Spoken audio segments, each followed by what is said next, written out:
Alfred Hitchcock's Death Reach, edited by Kathleen Jordan. Copyright 1982 by Davis Publications, Incorporated. Narrated by Larry Robinson. This book was originally created for audio cassette playback. Any announcements concerning cassettes do not apply to this recording. This version contains markers allowing direct access to major portions of the book. Annotation. Collection of chilling stories featuring good old-fashioned murder cases. Authors include James Cross, Michael Collins, Phil Davis, Donald Honig, Bill Pronzini, and Jack Ritchie. Traditional crimes and clues abound in these selections. 1982. From the book jacket. Murder lurks in these pages in any number of guises. It can come out of the shadows of a starlit island, or from some dim corner of an imposing old house at twilight. It can stalk a grassy padang carved out of a jungle, or a quiet rooming house closed against the rain of a winter's night, where tea is served in the parlor. It can hide among puppets in a puppet show. It can make its way along a summery beach boardwalk. It can follow a man home. No one, naturally, wants to encounter it, but a good murder mystery is quite a different matter. A story told, say, by Donald Honig, whose tale involves an old photograph of a lovely young girl, or one by Bill Pronzini, about a lonely man who does someone a kindness, or Phil Davis's Murder Anyone, in which acrostic puzzles figure, or Bryce Walton's story of a woman who might, or might not, have died in a plane crash, and the significance of the number 7. In this book are many such tales, to lead you down death's intricate byways. There are mysteries to solve, and murderers to track down, and, now and then, other kinds of crimes to intrigue you as well. James Holding's Tongue of the Suffering Dragon, for instance, about a traveler in Hong Kong who comes upon a treasure trove of ancient and charming Tang figures in an old shop. Alan Lang's Mexico with Lettuce, about a trio of thieves and a girl who falls in love with one of them. Borden Deal's Tale of Gypsy Trickery. But death can go everywhere, and just when you think he's been dealt with and dismissed, his shadow grows long again. About the editor. Kathleen Jordan is the editor of Alfred Hitchcock's Mystery Magazine. Side 1, Tone 1, Contents. Tone 2, Who, by Michael Collins. Tone 3, A Quiet Backwater, by Stanley Abbott. Tone 4, Murder Anyone, by Phil Davis. Side 2, Tone 1, The Island, by William Jeffrey. Tone 2, Tongue of the Suffering Dragon, by James Holding. Tone 3, The Hung-Up Juror, by George Antonich. Side 3, Tone 1, Room to Let, by Hal Ellson. Tone 2, Mexico with Lettuce, by Alan Lang. Tone 3, The 5-Minute Millionaire, by James Cross. Side 4, Tone 1, Christmas Gift, by Robert Turner. Tone 2, The One Who Got Away, by Al Nussbaum. Tone 3, Not Exactly Love, by Fletcher, Flora. Side 5, Tone 1, Unidentified and Dead, by Bryce Walton. Tone 2, The Lure and the Clue, by Edwin P. Hicks. Side 6, Tone 1, The Big Bajur, by Borden Deal. Tone 2, Henry Loudon, alias Henry Taylor, by Helen Nielsen. Tone 3, The Girl with the Dragon Kite, by Edward D. Hotch. Side 7, Tone 1, Fat Joe and the Demon, by Robert Allen Blair. Tone 2, All the Same, by Bill Pronzini. Tone 3, Two Women, Two Victims, by Donald Honig. Side 8, Tone 1, Heaven is a Frame of Mind, by Richard Hartwick. Tone 2, The Operator, by Jack Ritchie. Tone 3, Death by Calculation, by Donald Martin. Side 9, Tone 1, Fiesta Time, by Douglas Campbell. Tone 2, A Man Called Cuervo, by George Grover Kipp. Side 10, Tone 1, Occupational Hazard, by John Crow. Tone 2, A Moment One Night, by Michael Van de Ven. Introduction. Edgar Allan Poe obviously started something with the murders in the Rue Morgue. For upwards of a century and a half now, fictional bodies have been turning up across the country, and in a good many others, England being especially notable in that regard, in libraries and drawing rooms, and at the foot of cellar steps, dropping past us out of windows, and reaching out for our unwary feet in the dark corners of nighttime backyards. They've turned up in swimming pools and fish ponds, in their own snug beds, where they've just pretended to die peaceful deaths, and, startlingly, at the dinner table, where there's usually something appallingly wrong with the wine. And they've been done in all sorts of ways, aside from the usual hardware of 22s and 38s and 45s. The jeweled dagger has been popular, and certainly the household poker. Injections of air and injections of curare have had their day. People have been frightened to death, and run at with cars, and sprung out at by wild animals at the most unexpected moments. They've had their own pillows used against them, and they've been persuaded to eat all kinds of things they shouldn't have, whether it's suspect string beans or poisoned chocolates. Probably most of us have never been anywhere near capsules of cyanide, but the scent of bitter almonds would make us all jump.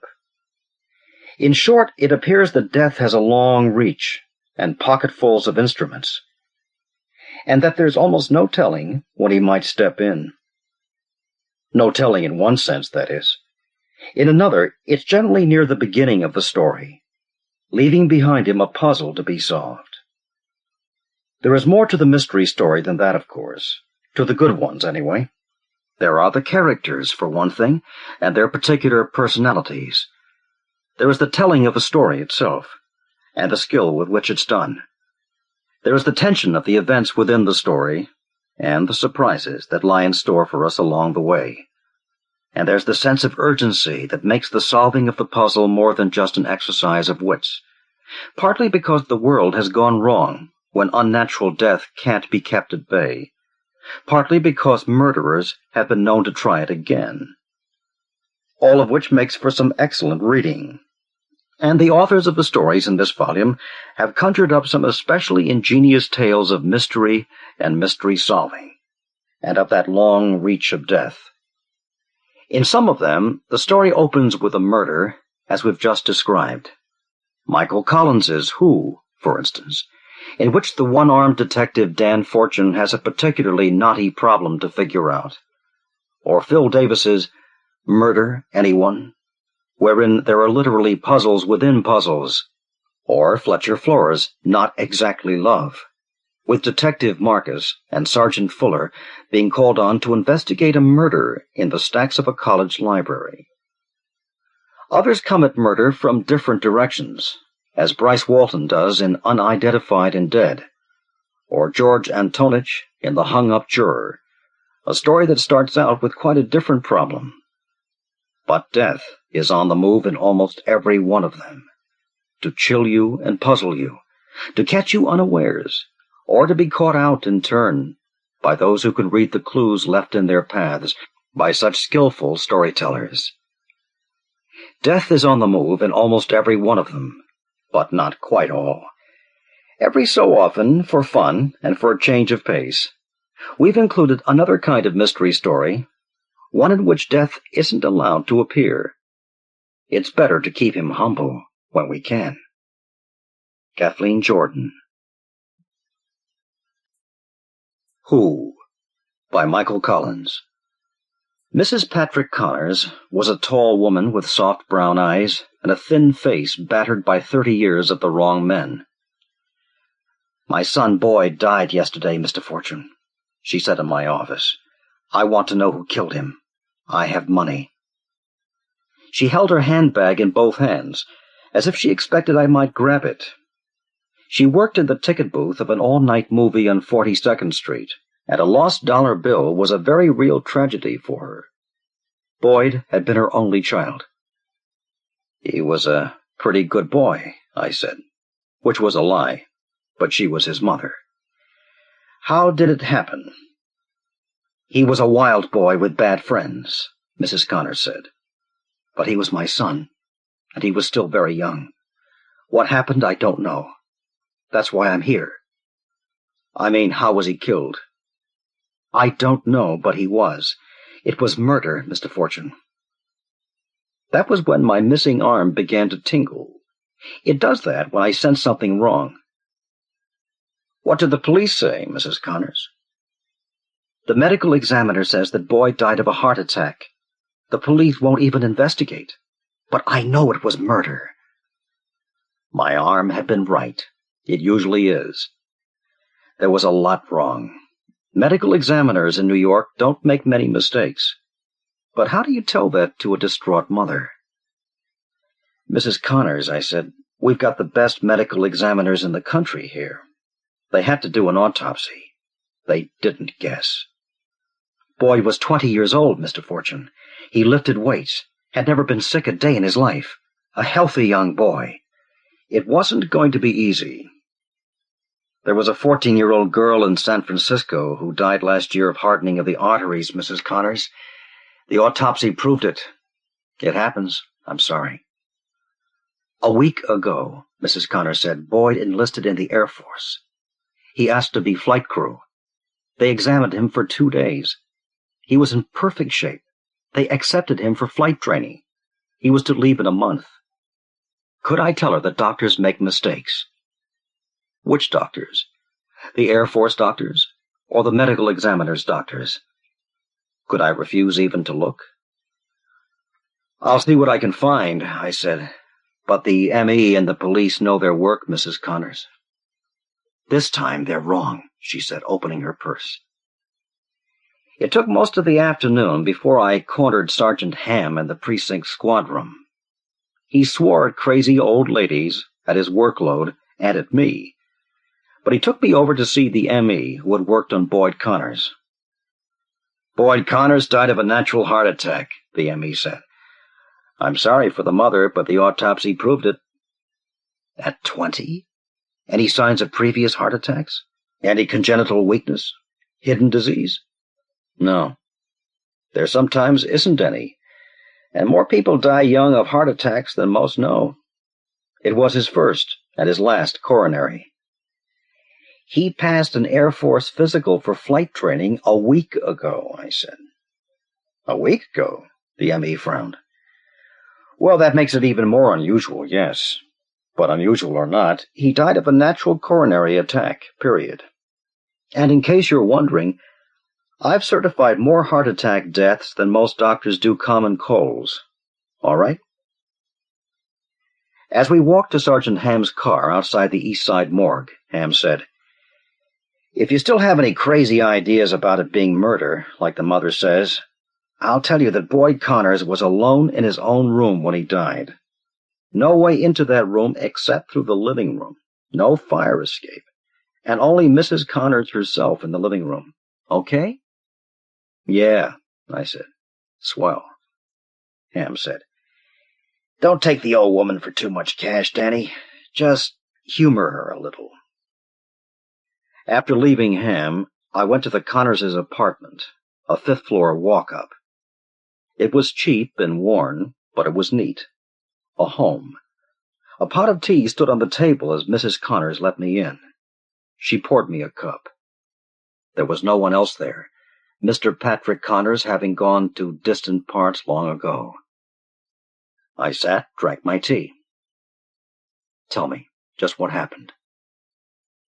"Last night, Boyd came home about 8 o'clock, the mother said. He looked angry, went into his room.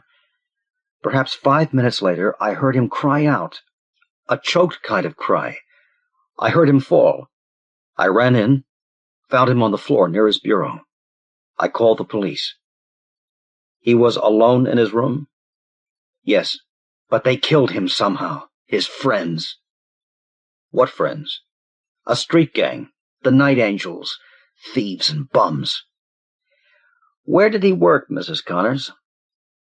He didn't have a job, just the Air Force soon. All right. I finished my tea. Where's his room?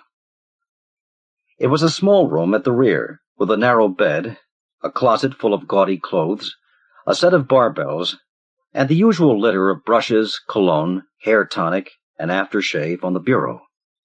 There was no outside way into the room, and no way to reach it without passing through the living room. No signs of violence. Nothing that looked to me like a possible weapon.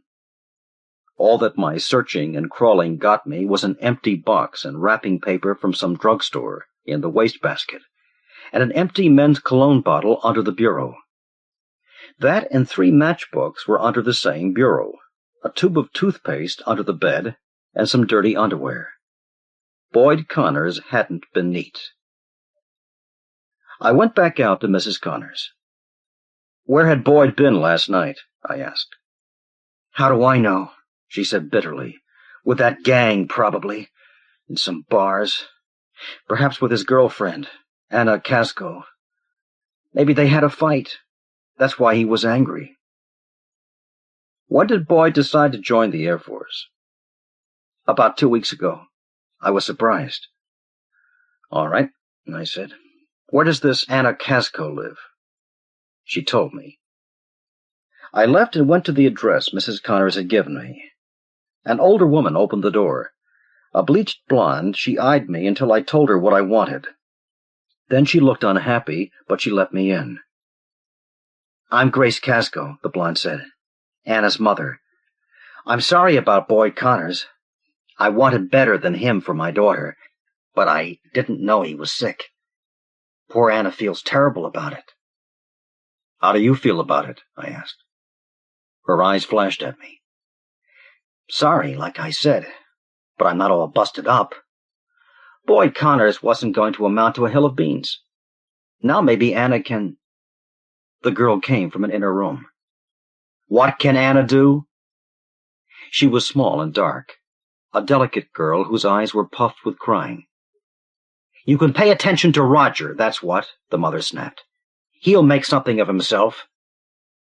There wasn't anything wrong with Boyd, except he was all talk and dream and do nothing. A street corner big shot. Roger works instead of dreaming. Who's this Roger? I asked.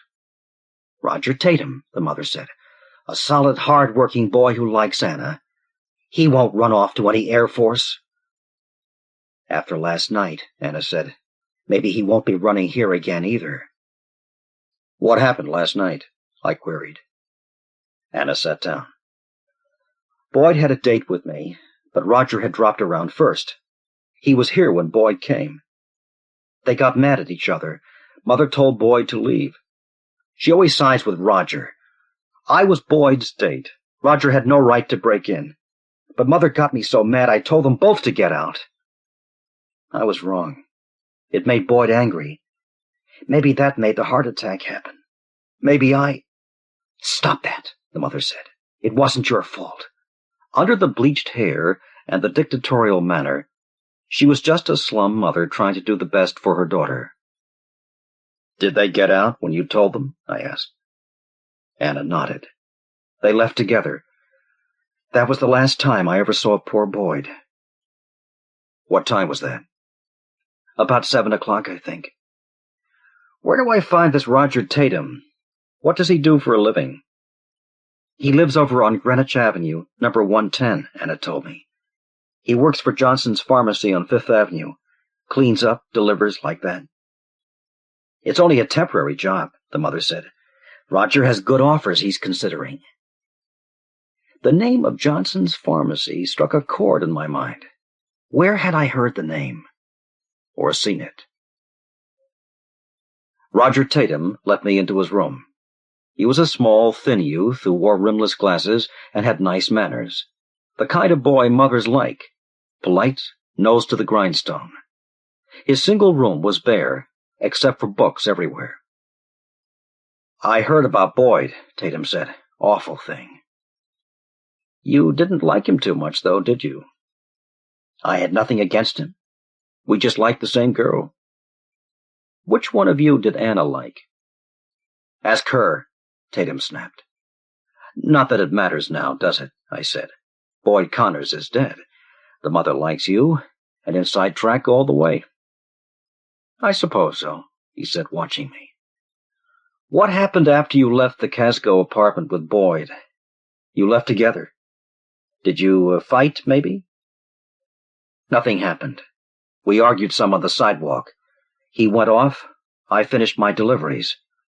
I'm not supposed to stop anywhere when I deliver, and I was late, so I had to hurry. When I finished delivering, I went back to the shop. Then I came home. I was here all night after that." "No fight on the street? Maybe knock Boyd Connors down?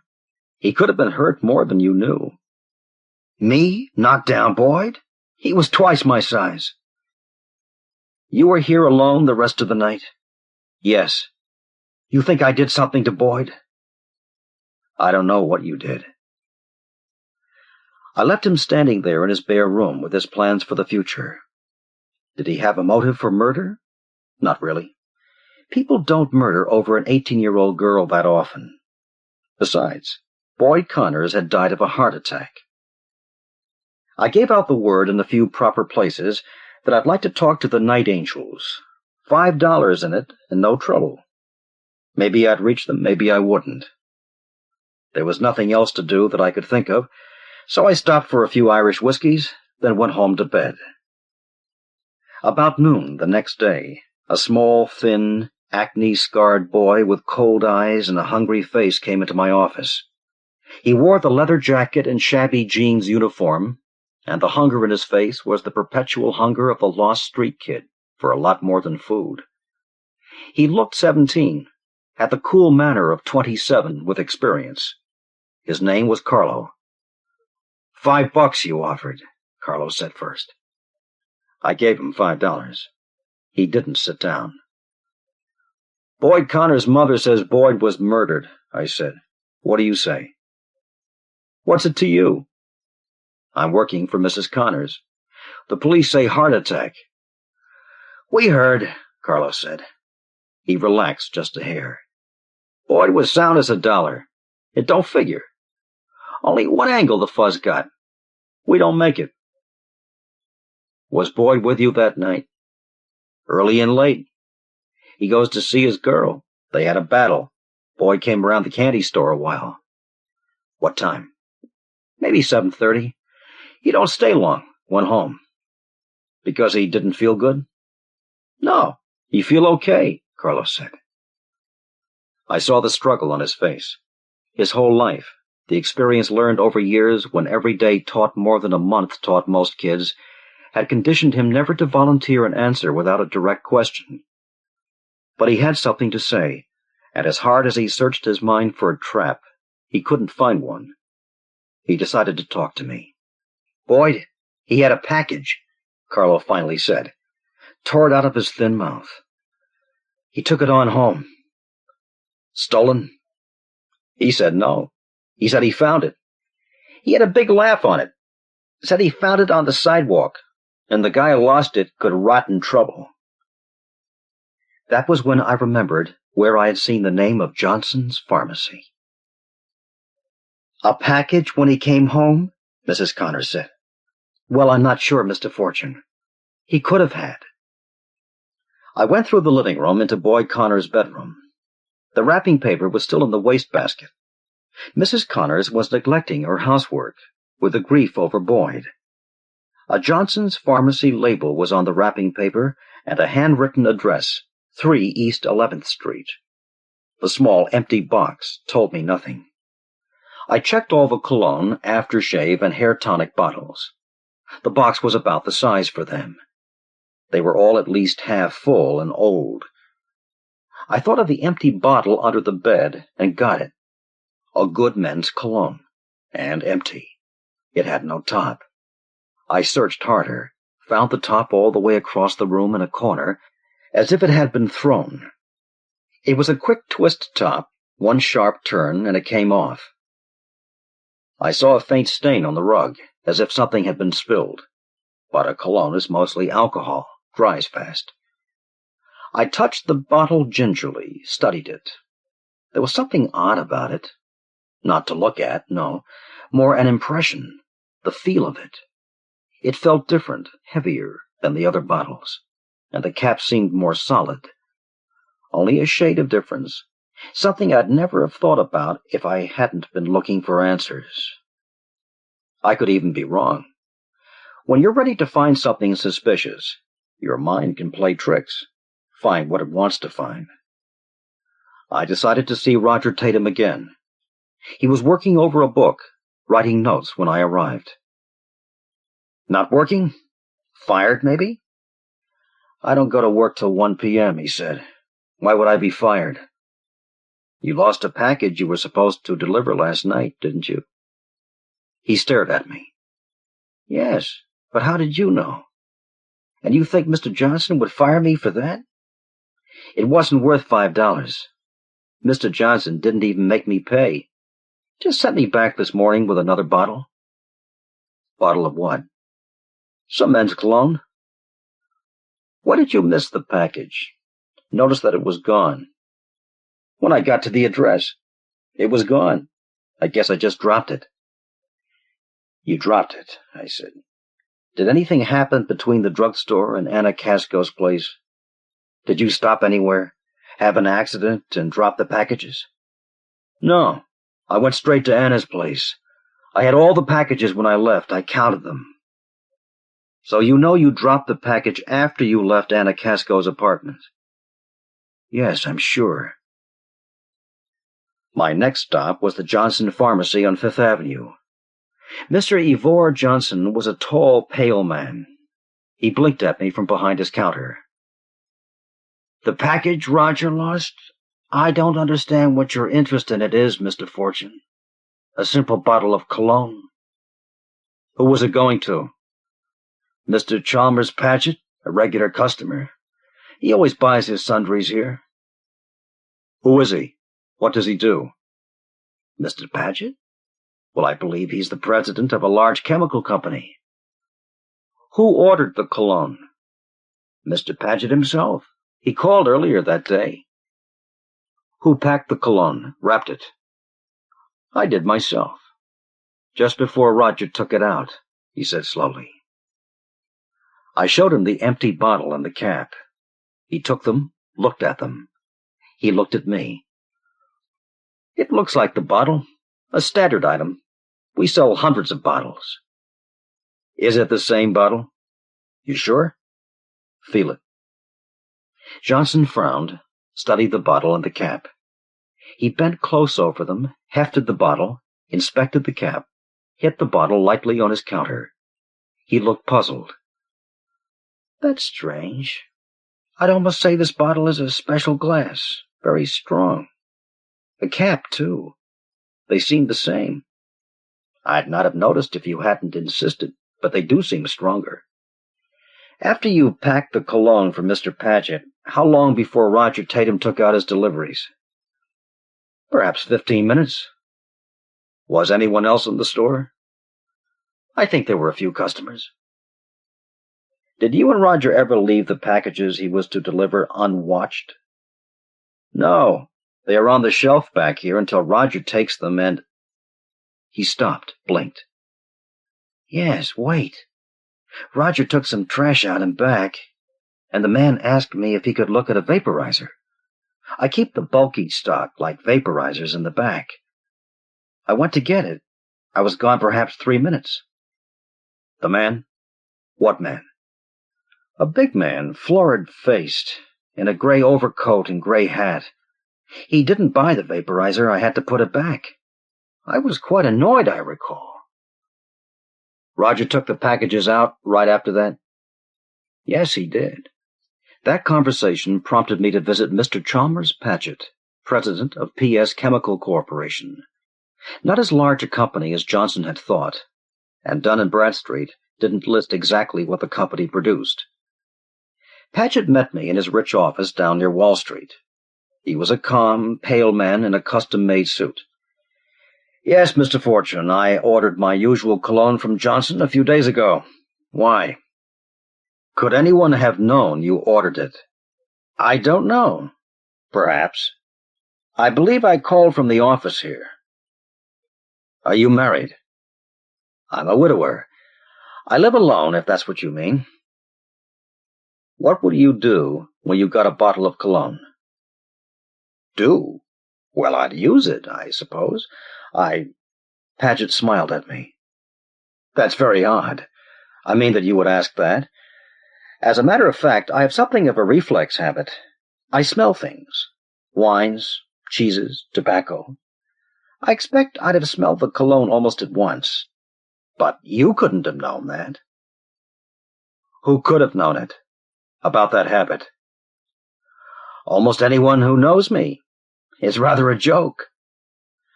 "What does your company make, Mr. Paget?" His pale face closed up. "I'm sorry. Much of our work is secret, for the government." "Maybe Rauwolfia serpentina? Something like it?" I had stopped at the library to do research. Chalmers Paget looked at me with alarm and a lot of suspicion. "I can't talk about our secret work. I said. "Do you have a heart condition, Mr. Paget? A serious condition? Could you die of a heart attack, easily?" He watched me. "Have you been investigating me, Mr. Fortune?" "In a way," I said. "You do have a heart condition?" "Yes. No danger if I'm careful, calm, but if you died of a heart attack, no one would be surprised? No one would question it?" "There would be no question," Chalmers Paget said. He studied me. "One of our subsidiaries, very secret, does make some Rauwolfia serpentina, Mr. Fortune, for government use." "Who would want you dead, Mr. Paget?"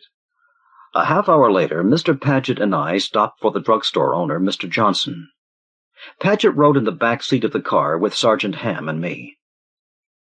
"Rauwolfia serpentina," I said. "Did you ask the M.E.?" "I asked," Sergeant Ham said. "Related to common tranquilizers. Developed as a nerve gas for warfare, before we supposedly gave up that line of study. Spray it on the skin, breathe it, a man's dead in seconds. Depresses the central nervous system, stops the heart cold. Yeah, the M.E. told me about it. Says he never saw a case of its use, but he'd heard of cases. Seems it works almost instantly, and the autopsy will show nothing but a plain heart attack. A spy weapon, government assassins. No cop in New York ever heard of a case. Who can get any of it? P.S. Chemical has a subsidiary that makes some. Very secret," I said. "Under pressure in a bottle, it spurts in the face of anyone who opens it to sniff. Dead of a heart attack.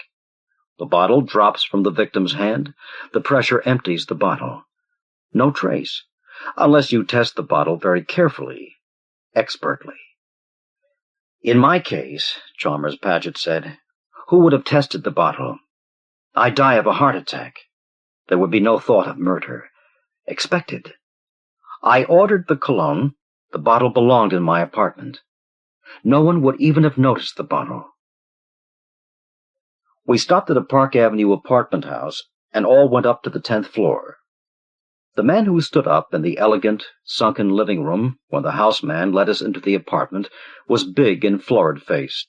Something happened to his arrogant eyes when he saw Chalmers Paget. "Yes," Mr. Johnson said, "that's the man who asked me to show him the vaporizer, who was alone in the store with the packages." Chalmers Paget said, "For some years we've disagreed on how to run our company. He won't sell his share to me, and he hasn't the cash to buy my share. He lives high. If I died, he would have the company and a large survivor's insurance. He's the only one who would gain by my death. My partner, Samuel Seaver, he's the one." I said, Executive Vice President of P.S. Chemical, one of the few people who could get Rauwolfia serpentina. The big man, Samuel Seaver, seemed to sway where he stood, and stared only at Chalmers Paget. His eyes showed fear, yes, but confusion, too, and incredulity. He had planned a perfect murder. Chalmers Paget's death would have been undetectable, no question of murder. No one would have noticed Seaver's lethal bottle. It belonged in Paget's room. However, Roger Tatum had dropped the package. Boyd Connors had taken it home and opened the bottle. Boyd Connors had no heart condition. Boyd Connors' mother did not believe the heart attack. The bottle had not belonged in Boyd's room. Sergeant Ham began to recite. Samuel Seaver, you're under arrest for the murder of Boyd Connors. It's my duty to advise you that— Who? The big man, Samuel Seaver, said unwittingly. Murder of who? A Quiet Backwater, by Stanley Abbott. I had been wandering about Malaya for many months, picking up material for a book I had in mind, when suddenly I felt sick of it all. I couldn't wait to get away from the steam-sodden heat and hot-spiced native food. Even the brilliant, eye-shattering colors and lush greenery, which at first had seemed so exciting and attractive, had become unbearable. I needed a change. I longed for the crispness of Northern California in the fall. To catch the small coastal steamer that sails twice a month for Singapore, I took a native prahu downriver to Tanah Solor. It was little more than a village with several hundred Malays, Dayaks, and the inevitable Chinese quarter, clustered together close by the river. Higher up, the bungalows of the white population were scattered around an immense padang. It looked like a well-kept English village green, except for the tall cassias which surrounded it and shaded the bungalows. I had nearly a week to wait, and the thought of spending it in this sleepy backwater, which looked as if it hadn't changed in a century, appalled me. I settled in for a boring stay in a bungalow belonging to the district officer, Jeff Hawkins. Hawkins was a bachelor, and he had offered to put me up. He was very British and military-looking in khaki shirt and shorts, and we got on well together. During the day, he had his job to look after. In the evenings, we met on the veranda where the houseboy set out the drinks. After a couple of gin slings, if we felt like it, we'd walk over to the club to find a game of bridge. The club was a converted bungalow, and there were usually a few planters there who had driven in with their wives to have a drink. It was here one evening that Jeff Hawkins introduced me to the Thorntons and asked them if they'd like to make up a game. Harry Thornton said he would, but his wife didn't play. She was just about to leave, but while Jeff went off to hunt up a fourth, she stayed and talked with me. I was glad she did, for her husband had very little to say, and it had been a long time since I'd set eyes on such a lovely girl. Harry Thornton had an intelligent-looking face, but a couple of deeply etched furrows at the corners of his mouth gave him a bitter look. Though what he had to be bitter about, with such a charming wife, I could hardly imagine. Most of the women I'd met made the climate and the distance from civilization an excuse to let themselves go. But Julia was an exception. Her makeup was immaculate, and the coloring of her dark blue eyes and soft dark hair was set off to perfection by a pink linen dress. She told me they'd been there about 10 years. They owned their own rubber plantation, and now that there was no longer trouble from communist guerrillas, all was going well.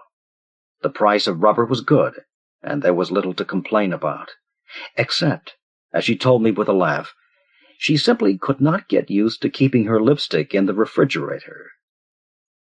I found myself wishing Harry Thornton weren't there. When I told her I lived in San Francisco, she was delighted, for she had been born there and wanted to hear all about it. I noticed, while we talked, that she kept glancing at her husband. It might have been just a nervous habit, but I got an impression that maybe she was frightened of him. Jeff Hawkins returned, accompanied by a tall man, and after Julia had left, I was introduced. His name was Peter Endrick. He was half Dutch, I learned later. He was good-looking in a flashy sort of way, and was only in his early 30s, but he showed all the signs of being a heavy drinker. I try not to be prejudiced, but I didn't like him. We were partners, and every time he went wrong, he tried to bluff his way out of it. We were no match for Jeff and Harry Thornton, who made full use of their opportunities. After about an hour of this, we'd had enough, and there was nothing to do but pay up and look pleasant. Jeff Hawkins had something to do, so I went into the billiard room with Harry Thornton and had my revenge playing snooker. From time to time, shouts of laughter came from the bar, and later, as we were leaving, Peter Endrick came up to us.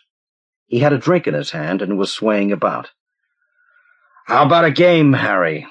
he asked in a thick, slurred voice. "Make it another time, Peter. I've got to get home," Harry Thornton replied as we tried to get by.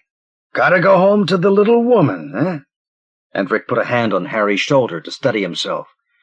"Well, give her my love. She'll like that." And he roared with laughter. I saw Harry Thornton stiffen.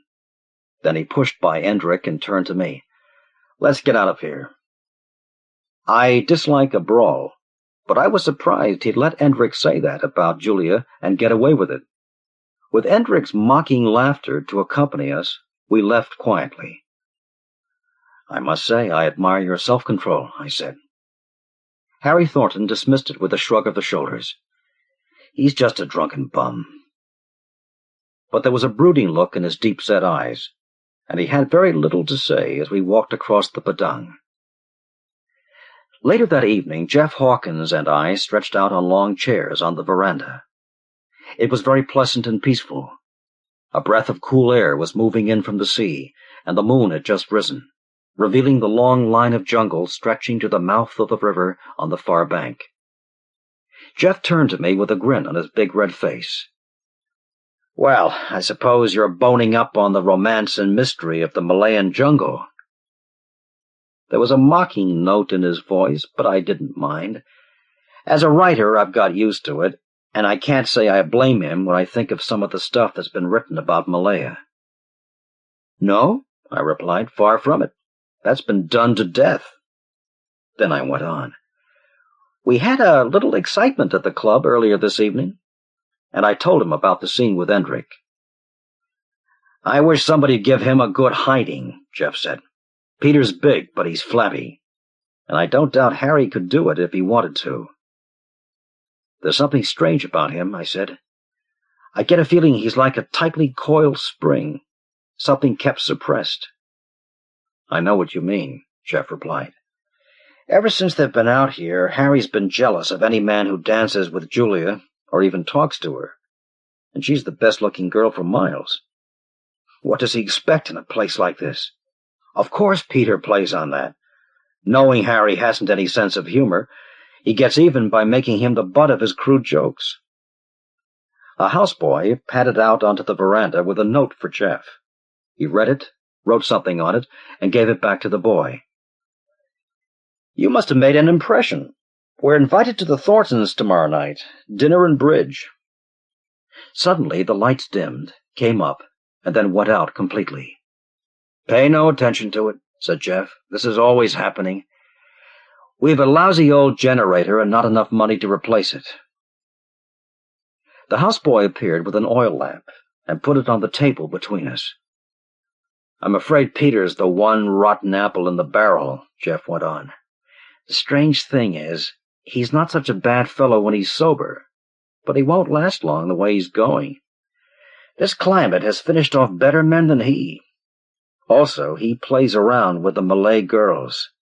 I've warned him he'll find a crease at his throat one dark night." Jeff knocked out his pipe and yawned. "Time I turned in. I've got to be up early tomorrow." At the Thorntons the following evening, an Englishman and his wife, whom I'd met at the club, were there. Their name was Barwell. I hoped they both played bridge, so I'd get a chance to talk to Julia. We had an excellent rice duffel, served by a couple of Malayan houseboys in white jackets. But the conversation didn't match the dinner. As usual, Harry Thornton had very little to say. Then, somehow, Peter Endrick's name came up, and Mrs. Barwell turned to Julia. "Oh, darling, I forgot to tell you. Did you hear what happened at the club last night?" Barwell said it was of no importance, but she wouldn't be stopped. I couldn't help feeling that Mrs. Barwell was getting a certain satisfaction in the telling. "And what do you think Harry did to Peter Endrick?" she asked. "He simply ignored him. I thought he was quite magnificent, didn't you? Mr. Manson?" She looked across at me, the smile of the Borgias on her pudgy face. Thornton shrugged as he said, "He was drunk." Julia put down her knife and fork and stared at him angrily. There was an awkward silence. I was glad when we finished and returned to the living room. The Barwells both played bridge, so it was arranged that Mrs. Barwell should play the first rubber, and then that I should take her place. Julia suggested that we sit on the veranda. It extended around the house on all four sides, and she led the way to the far end, where there was a view over the mouth of the river. I guessed she wasn't interested in small talk, so I gave her a cigarette, and we sat in silence, watching the fireflies flickering through the bushes. Suddenly she surprised me by asking, "Do you think I could get a job back home?" I didn't answer immediately, for I guessed there was more behind the question than appeared on the surface. "Is it as bad as that?" I asked her gently. She looked at me and nodded, as though not trusting herself to speak. I waited, while she slowly twisted a handkerchief to shreds between her fingers. Presently it all came pouring out. "He hasn't spoken a word to me for over 6 months. You've no idea what it's like. He gives messages to the boys or leaves notes, but not a word. I don't know what to do. I'm nearly out of my mind."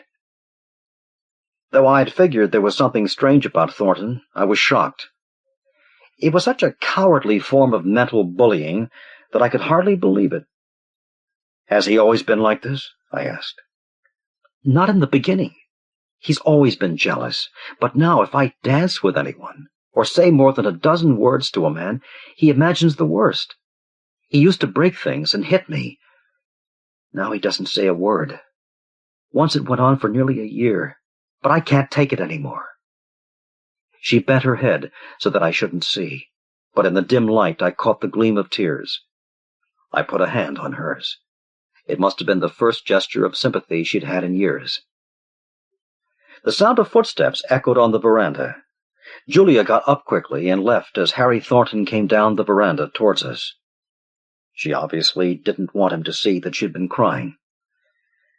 "Do you want a drink?" he asked me, but his eyes followed Julia. He couldn't have cared less what I wanted.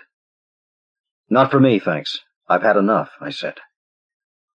Thornton stood looking down at me, and it seemed a very long time that we stared at each other. I wondered what he was thinking. Then I felt I didn't care what he was thinking. I was ready to get up and knock him off his own veranda. Fortunately, he turned on his heel and left me without a word. Julia didn't appear again, and when we left, Thornton made it clear he didn't care if he ever saw me again. Jeff must have guessed something had happened, but he didn't question me, and we walked across the padang to his bungalow in silence. We both turned in, but it was a long time before I slept. It was obvious Julia needed help, otherwise she wouldn't have told me what she had. And it was equally obvious she wasn't in love with Thornton. Then why didn't she leave him? It could only be a question of money. If I were right, that could easily be remedied. I could lend her the money for her passage, and I had several friends in San Francisco who would have her to stay and help her find a job. I tried to keep any emotional feelings about Julia out of it, but I found myself wondering what was going on over at their bungalow, and my imagination ran riot. It was dawn before I fell into an uneasy sleep. I had decided to tell Jeff what had happened, as I wanted his advice. While we were having a drink that evening, I told him what Julia had said. He said quietly, "I didn't know he was as mean as that. What I can't understand is why she hasn't left him or got a divorce. Oh, she'd be worse off than ever, Jeff said. In this country, she'd get a mere pittance, barely enough to live on. I told him how I thought I could help with the passage and my friends in San Francisco. He looked at me steadily for some moments. I hope you know what you're getting into. I was about to say something when a sound like a firecracker came clearly on the still night air. It might have been a shot fired some distance away. For a moment we were alert, listening. Jeff said, "That's probably Peter Endrick. He goes after crocodiles on the mudflats with a flashlight fixed to a rifle. That must be exciting. Too exciting for me. One false step and you've had it." For a time we sat looking out over the river. Jeff had just finished pouring drinks when we heard someone running fast across the Padang. Almost immediately, a Malay houseboy in white jacket appeared below the veranda, carrying a lantern. "Tuan, come quick!" he gasped. "Come quick!" In an instant we were off the veranda and running hard across the Padang toward the lights of a bungalow. The boy led the way across a wide veranda and into the living room. On the floor, beside a couch, lay Peter Endrick. He had been shot in the chest. Jeff ripped his shirt away and examined him. "He's dead," he said quietly. Peter was lying on his back, and a few feet away was a 6-chambered revolver. Jeff knelt down and looked at it without touching it. "A .38, he said. "We'll leave that where it is for the moment." He spoke to the houseboy in a dialect I couldn't understand, and when they went outside through a garden at the back and onto a lane that ran around the Padang, I followed. It was dark, and Jeff was examining the ground with a flashlight. "The boy says the front door was locked. He only got back a few minutes ago himself, so whoever shot Endrick must have come in this way, the only other door." But there was nothing to be found. We went back inside. The first thing I noticed as we entered the living room was a faint musky smell, strange and yet familiar, and then that the revolver which had been on the floor had vanished. We both made a rush for the door and the veranda. Though we searched all around and stood listening, there wasn't a sound. We could only have been out at the back about 10 minutes, but it had been enough for someone to slip in and take the revolver. "I could kick myself for a fool," Jeff cried.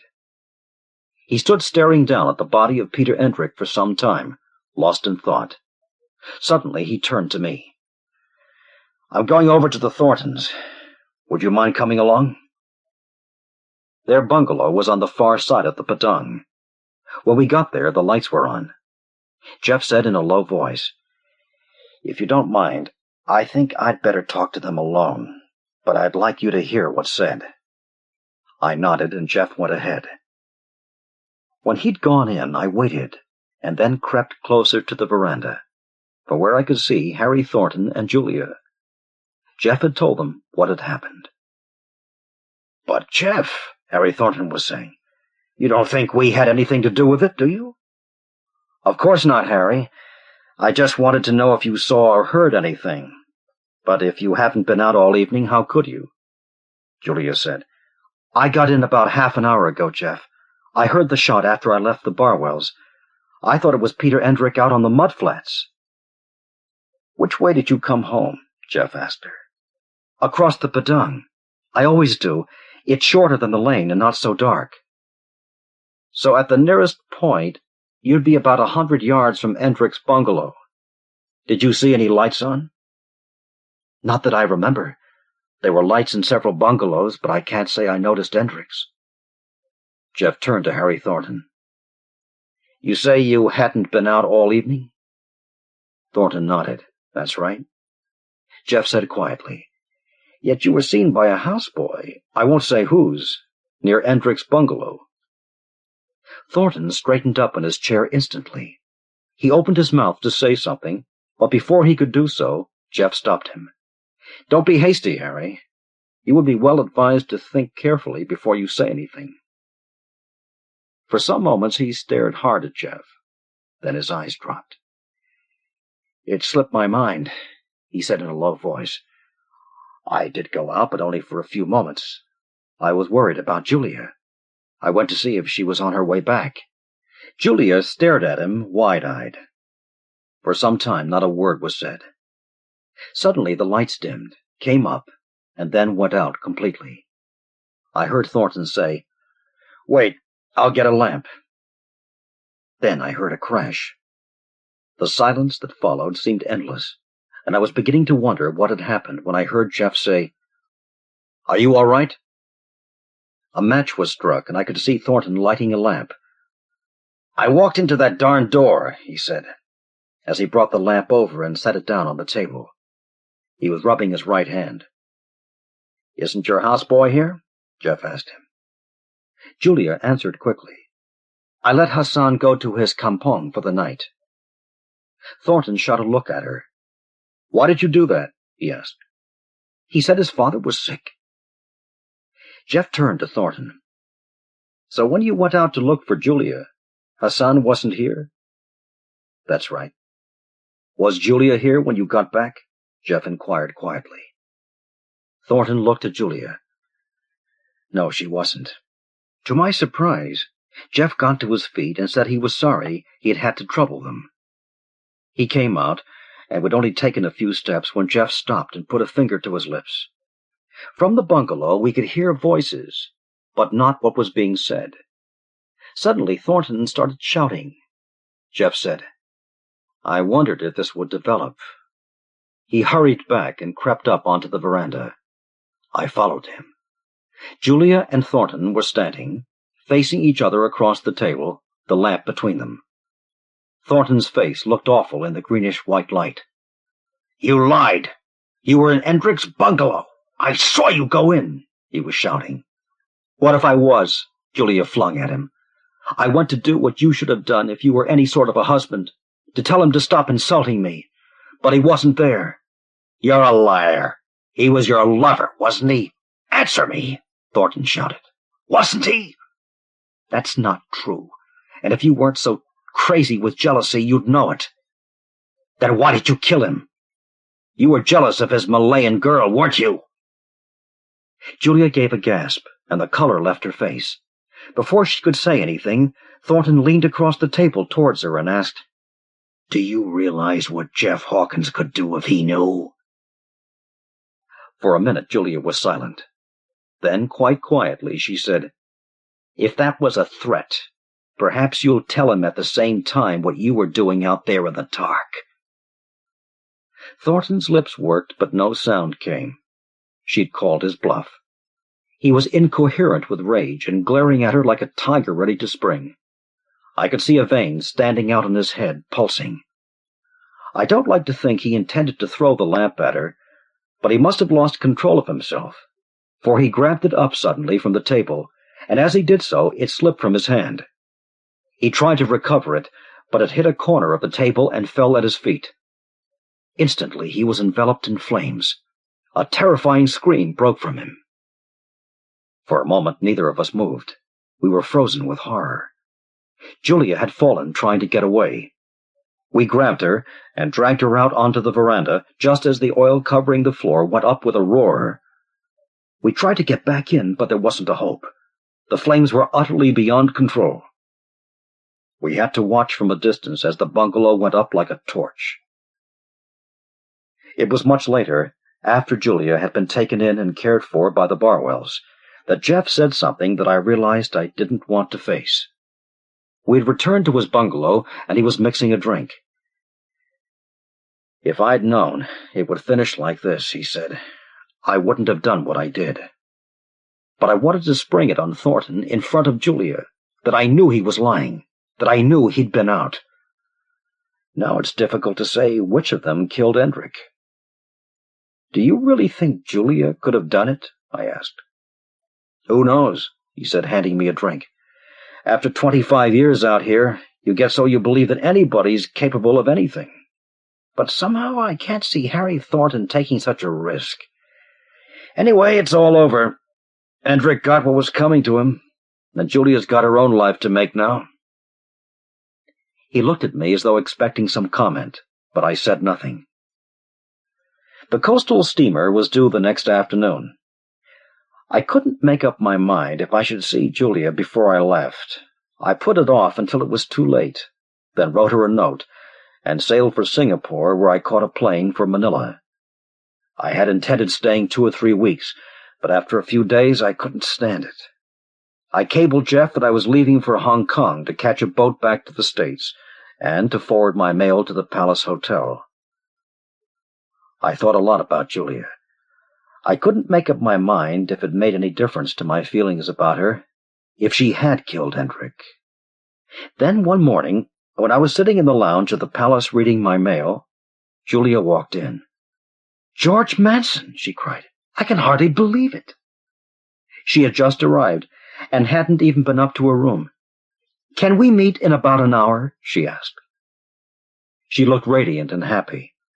It was hard to believe what she had put behind her so quickly. I wanted to ask her a question to which I had to have an answer, so I suggested the roof garden, which was always deserted in the morning. When Julia joined me, she looked cool and attractive. We talked of Tenor Solar. She had sold the plantation to an Anglo-American outfit and had done very well. As I leaned towards her to light her cigarette, I caught a whiff of her perfume, and I had to ask the question. For a moment, I didn't know how to put it. Then I decided that the only thing to do was to be blunt about it. "Why did you come back for the revolver that night after Hendrik was shot?" I asked her. The color left her cheeks. She stared at me wide-eyed. "How did you know?" Her voice was barely above a whisper. "Your perfume." "Ah, now I understand why you left without seeing me. You thought I'd killed Hendrik." I nodded. She continued. "It was Harry's gun.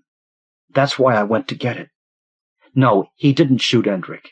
He didn't know anything about it, but I had to get it to protect him. It was Hassan, our houseboy."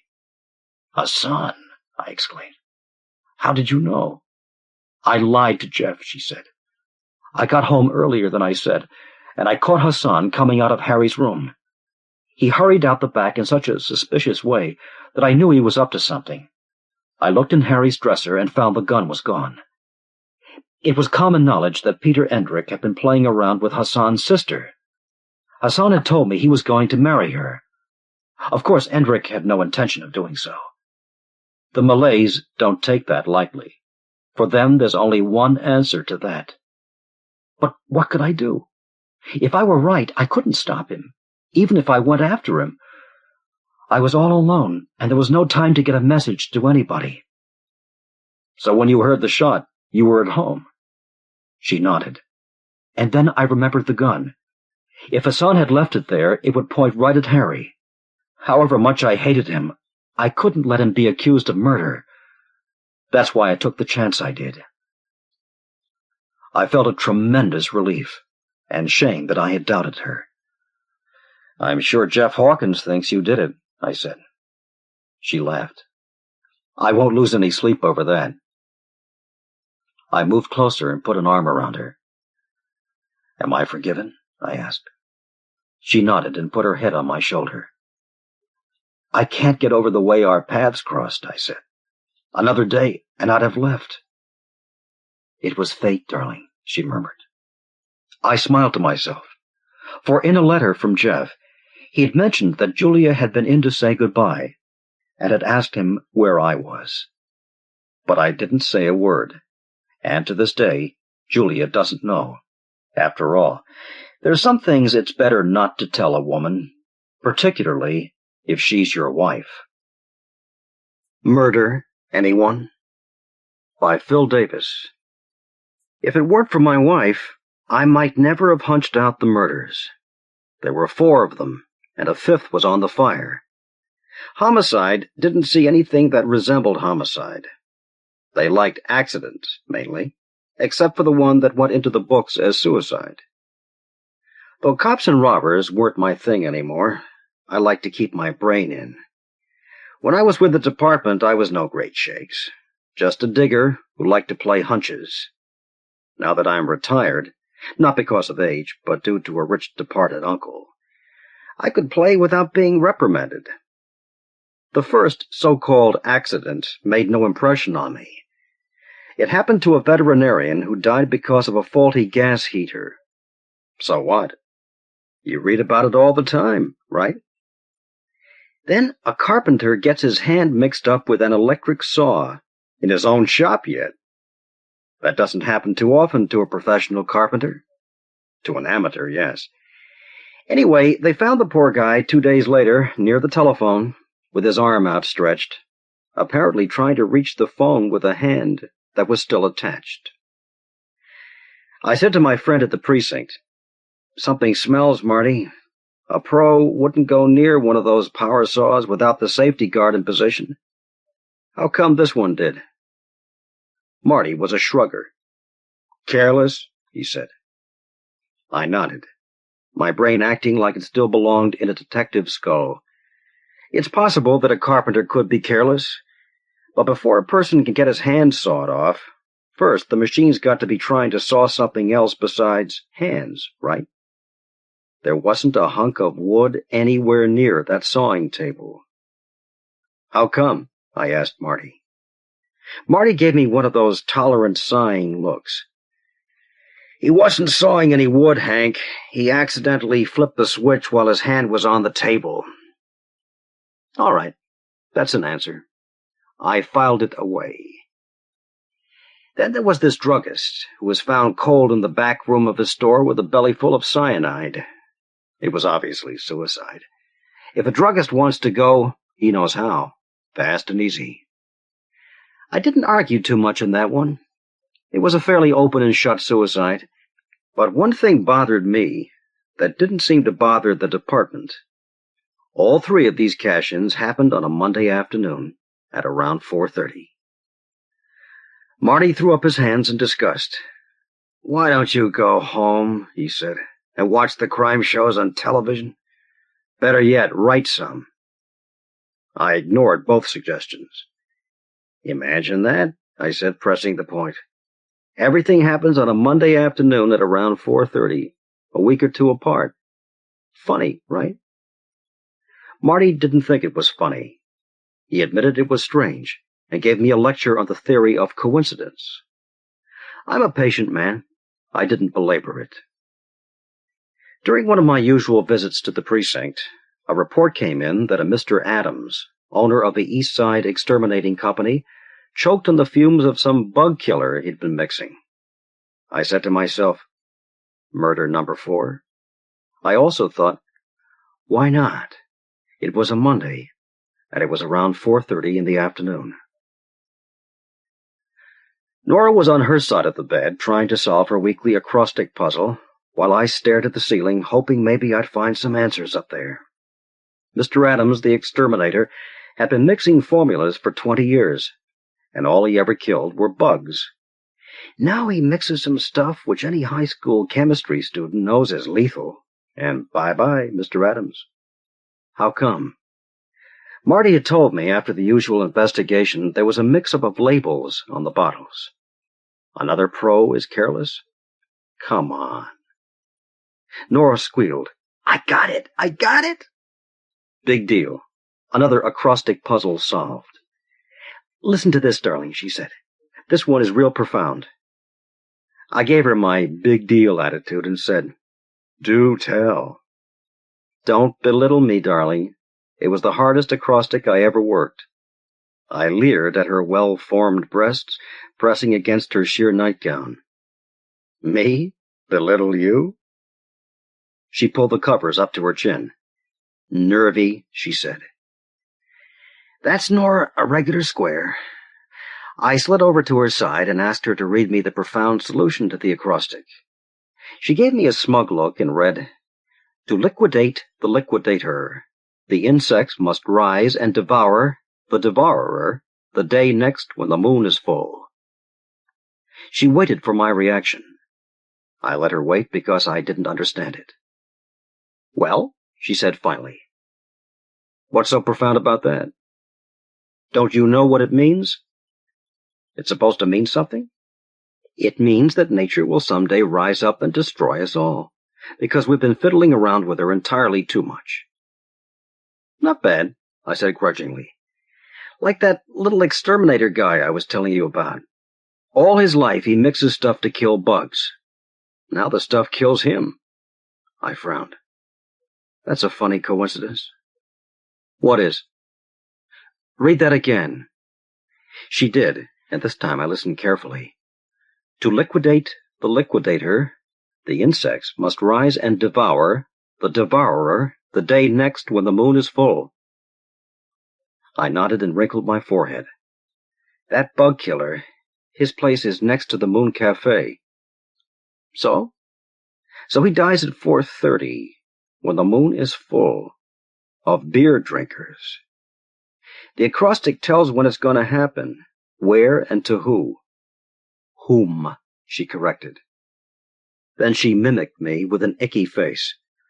When the moon is full of beer drinkers. That isn't worthy of you, Hank. I grinned. My wisdom can't all be pearls, but I still think it's a funny coincidence.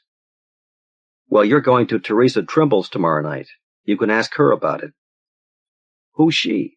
I said, scowling. That's the little old lady who makes up the acrostics for the magazine.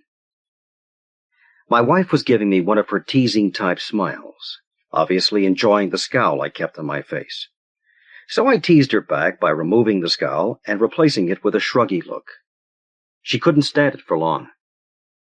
Don't you want to know, she said, how come we're going there tomorrow night? Her tone revealed she had lost the tease contest. You're about to tell me, right? Right. I sent her a fan letter, and she invited us for dinner. I rolled my eyes to the ceiling. Great. A dinner date with an ancient female who makes up weirdo puzzles. She's a very remarkable woman. Do you know what she said in last week's acrostic? I memorized it. The walrus speaks of cabbages, and the carpenter speaks not at all, since he cannot be heard above the din. You know what that means? I didn't wait for her to tell me. My hunchy brain was clicking like an overheated computer. I scrambled out of bed and made for Nora's desk. I heard her call out, Hey! I want to see all the other acrostics you worked out, I said, riffling through her papers. Welcome to the intelligentsia, she said smugly. I sent her a wry look and went back to the puzzles. I found nothing that said anything about a druggist or a vet, not in those exact words, but there was enough to make me wonder about Miss Trimble. I looked forward to tomorrow's date. We waited in the living room while Teresa Trimble flitted out for some goodies. Her place could have inspired a Charles Addams drawing. The mohair furniture, the beaded portieres, the antimacassars, and the faint aroma of rose sachet. I was about to tell Nora the room gave me the creeps when she said, Isn't it charming, Hank? What can you say to a question like that? So I nodded and let her believe it was charming. Miss Trimble minced in through the beaded portieres, carrying a tray of watercress sandwiches and 3 small glasses of wine. She was a tiny, bird-like woman, about 70. This is such a joyous occasion for me, she said in a voice that rustled as if it were filtered through some willows. We were so happy to be able to come, Nora said with a stickiness that might have attracted a swarm of bees. Monday is usually Hank's poker night. I nodded with a suffering, oh, what I gave up look. Miss Trimble rushed on. Well, when I got your gracious letter complimenting my acrostics, I just knew I had to meet you, and when you accepted my humble invitation... She broke off, staring at Nora with a semi-glazed look. Then, slowly, she reached out and touched her cheek. You're so young, she said softly. So fresh. She halted abruptly as a thought developed. Oh, I have a wonderful idea. I'll just be a minute. She turned and floated out. I started to browse. Stop fidgeting, Nora whispered. It won't destroy you to miss your poker game one night. By this time, I was at the secretary desk in a corner going through an assortment of papers. Nora reprimanded me sharply. Hank, you just can't come into this woman's home and start going through... Listen to this. It was a galley proof of next week's acrostic. Green is his trade. though many shades of yellow are his wares. Black is the nature of his soul, and death finds repose in pale pink. Nora's eyes flashed. Hank, you can't. How do I look? Miss Trimble's voice caused us to whirl. She changed into a gown of a vintage of 50 years ago, pausing in the portiere and striking a pose as if asking for admiration. I managed. Exquisite, like a Dresden doll, Miss Trimble. What a nice thing to say, Mr. Barnes. It's been 50 years since I wore this dress. It has wonderful memories. She gave Nora a warm, tender look. And seeing you reminded me of all those young yesterdays. Her glance fell on the tray she'd brought in. Oh, you haven't tasted my sandwiches. They won't interfere with your dinner. They're very light. A note of sadness crept into her voice. Although I'm afraid the watercress is a bit of a disappointment. It isn't as crisp as it should have been. Now her face turned a shade cunning. My greengrocer's been neglecting me. I'm going to have to change him. There went my brain clicking again. Your greengrocer? She gave me a pleasant nod, then picked up a glass of wine and raised it to Nora. I want to drink a toast to you, Mrs. Barnes, to beauty, who has found faith in a lost art. She had lifted her glass to her lips when her attention was attracted to an empty birdcage hanging on a tall stand nearby. Her eyes clouded, and she stood silently gazing at it for a couple of seconds. She caught our puzzled reaction. I lost Jonathan 3 weeks ago today, she explained. The veterinarian was so careless. She extended the tray. Now, won't you try one of these? You'll find them refreshing.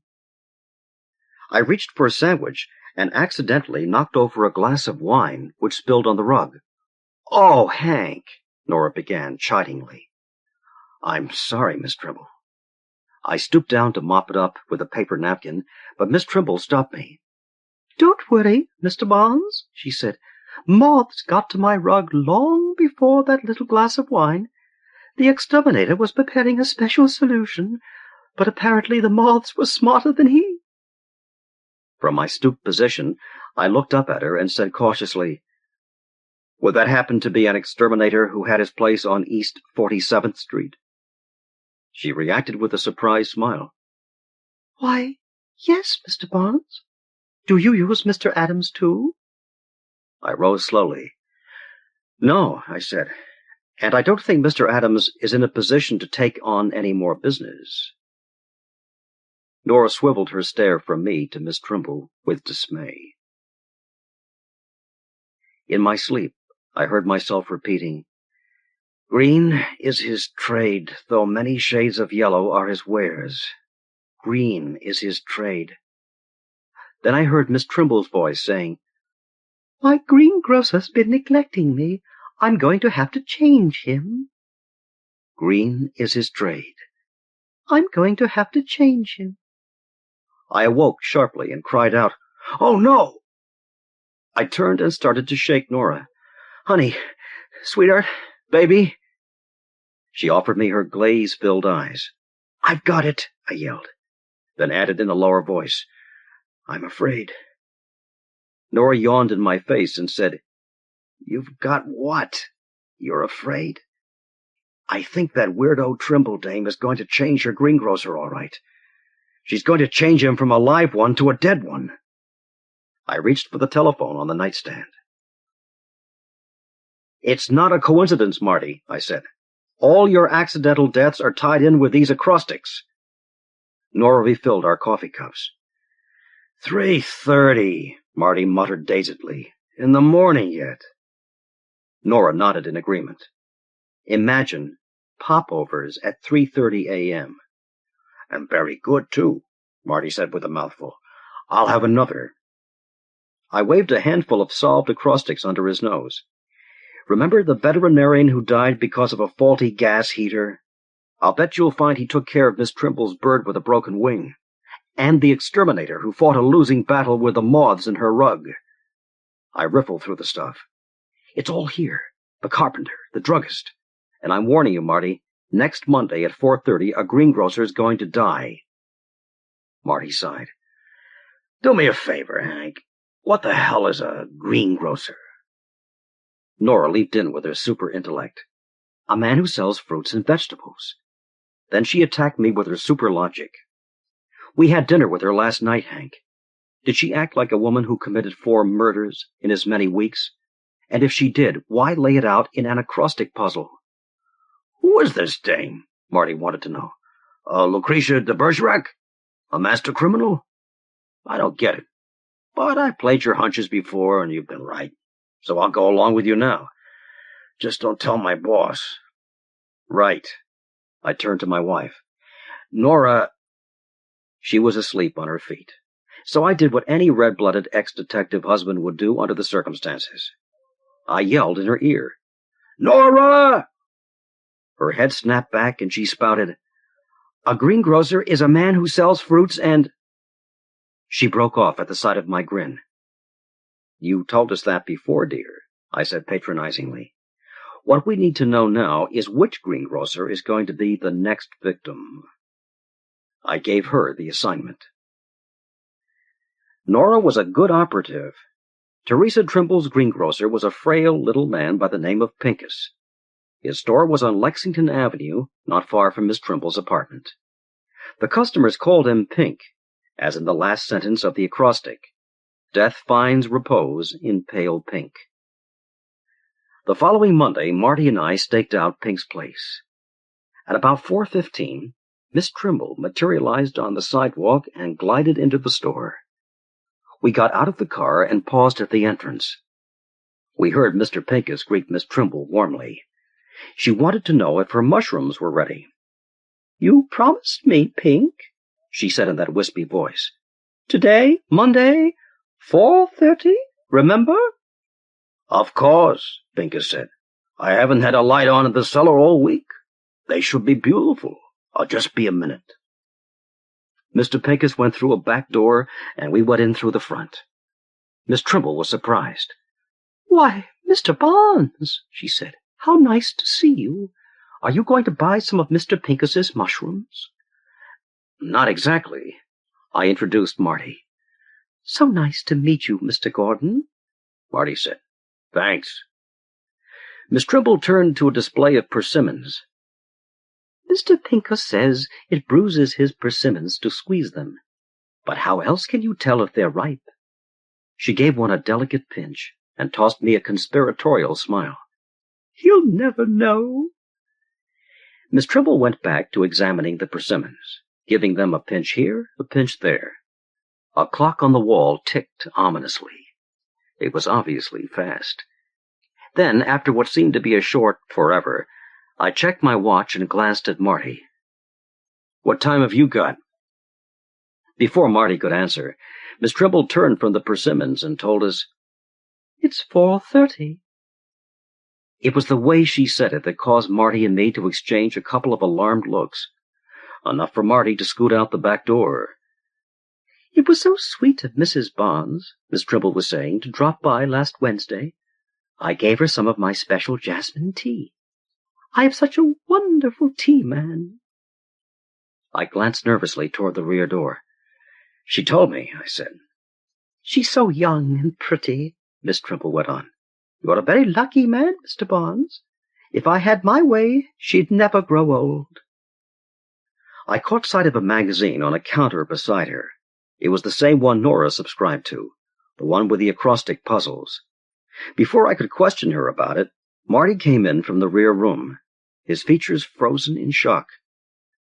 He's dead, Marty said with complete disbelief. Miss Trimble looked concerned. But what about my mushrooms? She said. Inspector Crowley, a fat, florid, perspiring cop with a nervous habit of cracking his knuckles, was questioning Miss Trimble in her apartment. I had to hand it to her, the way she sat so calm and controlled. Crowley cracked a knuckle and said, Tell me again, Miss Trimble, what was the meaning of the acrostic? He started to read from a copy. Green is his trade, etc., etc., etc. I wish you wouldn't do that, Miss Trimble said. It's my job to ask questions. I didn't mean that. I meant crack your knuckles. Crowley flashed Marty and me an irky look. With Crowley's permission, I took over the questioning. Didn't your acrostic contain a warning to Mr. Pincus? A warning? She said innocently. About what? I repeated the acrostic. Green is his trade, though many shades of yellow are his wares. I gave her my interpretation. That means he was a greengrocer, but sold yellow stuff like bananas, squash, pears, and so on. Right? That's a very interesting interpretation, Mr. Barnes, she said, impressed. I went on. Black is the nature of his soul. Was that your way of saying you disliked him? Oh, no, Mr. Barnes. I was just sorry he disappointed me in the watercress, that's all. Actually, I was very fond of pink. I nodded. Pink. Death finds repose in pale pink. I put on one of my friendliest faces. Now, Miss Trimble, didn't you intend that to be a threat? The text, she said simply, of each of my acrostics is always controversial. That's why they're so successful. Everyone finds his own meaning in them. What's yours? I just like the way they sound. Marty put his 2 cents in. Did you like the way it sounded when Pincus slipped on those cellar steps and cracked his head open on the cement floor? I didn't hear anything, she said sweetly. It was Crowley's turn. You got into that cellar, waxed those steps, and unscrewed the light bulb, didn't you? Marty pounced in with, And what about the exterminator? Did you slip into his back room and prepare the solution that killed him? And the vet, Crowley barked. The one you took your bird to. Did you open the jet on his gas heater while he took his afternoon nap? And the carpenter, the druggist. They suddenly stopped the interrogation to stare at Miss Trimble as she took out a little pill box from a table drawer and poured some water from a carafe. I can't remember, she said, when I've had such a stimulating evening. She opened the pill box and extended it to us. Peppermint? Nora let out 3 O's, one after another. The first one came when I handed her a special delivery letter. It was an O filled with wonder. Like if it were for me, I'd say, Oh, who the hell would send me a special delivery? But my wife's a lady. The second O was one of surprise, when I told her that the letter was from the little old acrostic Banana. The third O came when she opened the note. An advance copy, it said, of my next acrostic. I sincerely hope you can solve it. She frowned at me. Why do you suppose she did that? I wasn't in the mood for supposing. I grabbed the acrostic and hightailed it to Center Street, where they have computers that decipher cryptograms, coded messages, and all kinds of stuff like that. The computer solved the puzzle in 3 minutes flat. But as smart as that machine was, it couldn't give me an interpretation. When it comes to interpretations, my wife and I are smarter than machines. I showed it to Nora, and she drew a blank. I read it over and over. X plus too much, Y equals death, since neither a found hope nor a lost faith can halt the hour of doom where the sun declines. I gave Nora a worried look. I'm batting 0. You're in a slump, darling, she said. Maybe you ought to bench yourself. I repeated the beginning. X plus too much, Y equals death. Read the next line, honey. I closed my eyes and listened. Since neither a found hope nor a lost faith. Got that, love? I repeated it slowly. Since neither a found hope nor a lost faith. I opened my eyes. What do you suppose she means? A found hope. What about a lost faith? Yeah, a lost faith. A found hope. You can't accuse her of using bad grammar, Nora said. What's that got to do with it? She shrugged her shoulders. Nothing. just that she was very grammatical. She didn't say neither or, she said neither nor. I felt the hairs on the back of my neck getting bristly. I repeated the line. Neither have found hope nor lost faith, I droned on. Neither have found hope, neither have found hope, neither have found hope. I switched to, nor a lost faith, nor a lost faith, nor a... I screamed it. Nora! Nora almost jumped out of her chair. What? Nora lost faith. Nora gulped and said very faintly, Me? The cops were in our living room Monday afternoon.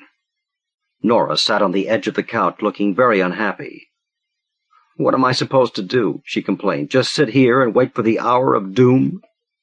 She pointed to her watch. That's a scanty 5 minutes from now. I said, Relax, baby. Crowley said, There's nothing to worry about, Mrs. Barnes. We've got men stationed all over this building and a stakeout at Miss Trimble's. Marty said, Of all the cases I've been on, this is the wackiest. X plus too much Y equals a pain in the neck. For your information, Marty, I said, the X refers to me as an ex-detective, and too much Y means I've asked too many questions, which adds up to... Marty signed me off with, I know. But what about that hour of doom where the sun declines? I wasn't too sure about that part of the acrostic. I figured it was Miss Trimble's way of telling us the action would take place around 4:30. At this time of the year, that's about when the sun declines. The phone rang, and Crowley went to answer it. Nora was hoping it was a reprieve from the governor. One of the men who had been staked out around Miss Trimble's building told us that she had left 30 seconds ago. Nora reacted with a sick gulp and made with a sick joke. Murder, anyone? We checked the time. My watch said 4:30. Marty's 4:29. Crowley at 4:31. We waited, and waited, and waited. 0. At 5:30, the phone rang again. The report was that Miss Trimble just got back to the house. It seems she'd only gone on a little shopping tour. Marty and Crowley told me off. They'd had enough of my shadow chasing. Nora told me off, too. She'd had enough of cops, threats, and my profound acrostic interpretations and brain-damaged hunches. I told myself off, then sat in the corner nursing my wounds. My wife, being the kind of wife she is, soothed my ego with a can't-win-'em-all type of remark, kissed the back of my neck, and sent me off to my Monday night poker game. I was glad to go. It was 7:20 when I left the building. Had I waited until 7:30, I might have met Teresa Trimble coming in. The poker game was at George Bogan's place a couple of blocks away. His wife was in L.A., so he started the game early. I got there in 5 minutes. George looked at me in surprise. Hey, I thought you weren't coming. I called Nate to take your place. Nate said, I give you my seat, Hank, but I'm out 150 big ones. Forget it, I said. I'll kibitz a while. George looked at his watch. I promised to call my wife at 4:30, Hank, he said. You can take my seat. She'll keep me on the phone for an hour. I laughed. You're a little late. It's 7:30 now. He got up from the table and I sat down. 4:30 L.A. time, George explained. You know Vera. Everything belongs to her. Call me at 4:30 my time. You think she'd say, call me at 7:30 your time? No. Her time. I gotta add the 3-hour difference to her time and subtract it from my time. To make a telephone call, I gotta be a mathematician. He slapped my shoulder. It's a lucky seat. I picked up a pat straight to the king, and my head was buzzing with a jumble of acrostics. The boys were asking me if I could open.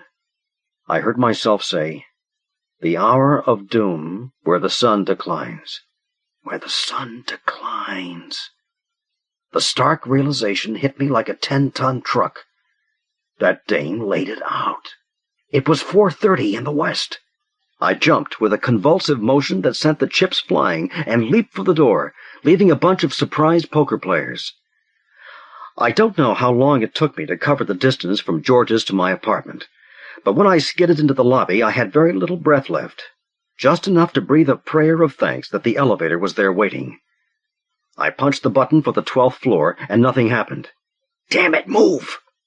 I punched it again and again. 0. I lunged for the stairs. I used to be a fairly good runner in my day, but a mountain climber I never was. 12 floors to me was a mountain. I ran up that mountain like I'd been doing it for years. I'm still not a mountain climber. A mountain runner, yes. I made the 12th floor corridor in time to see Miss Trimble holding a small pistol on Nora in front of the elevator door. Only there was no elevator there, just a deep, empty shaft. Nora's face was frozen in terror. She didn't see me. Her wide eyes were leveled at the barrel of the gun. Miss Trimble didn't see me either. She was too wrapped up in her game of murder. Needless to say, I had to be careful. If I made too much of a thing, the gun might go off or Nora might be shoved down the shaft. Or both. Miss Trimble was saying, "One so young, so fresh, so pretty should never grow old, but I'm glad I can prevent that." Her face turned to a pout. "Though you did disappoint me. You shouldn't have permitted your charming husband to ask so many questions. You lost faith, Nora. Don't you see that now?" I moved along the corridor very slowly, thanking the landlord for the thick carpeting. I hoped Miss Trimble didn't hear the wheeze of my breath. "This is so exciting," she went on. "Composing acrostics used to be dull and uninteresting until I thought of this game. You know, my dear, I wasn't sure I could outwit your husband, but I did." She raised the gun a little higher. Nora's terror-stricken eyes followed it. "Step in, dear," she said. "Just another accident. It wasn't difficult for me to fix that door and still have the elevator go down. A metal contact, that's all. And now the elevator won't even go up. I'm very good at arranging things." She urged her gently. "Take one small step back, dear. Go on." Nora was now at the edge of the shaft. "So how do you handle it? No time to figure a plan." "Well, hello, Miss Trimble," I said very quietly. Nora gasped, and Miss Trimble turned and gave me a surprised, welcome look. "Why, Mr. Barnes," she said, "how nice that we meet again." I advanced slowly, walking on eggs. The gun was on me. "You look exquisite in that dress," I said. "Like a Dresden doll." I repeated with a little more emphasis. "A Dresden doll." She was no longer with it. "What a nice thing to say," she said mechanically.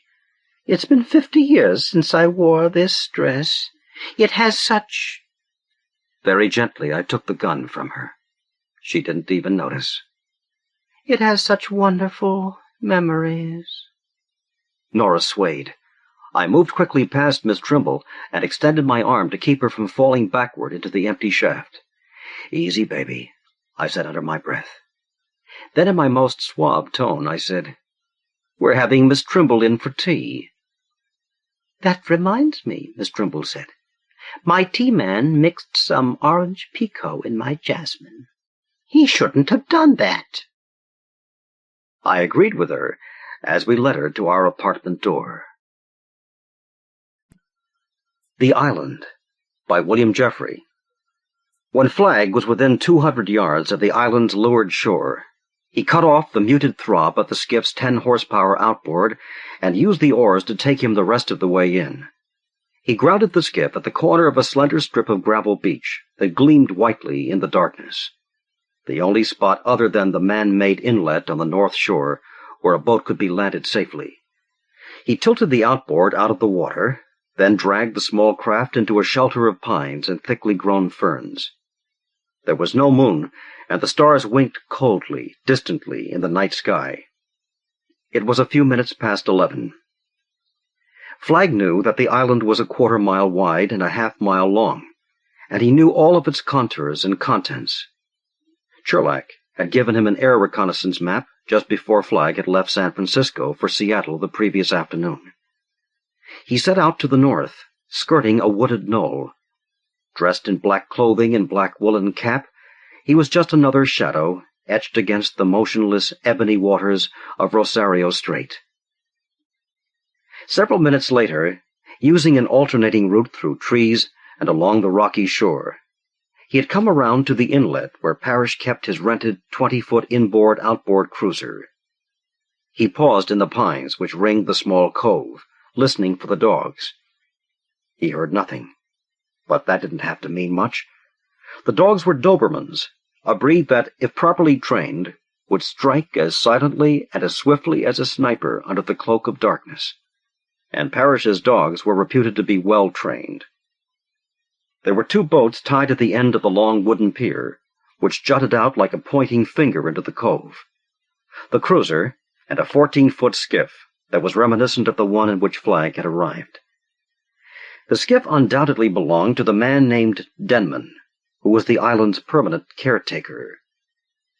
Flagg moved to where he could look upward along the sloping path, leading from the pier to the brick and pillared main house.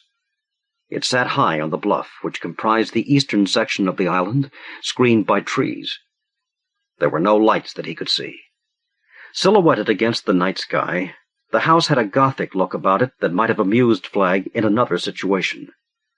The owner, a Seattle businessman, had built it for his wife in the mid-50s. The wife had tired of it, and now it was rented to anyone who had enough money and enough desire to want to live on his own private island. Parrish had plenty of both, but his reasons went deeper than that, which was why Flagg was here. He slipped out of the trees, running silently on canvas shoes, keeping to shadow as much as he could. At the base of the pier, he crouched behind a small structure which might have been used as a boathouse. Silence held, except for the soft and serene lapping of water against the wooden pilings, for the cry of a night bird in the surrounding forest. There was no movement anywhere. Where were the dogs? Flagg wondered. He had been expecting trouble with them all along, which was the reason he had brought along the hunting knife and the silent, compressed-air gun, which were tucked into the utility belt at his waist. He hadn't been worried about Denman. The caretaker went to bed early and let the dogs do his patrolling for him. So where were the dogs? Flagg pondered the question for a time, and then decided that they were probably after something, ground squirrels, rodents, on the other side of the island. He didn't have time to worry about it. Moving carefully, he edged away from the boathouse and started out along the pier, running bent over to lower his silhouette against the horizon. When he reached the end of the pier, he went to his knees beside the skiff, dropped down into it, and unbolted the engine from the transom. He allowed it to sink into the black water, paused to listen, and then took out the oars and pushed them away. He crawled along to the cruiser and swung into the stern, found the engine compartment, and lifted the housing. It took him 10 seconds to remove the rotor and sink it into the water. He lowered the housing, climbed onto the pier again, and ran back to the boathouse. Still, there was no sound, no movement. Flagg stepped out and began to sprint upward along the slope, moving parallel to the crushed oyster-shell path. He had to reach the side gardens now, and the only other way would have been to go through the thick undergrowth between them and the boathouse. He was more vulnerable and exposed this way, but it was quieter, and there was less chance of attracting the dogs. The gardens had been built in tiers, half rock and half shrubbery, with strips of grass. They arced around to the northern face of the bluff, ending with a cliff that dropped away to the strait on one side, and small flagstone steps cut into the bluff on the other. Flagg ducked through a hedge and began to scale the narrow, slick steps. From the aerial map, he remembered that they connected with a patio which extended the rear width of the house.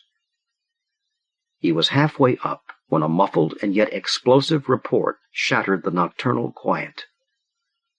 Flagg stopped, his right hand on the air gun at his waist. It had been the unmistakably gutty eruption of a shotgun, and the blast had come from above and to his right, a short distance away.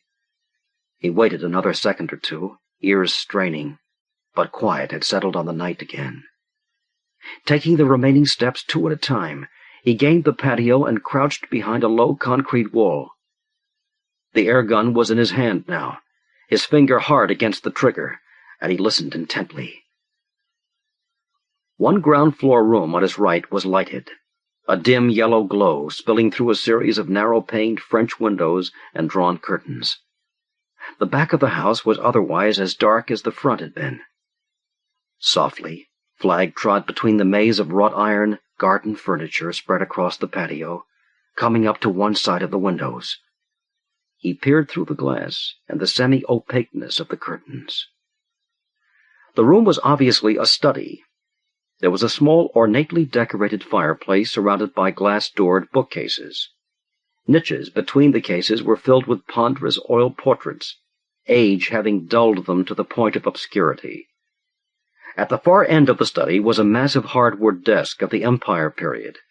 Its surface was taken up with a brass ashtray, a gooseneck lamp with its crown tilted over an electric typewriter.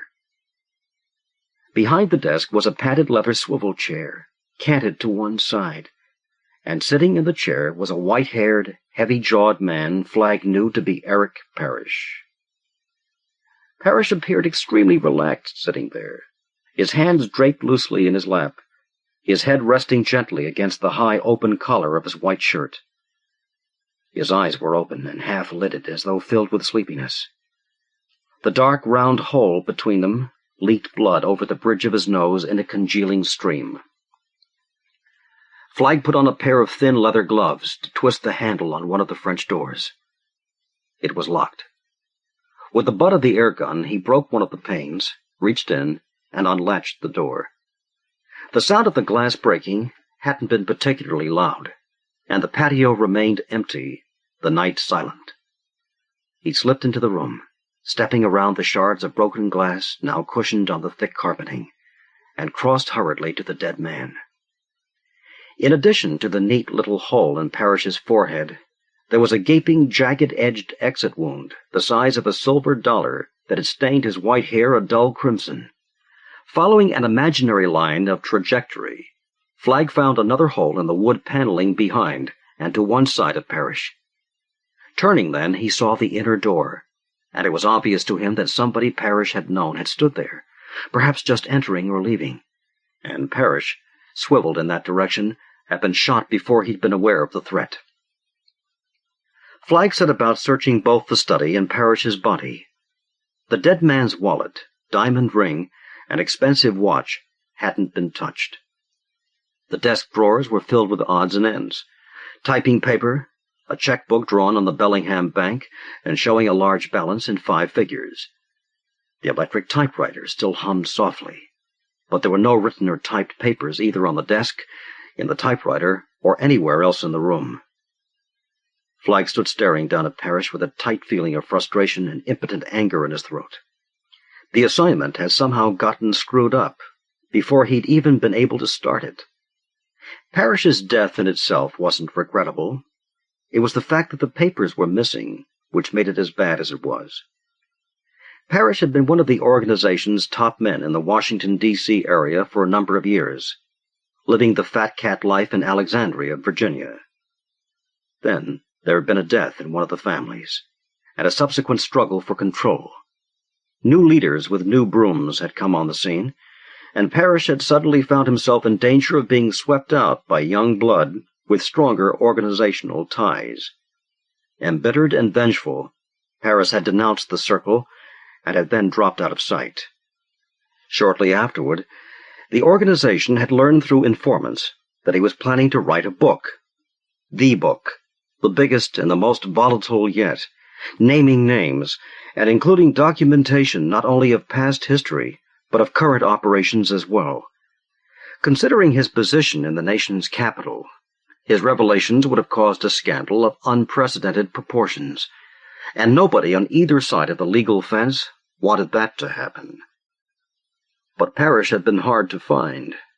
He'd planned well, coming cross-country and renting a cruiser and this island hideaway by proxy. The island was one of the smallest in a series between the coast of Washington and the southern tip of Vancouver Island. Volcanic in origin, some of the islands were quite large, such as Orcas Island, which had 7 small communities on it.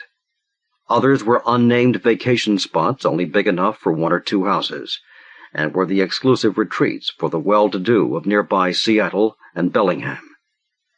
The waters surrounding the islands were frigid and treacherous, a mixture of currents from the Strait of Juan de Fuca and the Strait of Georgia.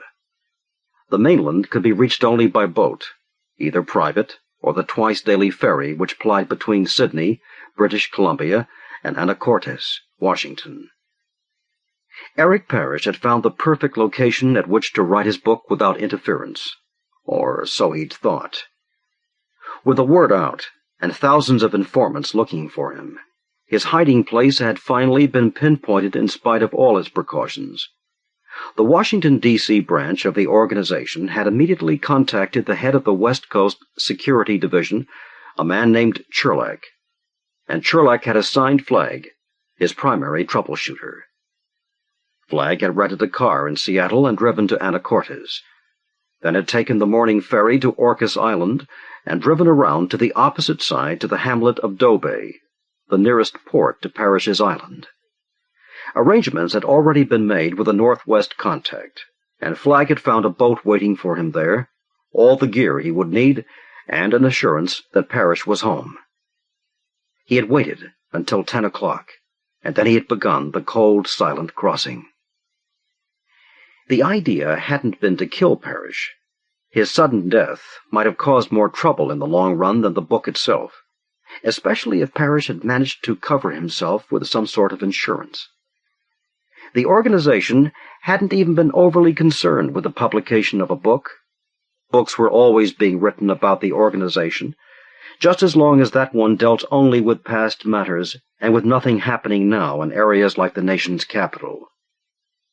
Flagg's mission was merely to talk to Parrish, to convince him that he was vulnerable no matter where he hid, to persuade him to hand over his notes and papers. Failing that, Flagg had been instructed to take all documentation one way or another. Only now somebody else had gotten to Parrish and to the papers first. Why? And who? And what had been the significance of the shot Flagg had heard as he was climbing the outside steps? It had been a shotgun blast, all right, not a small-caliber weapon of the type which had killed Parrish. Flagg moved across the study to the door and went down a short hallway. Darkness and silence filled the massive house. He glided through the downstairs rooms, parlor, kitchen, pantry, servants' quarters, and found no sign of anyone. A curving staircase led up to the 2nd-floor bedrooms, and a quick search there yielded him nothing either. Downstairs again, Flagg went to the front entrance, slipped through onto a wide veranda cluttered with wicker chairs and settees, with ferns and plants in narrow boxes. To one side of the house, set into the trees, was a smaller dwelling, obviously the caretaker's cottage. A dim light burned in a room on the facing side, casting pale illumination at the edges of the night. It hadn't been on when he had looked up at the house from the inlet earlier. With the air gun clenched tightly in his fist, Flagg moved down off the porch and made his way across to a large alder which grew a few feet from the front door.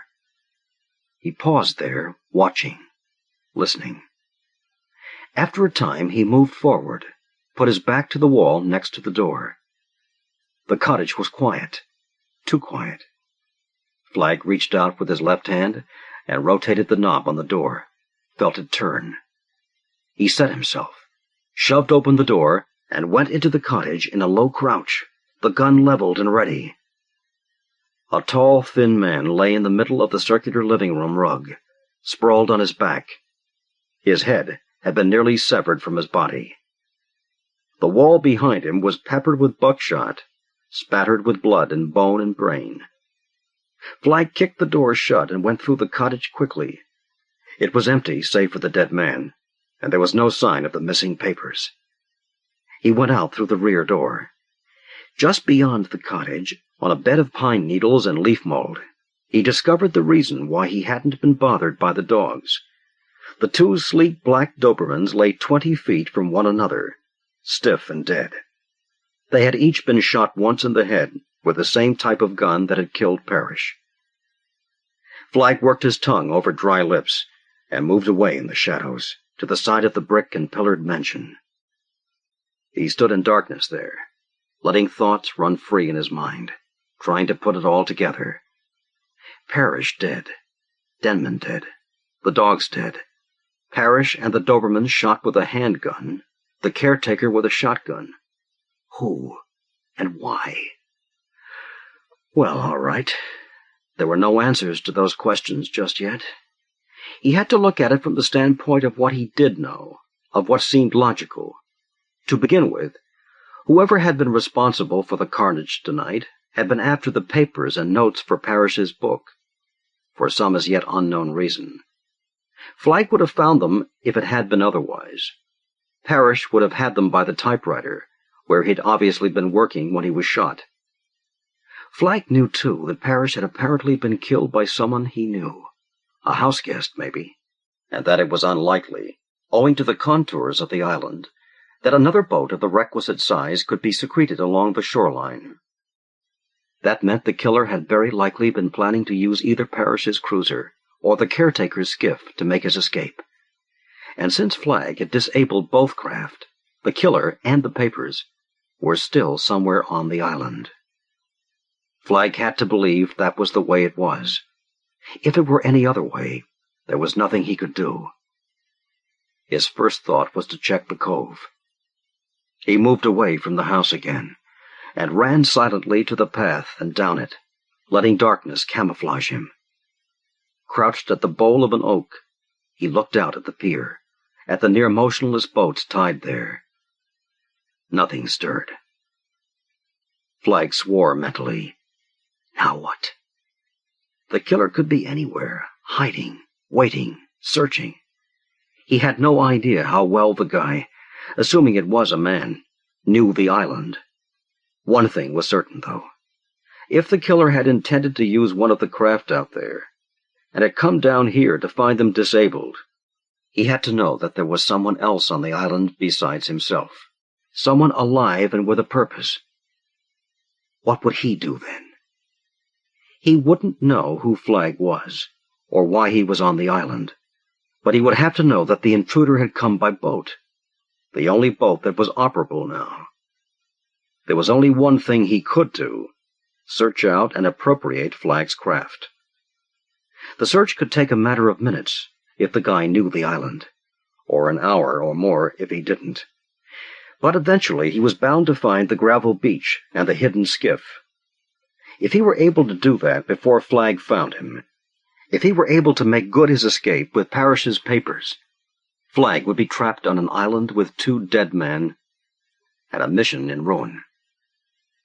He crossed the path running and plunged into the dense woods, moving as fast as he could in darkness and unfamiliar surroundings.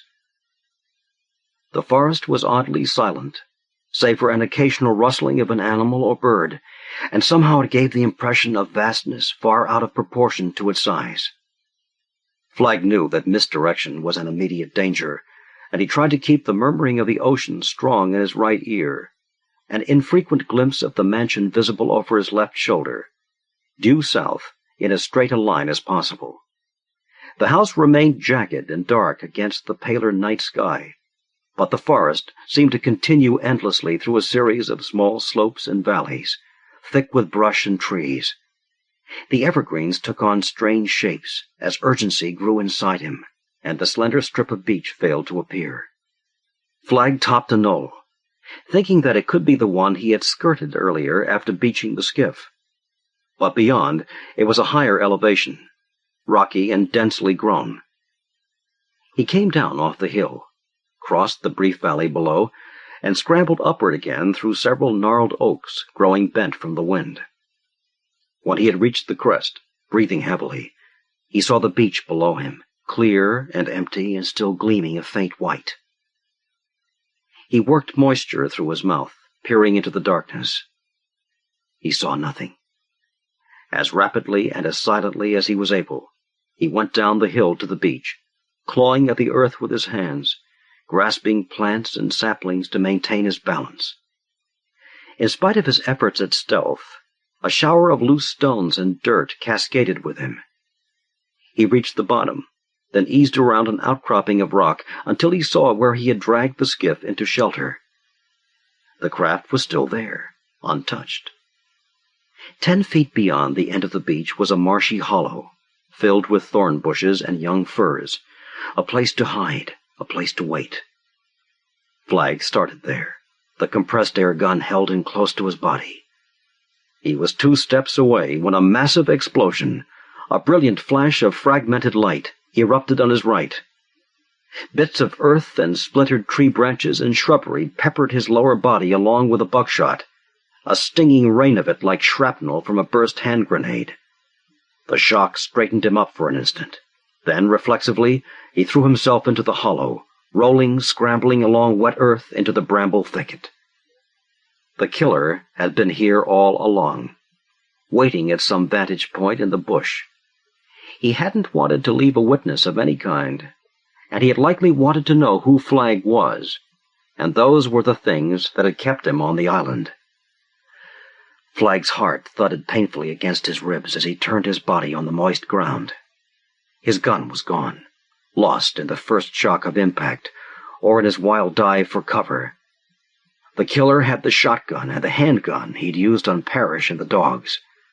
Flagg had nothing now, except the hunting knife sheathed at his belt. He lifted his right hand and eased it downward. His torso was bloody, the knife was bloody, but he knew that the full force of the shotgun blast had missed him. He drew the knife, wiped the haft on his trouser leg, and gripped it tightly in his right hand, waiting. He could hear the killer stalking him, coming to end it. Covered with mud, leaves, twigs, Flagg lay motionless so as not to betray his position. His only chance was that the guy would not be familiar with jungle-type fighting, that he would be overconfident after that first, almost point-blank shot. It was difficult to see anyone lying motionless in a pocket of darkness, and Flagg was counting on that, on the element of surprise. The killer came out of the thick brush on the hillside, a few feet below where Flagg had stood at the moment the shotgun erupted. He was less than 10 yards from where Flagg now lay.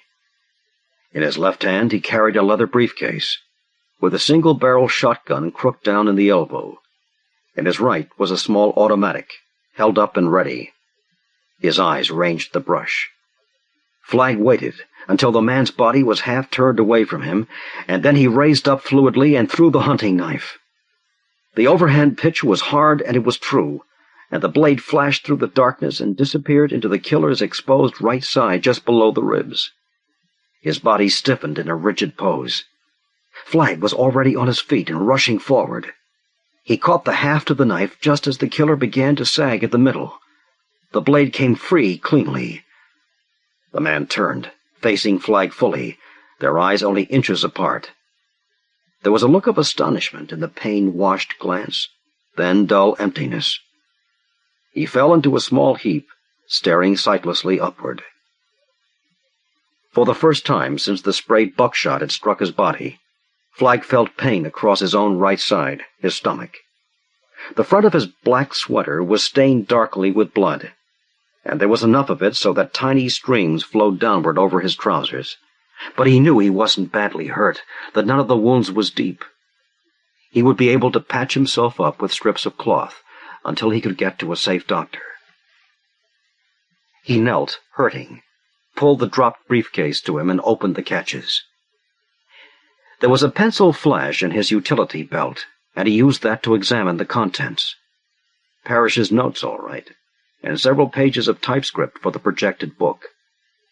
He put the flash on the dead man's face and body. He was tall and thin, like the other dead man in the caretaker's cottage. Flagg turned him slightly and went through his pockets.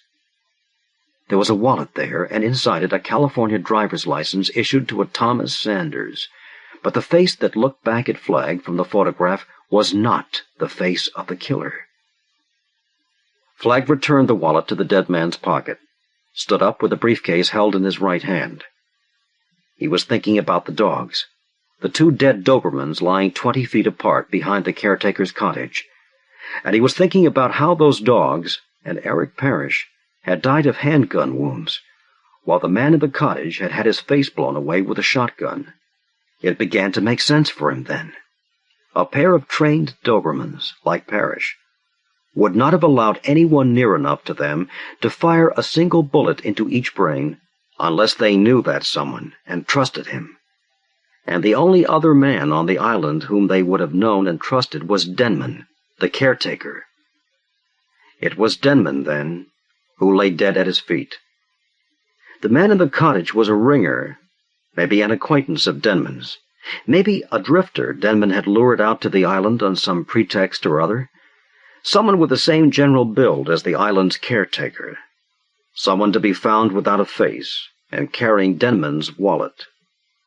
It had been a clumsy effort at best, but then men like Denman, taking one big gamble for the brass ring, weren't always rational. Flagg figured Denman had discovered what Parrish was doing on this island, who he really was, and had learned also of the incriminating papers and notes which Parrish had brought with him. Maybe he had believed he could sell them back to the organization, or to the government, if they were willing to make a cash offer. In any case, he had evolved his plan and had put it into operation on this night. He had killed the dogs first, sometime earlier in the evening, maybe telling Parrish that he was target shooting to cover the sounds of the shots. Then he had lured the ringer out to the island and installed him in his cottage. Later, he had entered the mansion and the study, killed Parrish, and then returned to the cottage and used the shotgun on the ringer. All nice and neat, he must have thought. An unexplainable and therefore unsolvable double murder on a lonely northwest island. A case to baffle the police for years, if they accepted the prima facie evidence that the second dead man was in fact the caretaker. Denman could have gone anywhere afterward, using the ringer's identification, to put the papers on the market to the highest bidder. Flagg turned away from Denman, found the compressed air gun where he'd first been struck by the buckshot, and tucked it away in his belt. Then he limped slowly to where he had secreted the skiff, and put the briefcase in the stern. He managed to drag the craft into the waters of the strait, to lower the outboard and get it started. The police were going to be baffled, he knew. When the bodies were discovered, as they would be one of these days by some curious local, the police would really have a mystery on their hands, one that would very probably receive national attention and be written up in one of those true crime magazines.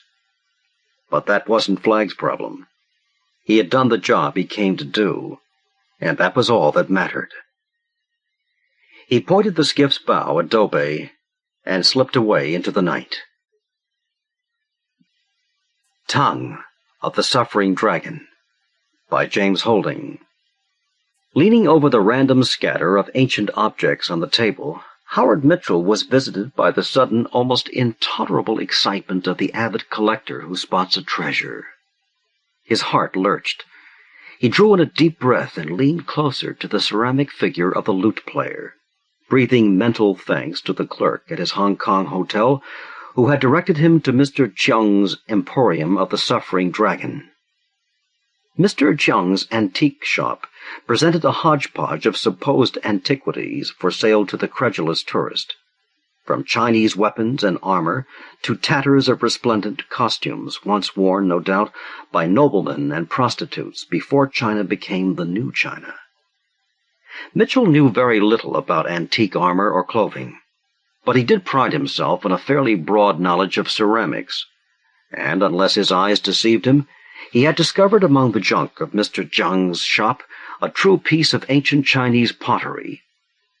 The lute player was small, not more than 6 inches high, unglazed and dusty, but beautifully molded and fired. It was exactly the kind of piece originally placed in the tombs of prominent Chinese persons long ago. How long ago? Mitchell leaned closer for better scrutiny. Tang? Almost certainly. And that would make the little lute player about 1,200 years old, give or take a few. It would also make the lute player a notable addition to the ceramic collection which occupied most of Mitchell's time and attention, now that his wife had died and left him alone with his money. He became aware of shuffling footsteps and looked up to see an amiable Chinese gentleman regarding him. The shop's proprietor, if it were he, wore a shabby Western business suit with vest, and looked every bit as ancient as his stock of merchandise. "Very nice antiquities, sir," he said to Mitchell with the air of a man who has greeted 10,000 tourist shoppers with exactly those words. His English was excellent. "Are you Mr. Jiang?" asked Mitchell. Mr. Jiang bowed. "At your service, sir. Have you found something that strikes your fancy?" Mitchell noticed that under almost non-existent lashes, Mr. Jiang's black eyes were shrewd. Mitchell cleared his throat and tried to speak casually. This ceramic figure," he said, indicating the lute player with an index finger that trembled slightly with eagerness. "Is it a genuine antique?" "I have nothing but genuine antiques in this emporium," Mr. Jiang replied mildly, unperturbed by Mitchell's skepticism. "Of what period is the figurine?" "Tang Dynasty," Jiang said, spreading his hands in an oriental gesture. "It is perfectly typical, I assure you." "Tang," breathed Mitchell. He had been right. "How much do you want for it?"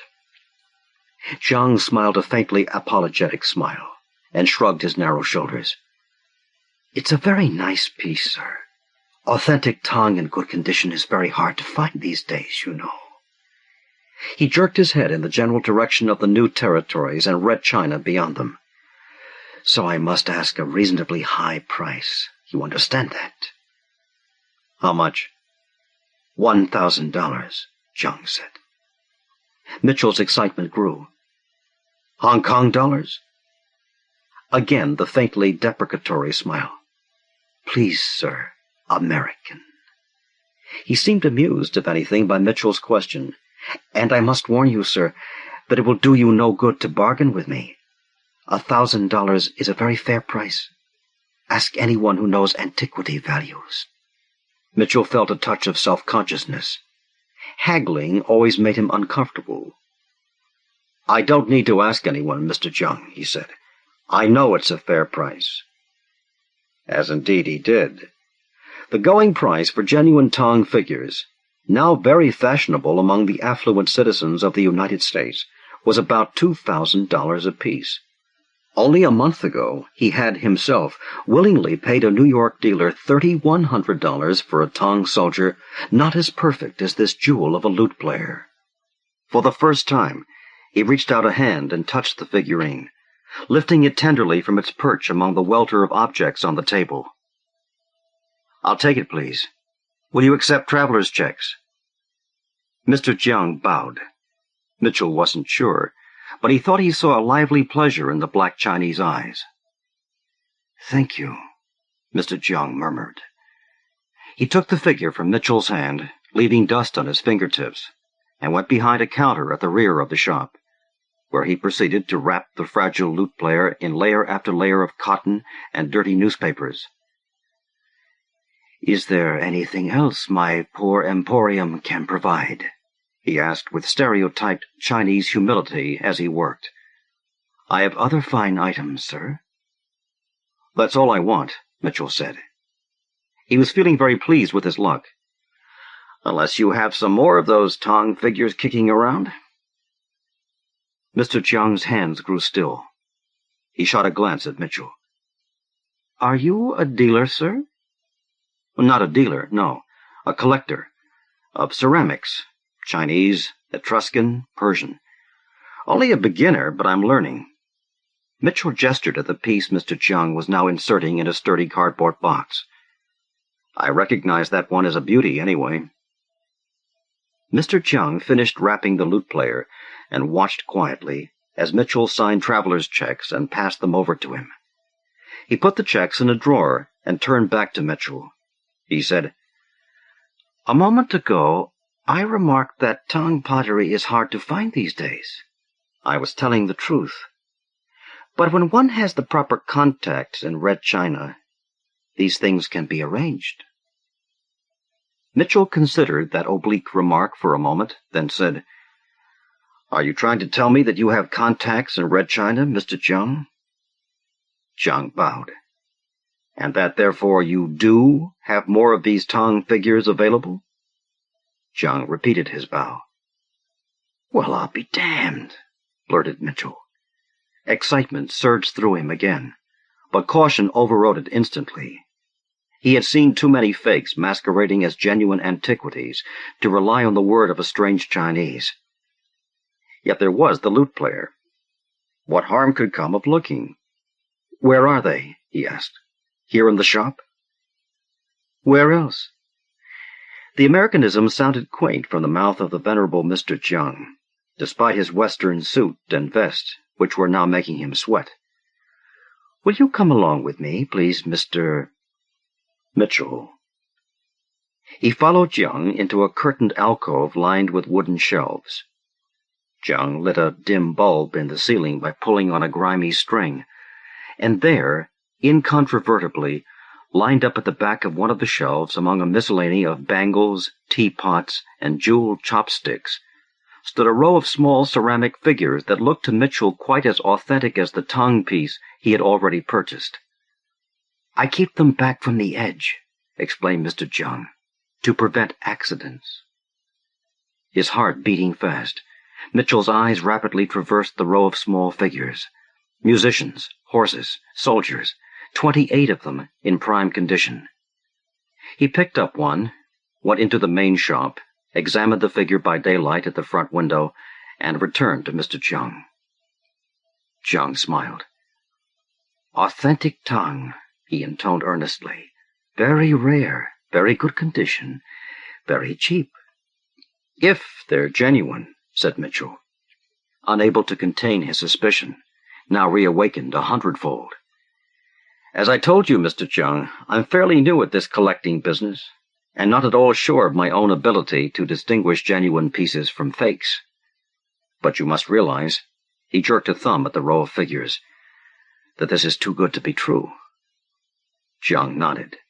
"I understand your feelings, but I told you that I have good contacts." "Good is too mild a word. Sensational would be better, I think." "These pieces are genuine," Mr. Jiang said mildly. "You have my word." He dangled the carrot. "And only $1,000 apiece. If you do not wish to own so many Tang pieces yourself, you could use them to trade with fellow collectors for other ceramics. Could you not?" Mitchell struggled to retain his perspective. The figures must be fakes, probably manufactured by the hundreds in some hidden Hong Kong factory for the tourist trade. He began to regret buying the lute player. Jiang seemed to read his mind. "You suspect these are modern copies, Mr. Mitchell? Tourist souvenirs?" "Yes. I'm sorry, but I do." "Do not blame yourself. There are many such in Hong Kong. I am aware of that. But not these. Why not assure yourself of their genuineness?" "How?" "Submit them to a true expert in Chinese pottery, perhaps? For certification?" "Whom do you have in mind?" "You are American," said Mr. Jiang. "You live in New York?" "Yes." "You know Philadelphia, then? In Pennsylvania?" "Sure," said Mitchell, intrigued by the geographical turn of the conversation. "What about Philadelphia?" "One of the greatest experts on Chinese ceramics in the world," Jiang said, "resides in Philadelphia. You could have him authenticate these figures as true Tang pieces." Mitchell said, "What good can your expert do me when he is in Philadelphia and these figures are in Hong Kong?" "His evaluation of these pieces can be arranged without financial risk to you, if that's what you mean, Mr. Mitchell." "Really?" said Mitchell. "How?" "Suppose you were to pay me today the current souvenir price for these figures, as though they are copies. Then, after consultation with Dr. Kam-Sun-Fat in Philadelphia, if he finds the pieces genuine, you could mail me the proper price for them. You mean you'd trust me? Mr. Jung bowed his amiable bow.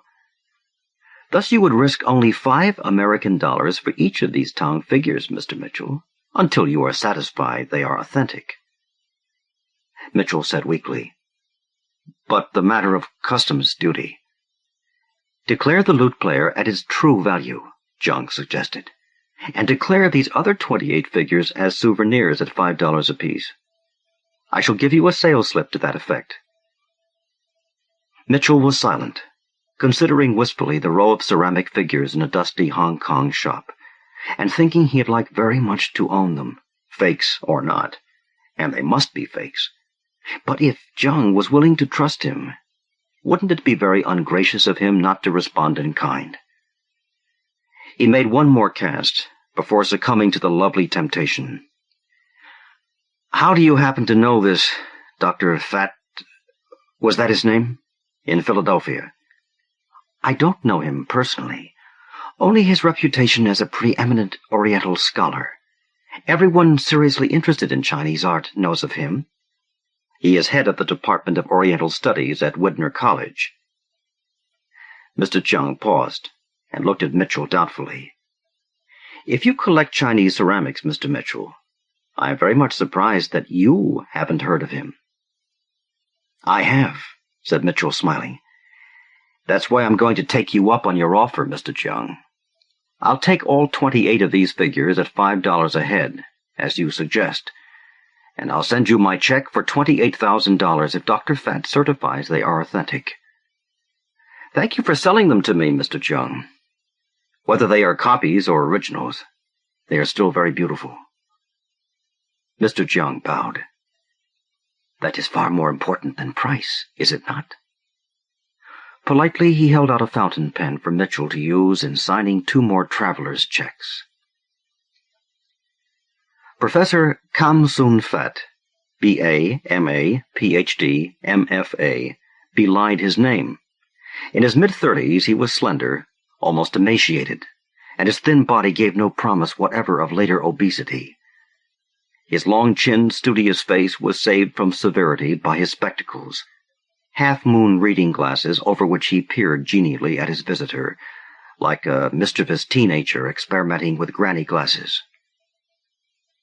Mitchell sat down in the indicated chair beside Professor Fat's desk and held his leather case on his knees before him. "It was good of you to see me," he said. "I know you have a busy schedule." "Never too busy to help a fellow admirer of Chinese ceramics," said Dr. Fat, "especially when I can earn a consulting fee by doing so." His English was fluent and unaccented. He gave Mitchell a quizzical look. "You see, I like money, as well as Oriental art." "Who doesn't?" said Mitchell, amused at the frankness of this internationally known scholar. "Your letter mentioned Tang figurines," said Dr. Fat. "You have reason to question their genuineness, you said." "Yes, and I'm counting on you to tell me whether I have a treasure here or a set of fakes." Mitchell explained that he was a recent newcomer to the ranks of collectors, and not yet confident of his own judgment.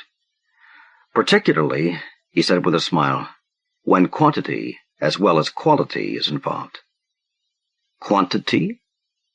"I have 29 pieces here," Mitchell said, opening his case and beginning to unwrap his figurines. "All acquired from a single source at the same time, in one transaction." "I see. From a questionable source, then, I take it?" "Right." "Almost any reputable dealer, or even collector," said Dr. Fat, "might come up with 29 authentic pieces." "But not the obscure antique shop where I bought these," Mitchell interrupted. "An American shop?" "No, in the Orient." Mitchell saw no reason to be more specific.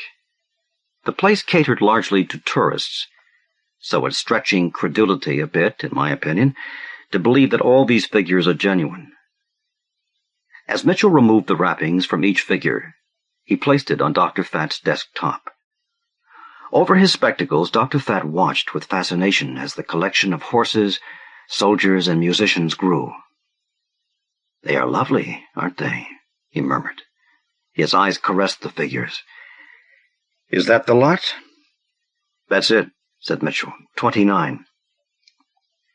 Dr. Fat regarded the figures on his desk for a moment without touching them. Then, slowly, he stretched out a lean hand and picked up one of them. He examined it carefully through his half-glasses, turning it this way and that, missing no tiny area of its surface. Then he took from his desk drawer a powerful magnifying glass and repeated the inspection, even more deliberately. Finally, he set the piece aside and repeated the performance on a second figure, humming the while in a barely audible undertone, completely preoccupied.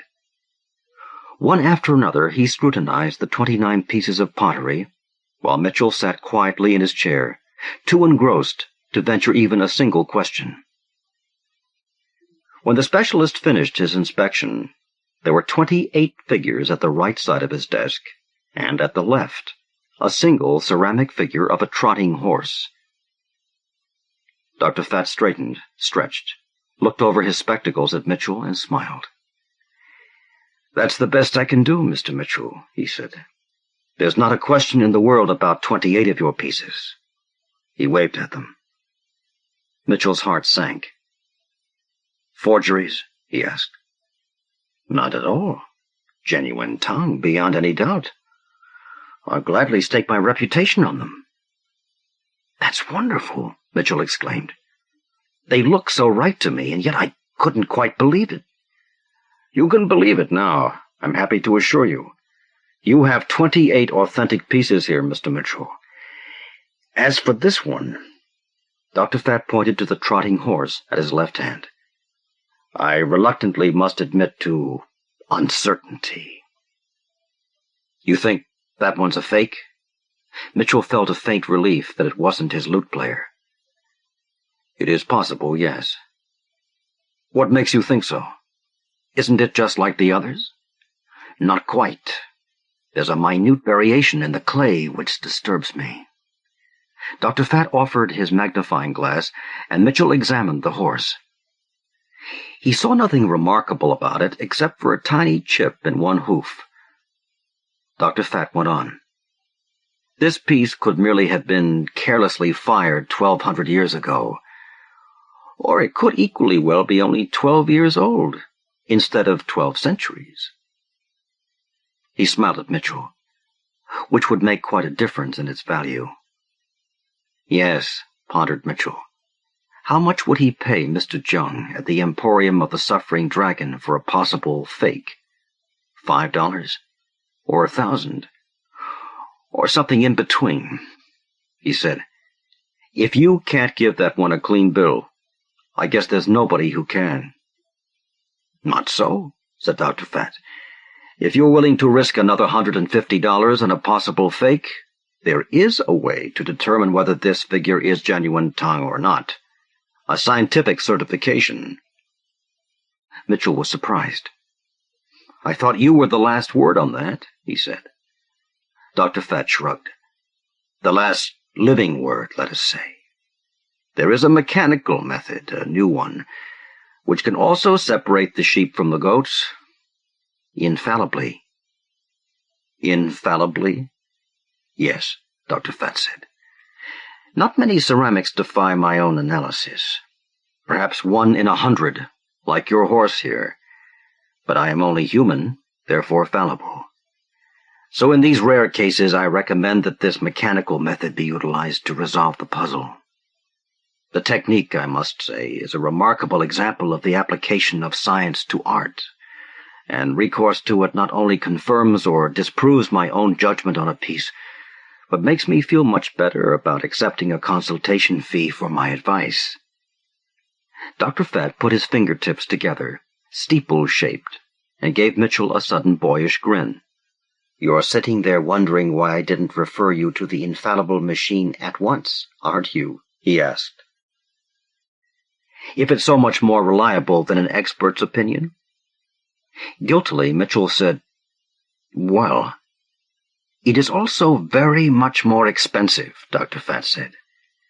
Each piece of pottery submitted to the process costs the owner $150 for its analysis, 3 times the amount of my consultation fee, in addition to a certain amount of inconvenience involved. Thus I consider that only really questionable pieces merit the expense. Tell me about it, Mitchell said. I've never heard of such a process. Few have.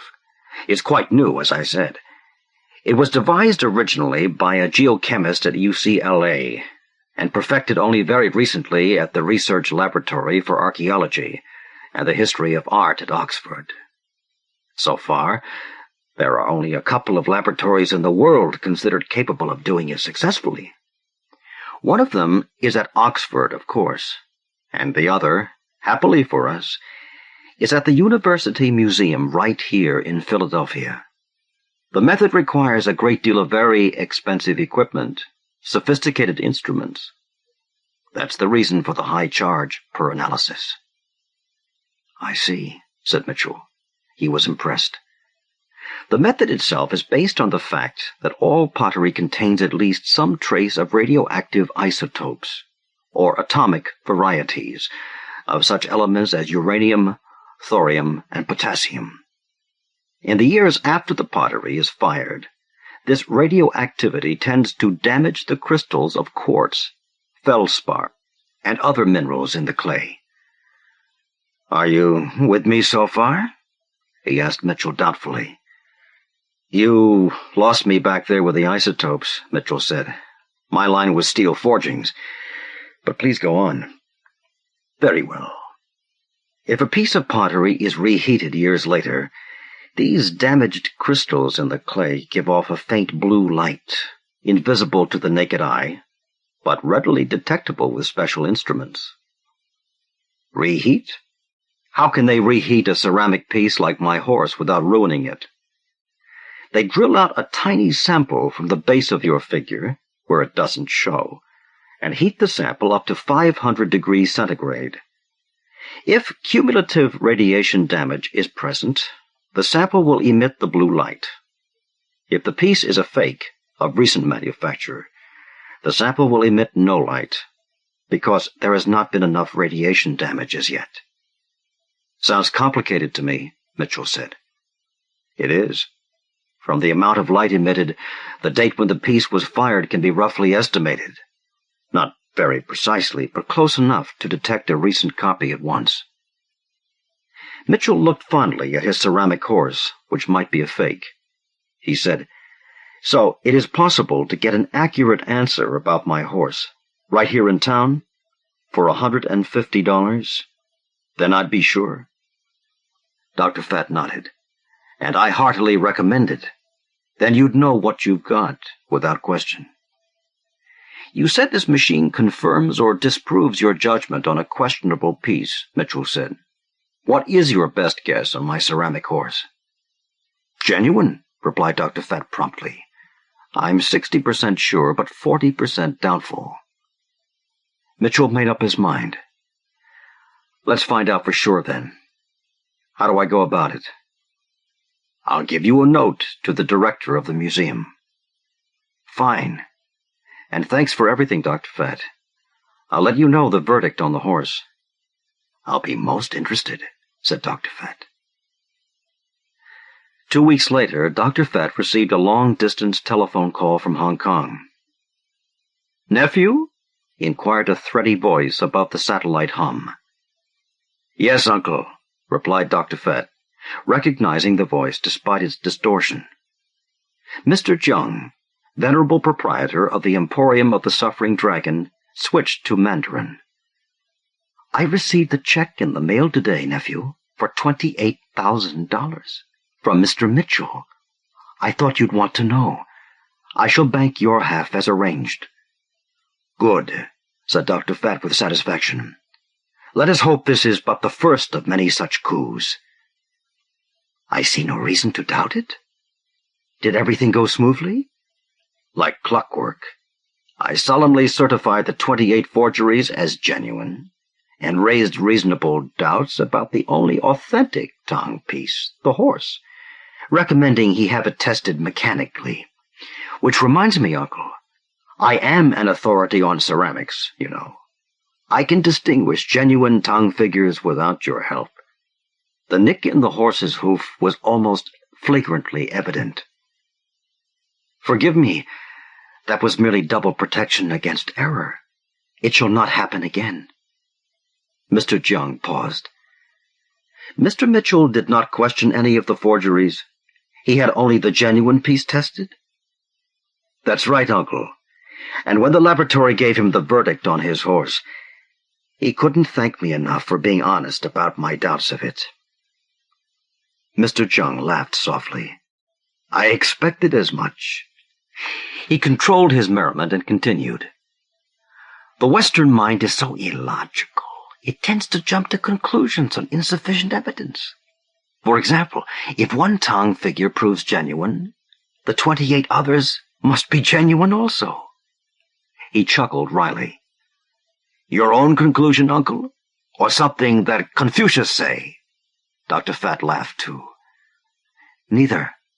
I had a professor of anthropology at Stanford in my youth, said Mr. Jung. His favorite example of this Western tendency to leap to conclusions dealt with an explorer who, returning from a trip through the North American wilderness, stated unequivocally that American Indians walked in single file. How can you be sure of that? Asked a friend, and the explorer replied, Because the only Indian I encountered was walking that way. You see my point, nephew? Dr. Fat said, I do indeed. May I ask another question? Of course, said Mr. Jung tolerantly. It is proper that youth learn from age. How could you be sure that Mitchell would send you the money? That same Stanford professor, said Mr. Jung. He made another pithy observation that I have never forgotten. It was to the effect that in the American free enterprise system, no man can afford to be completely honest until he is financially independent. Yet when financial independence is achieved, most Americans are almost fanatically honest, to make up for early laxity, I presume. Thus I felt that our Mr. Mitchell could be trusted. Because he is financially independent? Of course. And how did you know that? Mr. Jiang chuckled. Very simple, nephew. Your cousin, Xian, who works as a clerk at the Hong Kong Hilton, looked Mr. Howard Mitchell up in Who's Who in America and Dun & Bradstreet before he sent him to my shop. Ah, said Dr. Fat admiringly. You think of everything, Uncle. You did very well for a first venture, nephew. Congratulations. Thanks. At least, let it stand to my credit that I did tell the unvarnished truth to Mr. Mitchell in one respect, which was that I am fond of money as well as Oriental art. The Hung-Up Juror by George Antonich. Monday afternoons wore on, steam room hot and muggy. I was relieved when Judge Morton finally adjourned court. Outside I loosened my tie and gulped at the lazy breeze loafing in from the lake. In the parking lot I paused at my Jeep, weighing the prospect of going home to a dull meal of warmed-over stew against stopping for a tall, cool drink. The drink won. Will Kent! I just returned to the sidewalk when Miss Higby's shrill voice pierced me. Shuddering, I stopped, waiting for her whining demands that I pay my long-overdue bill at her combination bookstore stationery shop. I just wanted to thank you, she said. I received your payment in full in this morning's mail. Completely bewildered, I didn't answer, and she went on. If you still want those first editions you were interested in, I can let you have them. I'll be in after the trial, I mumbled, my mind whirling. I haven't had time to think of anything else these past few weeks. How do you suppose it will all turn out? Personally, I think Manny Dell is guilty as sin, and twice as evil. I don't want to talk about it. My, you are a stubborn one. I'm sorry, I said, eager to be rid of her. But as a juror, I'm not supposed to discuss the case with anyone. I brushed past her, heading toward Jim Goff's bar, stunned by her inexplicable revelation. I hadn't paid her a cent on my bill. Jim Goff must have seen me coming. He had a chill Tom Collins waiting as I entered and sat at the bar. "On the house," he said. I sniffed the drink warily. Getting a free one from the penny-pinching bar owner was something. "Just what," I asked, "is this for?" Grinning, he bellied up to the cash register. He took out a slip of paper, which he placed before me. It was my bar bill, stamped "Paid in Full." "I got your letter this morning, and the cash. Did you finally sell a story?" I mumbled something again, pushed my way through a group of pool players, and sat in a corner booth. I should be getting back to my lakeside bachelor shack, but I was pooped, peeved, and perplexed. Pooped because the murder trial of Manny Dill was dragging into its 5th brain-numbing week. Peeved because jury duty was keeping me from my writing, and perplexed because of the weird events of the past few minutes. First Miss Higbee, and now Jim Goff. I hadn't sent him any money. In the booth I sipped my drink and tried to ignore the loud pool players as I gave some hard thought to the matter.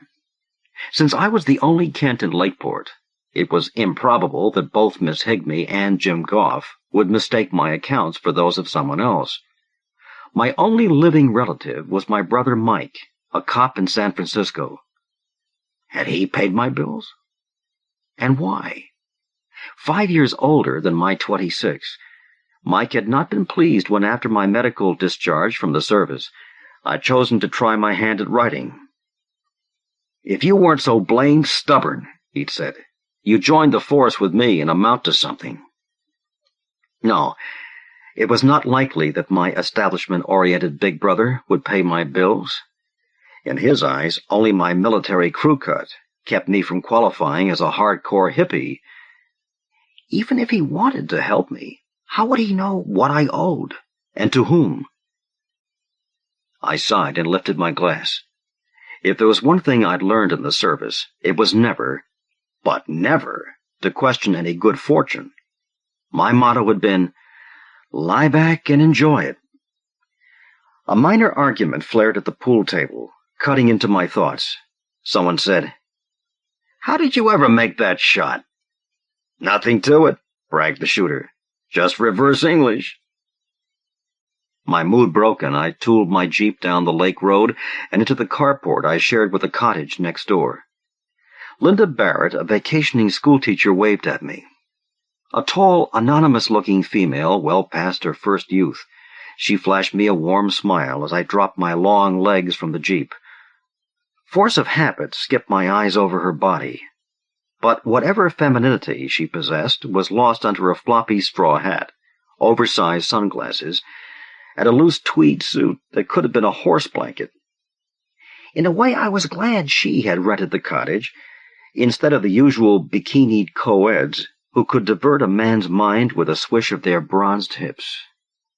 With the trial on my mind, my writing already neglected, and the puzzle of my bill-paying benefactor nagging at me, I had no time for anything else. As I turned toward the shack, she called out, "Am I invited?" "Invited? To what?" "Why, to your party, of course. I saw all the goodies being delivered this afternoon." "Miss Barrett, you've been in the sun too long. What goodies?"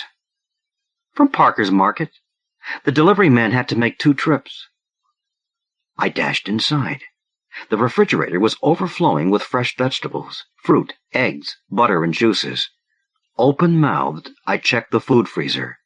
In it were neat packages of steaks, chops, and roasts, enough grade AA meat to throw a Texas-style barbecue.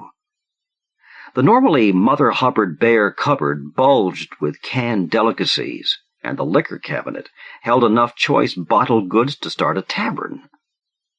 Dazed, I stumbled back outside to face Linda Barrett. "Did you say Parker's Market delivered all that stuff?" She nodded. "They must have had the wrong address." "But they didn't," she exclaimed.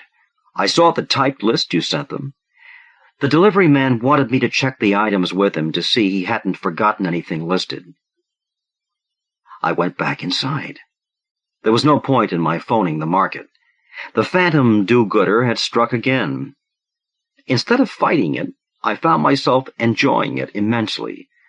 The martinis before dinner, the broiled filet mignon smothered in mushrooms, and the chilled Chianti.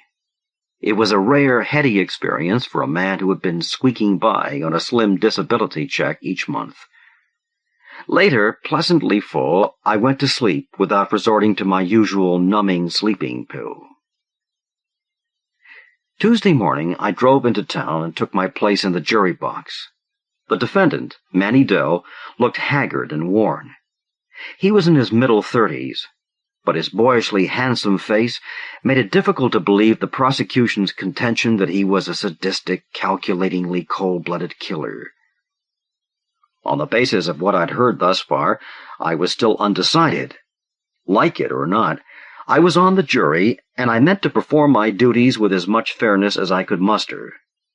Regardless of Dell's long and sordid past record, I was determined to make my judgment solely on the basis of the facts concerned with this case.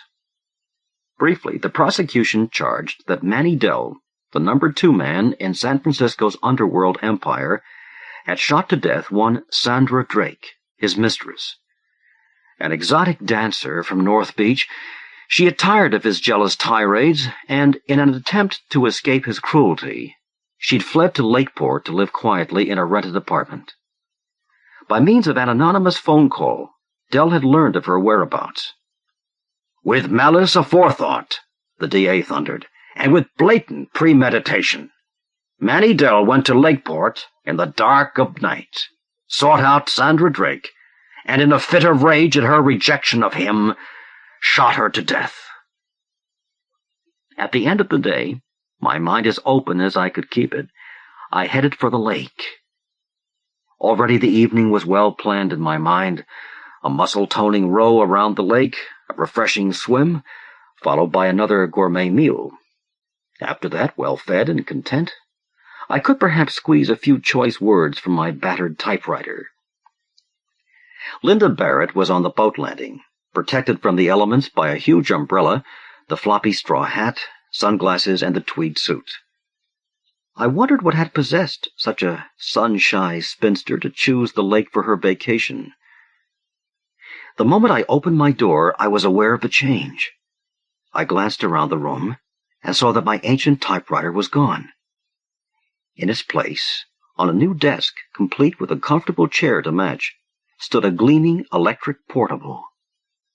On the desk were reams of bond paper, second sheets, carbon, stacks of postage stamps, and large manila envelopes, everything a struggling writer needed but could seldom afford in such abundance.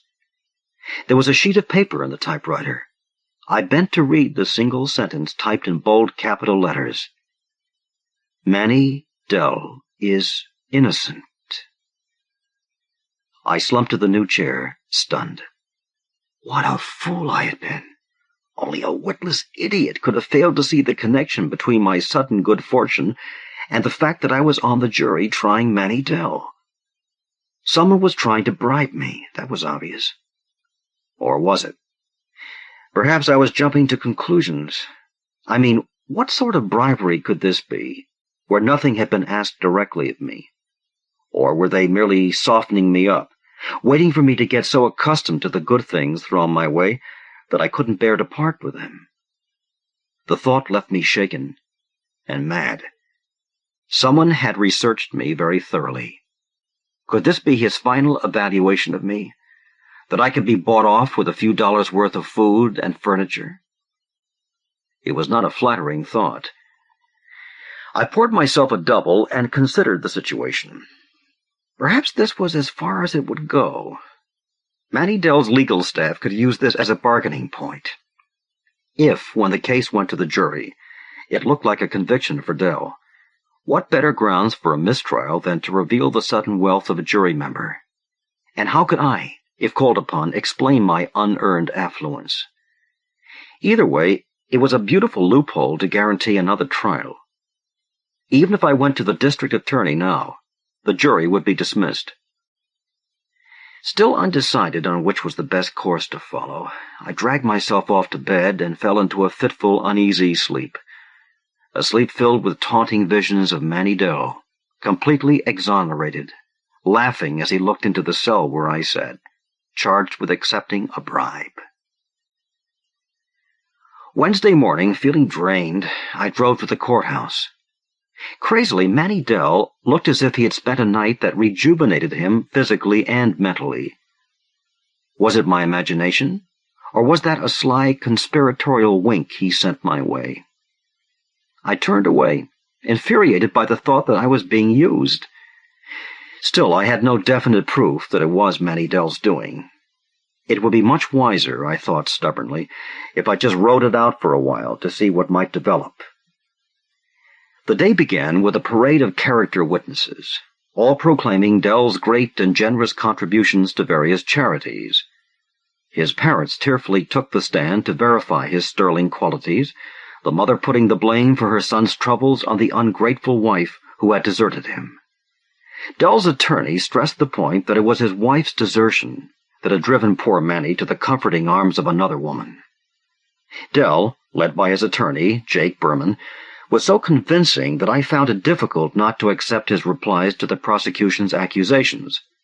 It was true, he admitted, that he had learned of the whereabouts of his wandering mistress, and he had gone to Lakeport to confront her.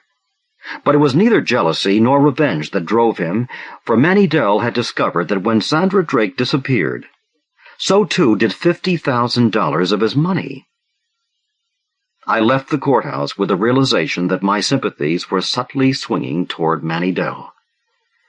I wondered if I were being influenced by his masterful lawyer, or by my own attempt to justify keeping the material things an acquittal would assure me.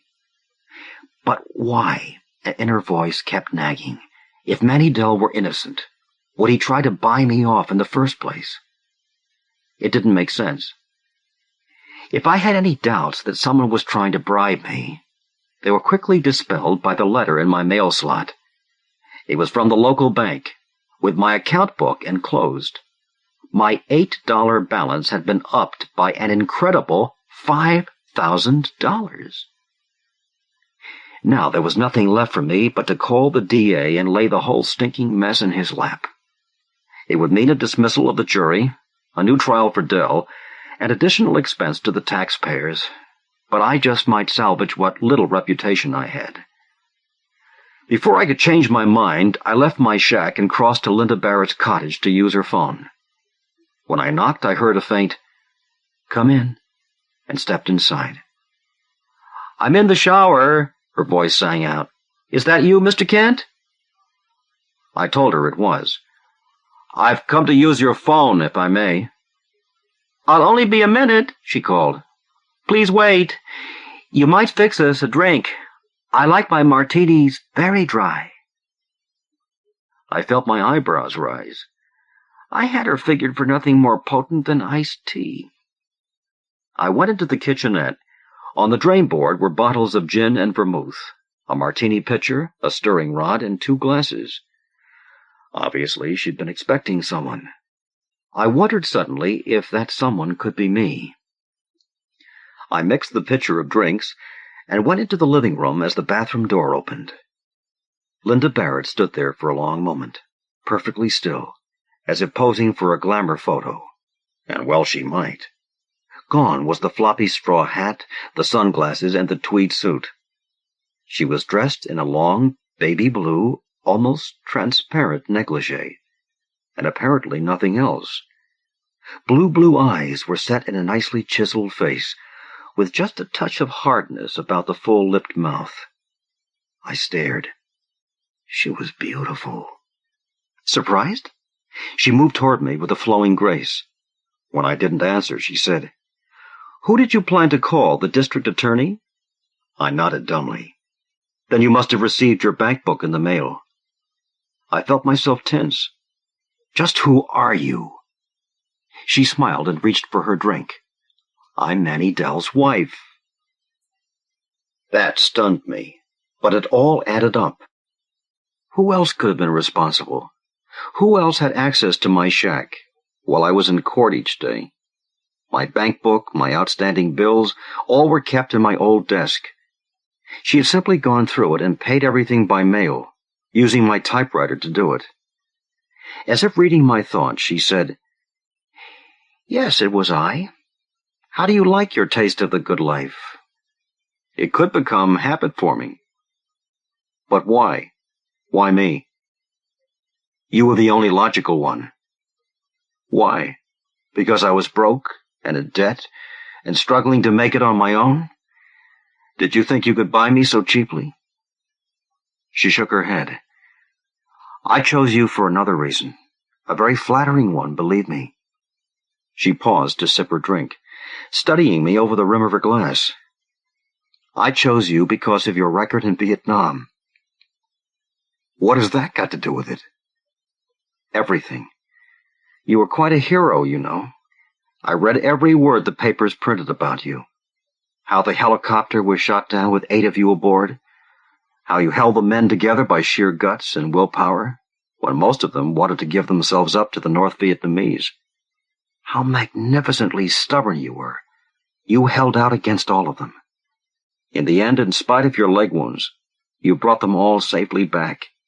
In short, you forced your will on them. Just like you want me to force my will on the jury, right?" She nodded. "Actually, I don't think any undue pressure on your part will be needed after all. I've seen the whole complexion of the case changing. I honestly believe the jury will find Manny innocent." "Then why all the bribes?" "At first, of course, I couldn't be certain. I was afraid popular opinion would be against my husband. They might convict him just because of his reputation. It wouldn't be the first time someone like Manny was railroaded for past sins gone unpunished. I had to have you as insurance against that possibility. You were my ace in the hole." I stayed silent for a long, angry time, until the drink in my hand grew warm. "Well," I snapped, "what do we do now?" "That's entirely up to you. If you report this, there will most certainly be a new trial, and you'll lose everything, including your hero status." "That's crazy. I didn't accept those things as bribes. Try to convince the good citizens of Lakeport of that." She laughed harshly. "Especially if I should spread the word that you forced me to give them to you." "You'd do that?" "I might. On the other hand, if you say nothing, you keep all your goodies, and no one will be the wiser. But I'd still be your insurance, your ace in the hole." "Of course. I wouldn't put it past the DA to pressure one or more of the jurors for a conviction. He's an ambitious man. Nailing Manny would be a feather in his political hat." My mind worked frantically, assessing everything that had taken place this past incredible week. Linda Barrett Dell had me between a rock and a hard place. Laying my cards on the table for the DA might save me from criminal charges, but it would not stop the wagging tongues, the seeds of suspicion sown in the minds of the townspeople. Of course, I could pack up and leave town, but the stubborn streak inside me refused to consider that possibility. I put down my drink and stood up. "I'll think about it," I told her. "You'd better," she said. "Believe me, I wouldn't hesitate to destroy you. You have to do it my way." I felt the small hairs on the back of my neck begin to bristle. My hands knotted into fists. Quickly, before I could do something I'd regret, I stormed out of her cottage. Thursday was a scorcher. In the courtroom, only Manny Dell's lawyer seemed cool. In calm, even tones, Jake Berman tore apart the prosecution's line of reasoning. It was true, he admitted, that his client had gone to Lakeport to confront Sandra Drake, but for the sole purpose of getting back the money the girl had stolen. Had he recovered the money? No, Berman said. When Manny Dell arrived, Miss Drake was already dead, her apartment a shambles. In his haste to leave the murder scene, he struck another car parked at the curb. A witness took down his license number and provided a detailed description. When the highway patrol stopped his car, Manny Dell was found to be carrying an unfired .38 in his shoulder holster. But Sandra Drake had been killed by a single shot from a small-bore weapon, a .25 caliber automatic. I couldn't imagine a hood like Dell using a pop-gun .25. Of course, the prosecution reasoned that Sandra Drake, frightened for her life, had pulled the gun to defend herself. Manny Dell had taken the gun from her and shot her to death with it. The murder weapon and the money had not been found. At the end of the day, I was convinced of Manny Dell's innocence. My decision should have made me happy. Instead, it left me with a nagging doubt I couldn't shake. In Jim Goff's bar, I ordered a drink and carried it past the usual shouting pool players to the corner booth. Seated, I groaned and buried my head in my hands. I felt caught up in a nasty mess. "Hey," one of the pool players yelled. "Are you sure that shot is legal?" "Just good ball control with reverse English," bragged the shooter. I stared at the man for a long moment, then put down the drink and moved to the telephone booth. My first impulse was to call the DA, to tell him, "Look, I've got a theory that will knock this trial wide open." But even as I dialed his number, I knew it would sound wildly improbable and improper. I hung up momentarily, then dialed my brother's number in San Francisco. "Hell yes," Mike growled when I told him what I wanted. "I've got a complete dossier of her in my mind. The whole force is looking for her." "Why all the police interest in Mrs. Dell, Mike?" "We know for certain that she's a walking file cabinet of her husband's criminal activities. She was a brilliant student at Berkeley, graduated with honors and all that. She kept most of Manny's records in her head." "You think she'd talk if you found her?" "Possible. We know for certain that Manny was fond of pushing her around. She took that. But when she learned of his affair with Sandra Drake, she blew her stack. A stoolie told us she threatened to talk if Manny didn't stop tomcatting around." "Maybe," I suggested, "she just got tired of the whole mess and ran away from it." "With what?" Mike said. "Manny doled out pin money to her. We've learned that she took off, if she did take off, with just the clothes on her back." "Why do you say if she took off?" "It's our unofficial opinion that Manny had her done away with. We fully expect to find her washed up on the beach one of these days." I talked with him for a few minutes, then hung up and headed for my shack. A cool breeze was blowing off the lake. It was possible that the long, miserable heat wave would break soon. I grinned. Maybe something more than the weather was about to break. Linda Dell was lying on the shore, stretched out on a blanket. I went into the shack and changed into my swim trunks. Then I fixed a pitcher of martinis, very dry, very special. She rolled over when I sat down beside her. Seeing the pitcher, she cried, "How very thoughtful of you." I poured for her. "There's something I want to discuss with you." "What is there to discuss?" "It's about Manny. The case should go to the jury tomorrow. I've decided to go along with you." I watched her face closely. Everything depended on her reaction. Her eyes narrowed. "You mean you'll hold out for a verdict of not guilty?" "Of course not," I laughed. "I'm going to do exactly what you wanted me to do from the start. I'm going to convict him." She looked down at her glass. "How did you know?" "It just didn't make sense for you to spend so much on me when Manny already had the rap beat. But it took a pool game to put me straight." "A pool game?"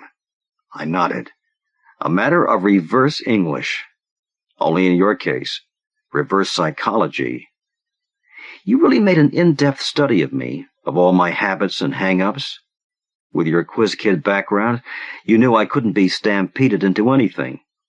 The minute someone tells me I have to do something, I usually do just the opposite.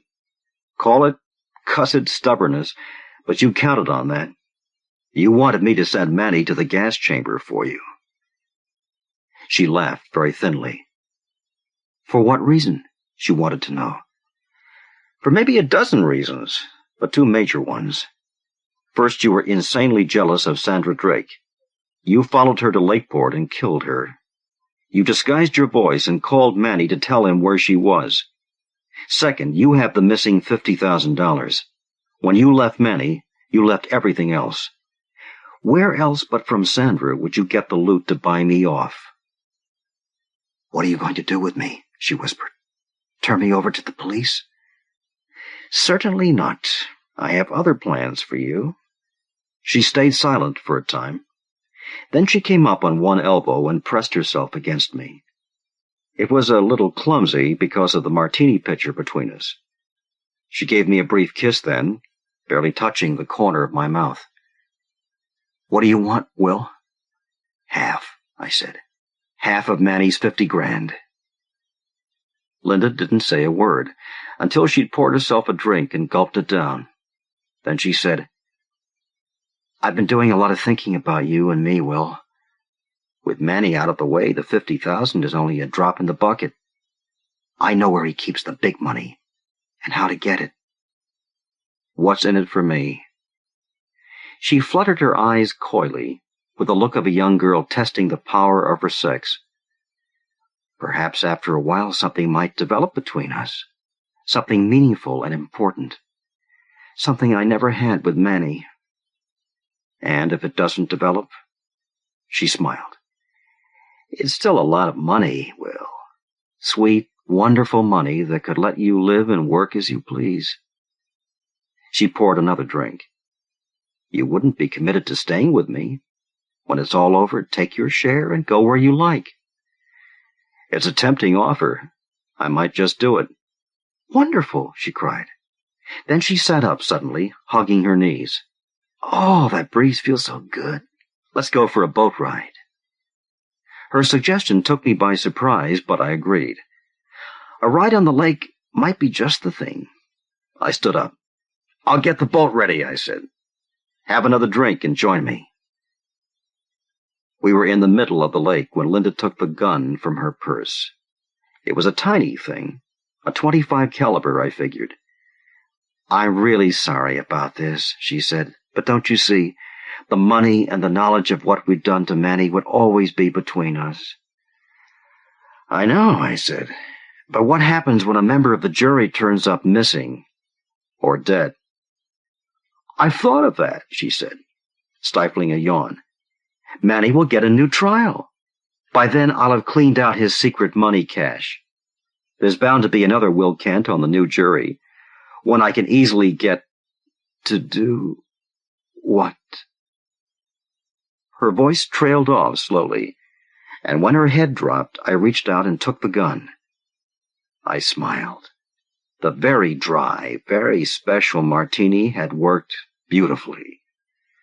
I hoped Jim Goff would never get the idea of using sleeping pills in place of vermouth. Linda was snoring peacefully. The boat was drifting. I put the gun away and reached for the oars. As I did, my cold inner voice said, No, reach for the anchor, you fool. The police expect to find her dead. The money will be all yours. Tie the anchor around her ankles.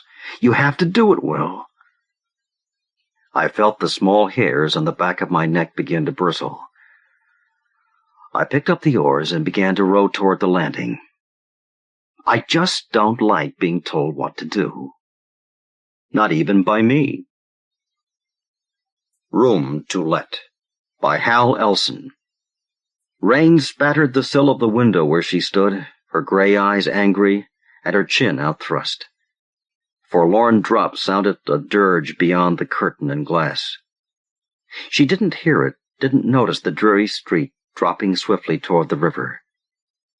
They were carrying the stretcher down the high stoop without trouble, for the dead man weighed no more than a stick. The bloody bugger cheated me, thought Mrs. Flynn, her gaze on the gray blanket. Not a cent to his name and owing me for his room. She shook her head and watched the stretcher slide into the morgue wagon, the door slam. Attendant and driver in black gleaming raincoats waved to the policeman standing by and climb into the wagon. As the wagon drove off, the policeman glanced up at the house and walked away, head thrust against the wind of the wild March day. "Well, that's that," said Mrs. Flynn aloud, turning from the window and hustling her short, fat legs for the hall door. Only one flight to the empty room above, but she was wheezing through her pinched nostrils when she reached it. The door was still ajar, the room brackish with shadow, silent and hollow as a shell. Another woman would have hesitated before entering, but not Mrs. Flynn.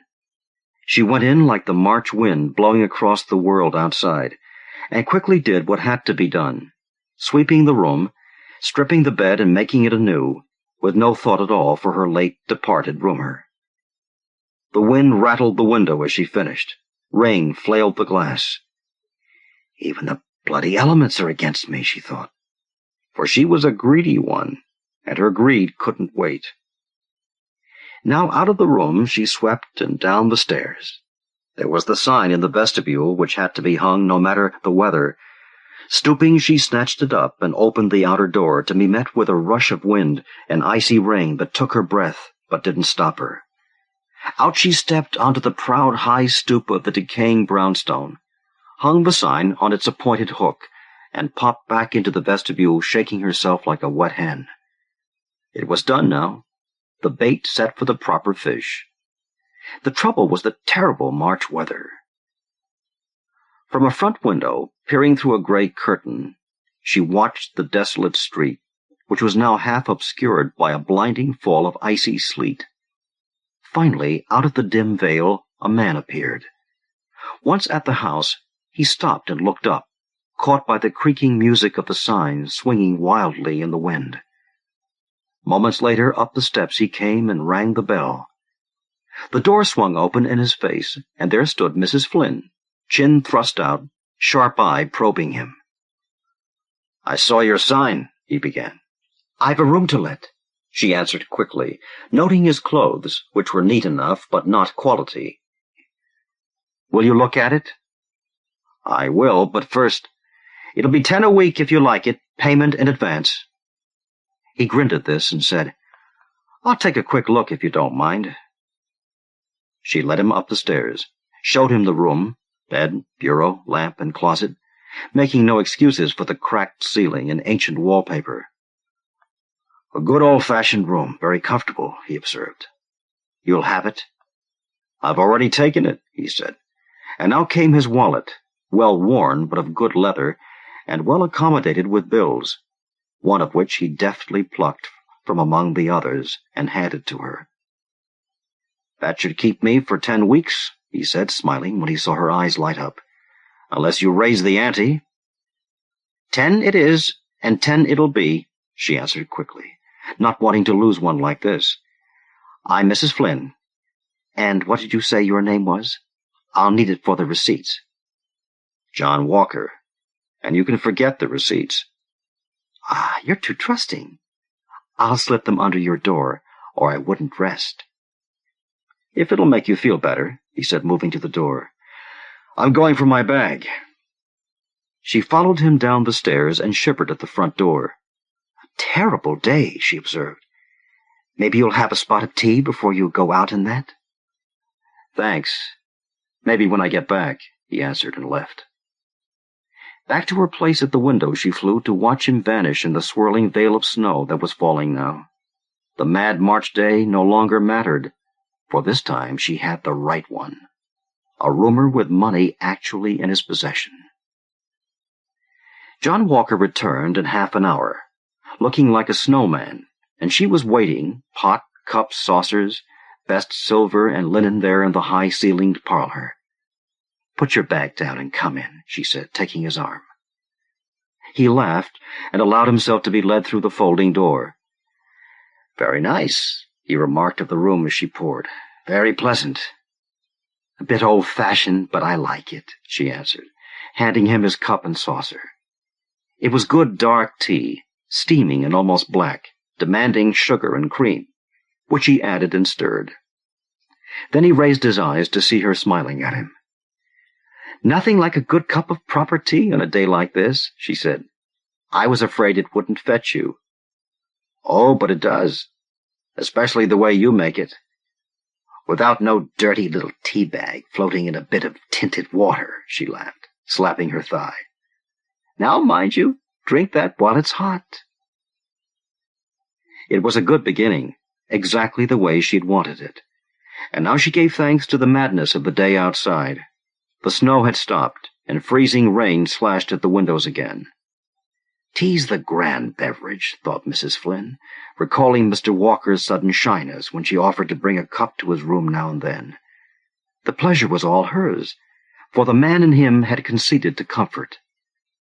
That was part of the plan, to keep him happy as a bird while she went about the business of discovering what she wanted to know. But Mr. Walker, pleasant and outgoing as he was, didn't reveal himself so easily, for all his willingness to talk at length, and sit to 2 and 3 cups of fine Irish tea.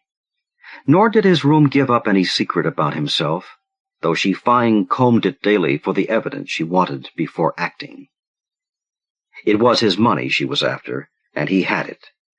She was as sure of that as of the sun coming up each day. But where was he keeping it? Not in the bank. He wasn't the type. She was convinced of that. For 4 weeks, she pursued her routine, waiting till he left the house in the morning, then running up the stairs with broom and duster to clean and search, but to no avail. He kept no money in his room. On the 5th week, she gave up searching.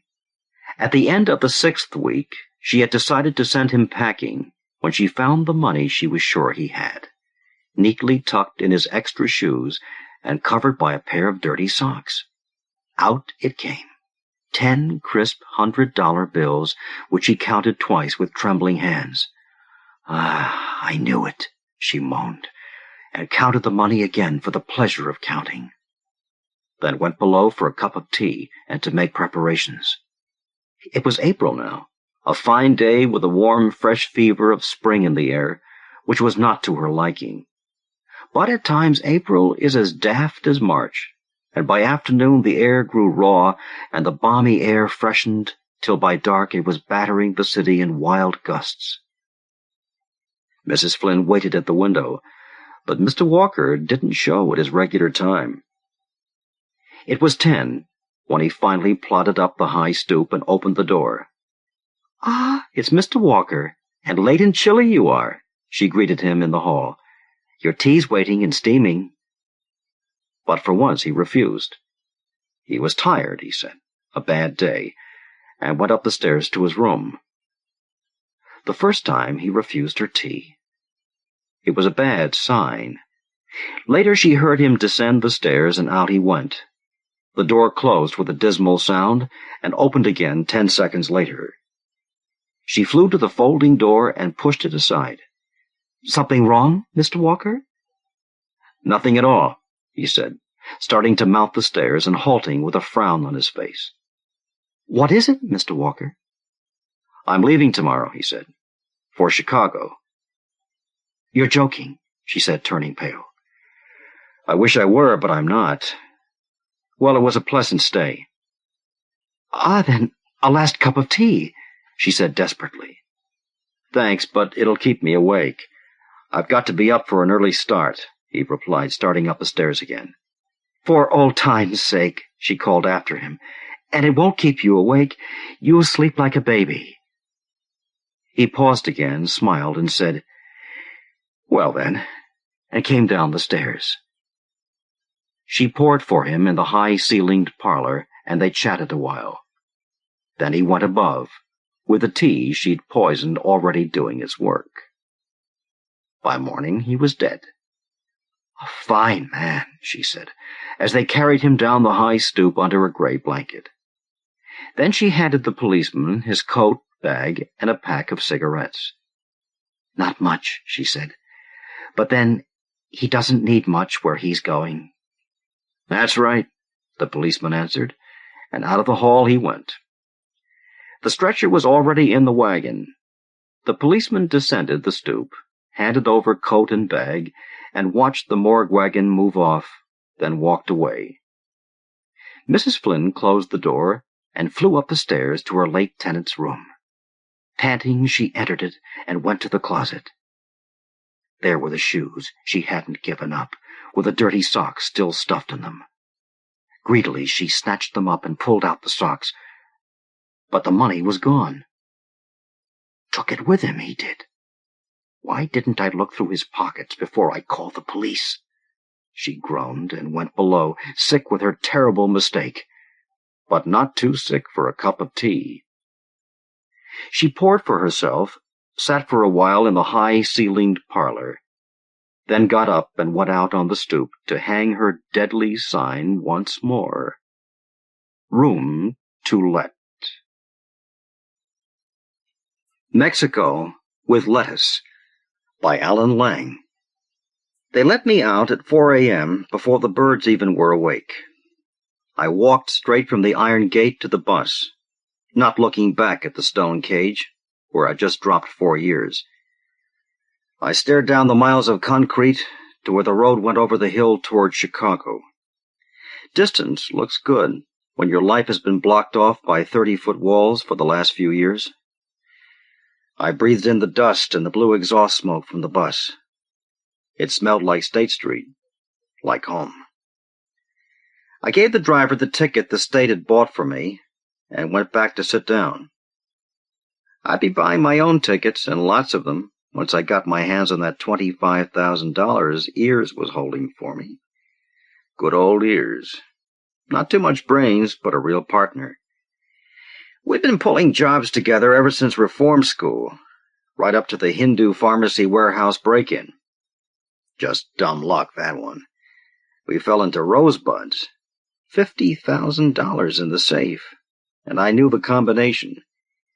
Sure, I got picked up and hit with a breaking and entering jolt, but that had been for a job I'd pulled 2 years previous. The cops couldn't finger me for the Hindu job. They just wanted me on ice for a few years, so they could drink their coffee and gossip with bartenders without wondering where Salt and his educated crowbar were working nights. I didn't take it too bad. Everybody falls once in a while, and $25,000 is pretty good pay for 4 years in a jute mill. I leaned back on the leather seat and let the throb of the bus engine and the hum of the tires on concrete sing me to sleep. In a couple of hours, my pockets would be fat with big bills, and I'd be flying off to Mexico like a big bird. Meanwhile, I needed my rest.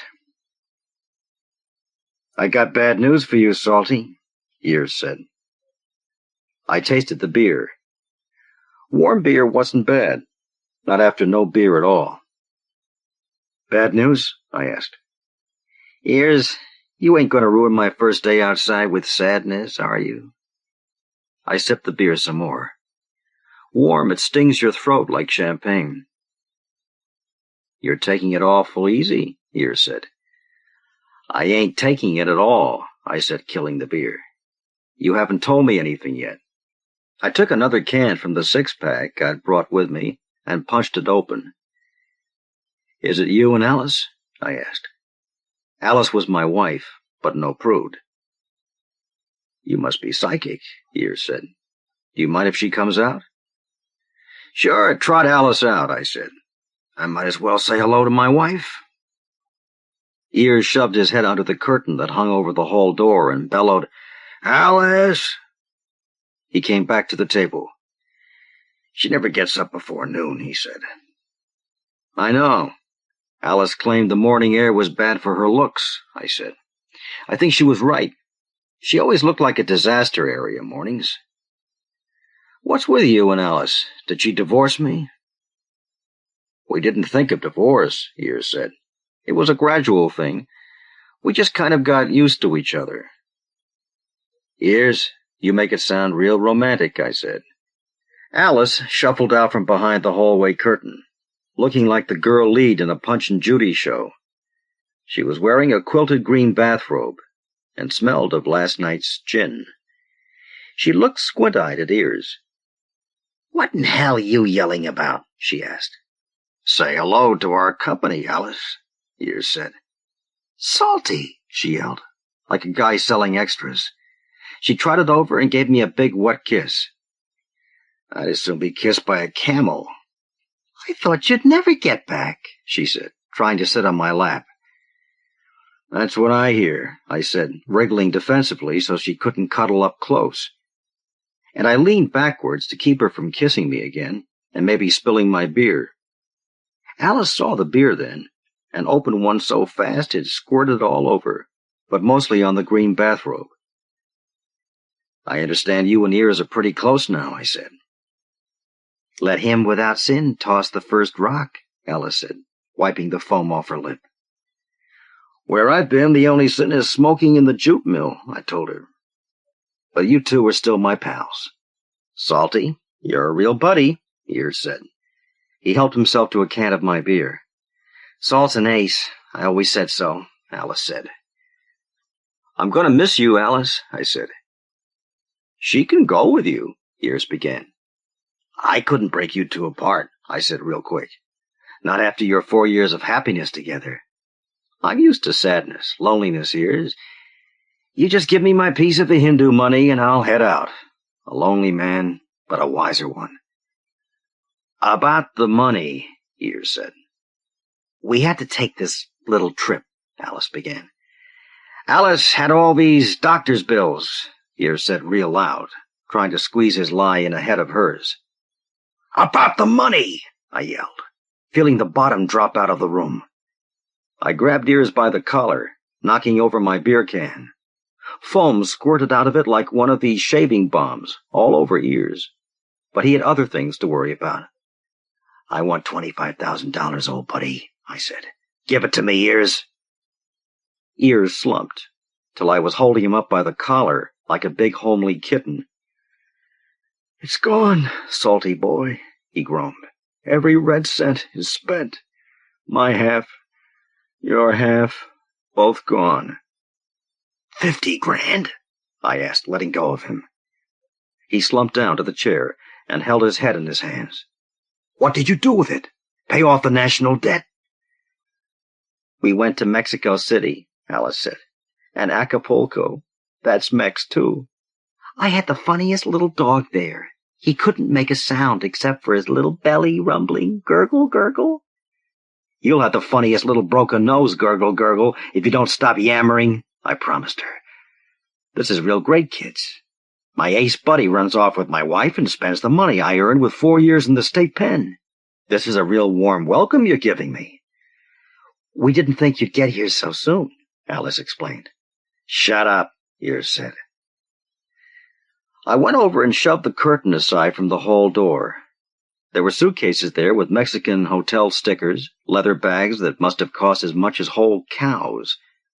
There were a few of those cardboard suitcases that cost $2.50 in drugstores, and last of all, 3 paper shopping bags full of rolled dirty shirts and old shoes. "Going back to Mexico City?" I asked. Ears kind of moaned. "If a ticket to the moon cost 2 bits, we couldn't make Evanston, Illinois," he said. "We were going over to my brother's for a visit."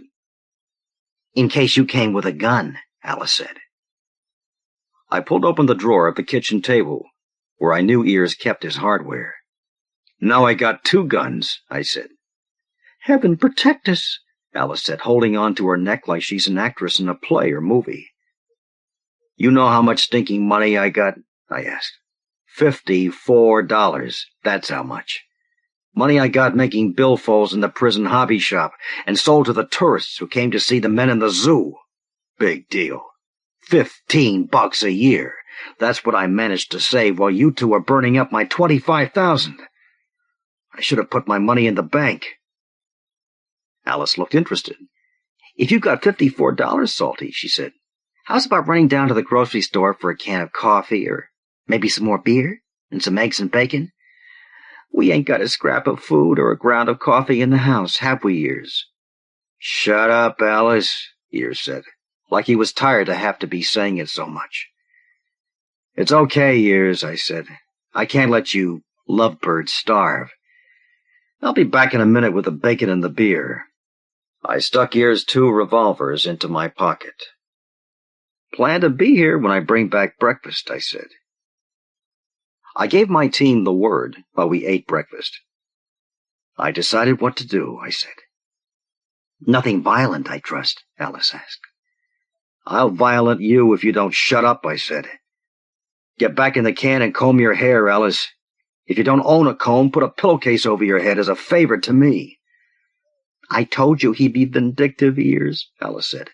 Comb! I shouted, standing up and raising my hand as for a slap, perhaps even a blow. Alice scampered barefoot through the curtained doorway. I opened a fresh beer. I decided how to settle this, I said. I laid Ears' 2 guns on the tabletop. A duel? Ears said, scooting his chair back from the table. Don't talk like a kid in an alley, I said. Are you going to turn me in? He asked. Sure, if I can make a nickel out of it, I said.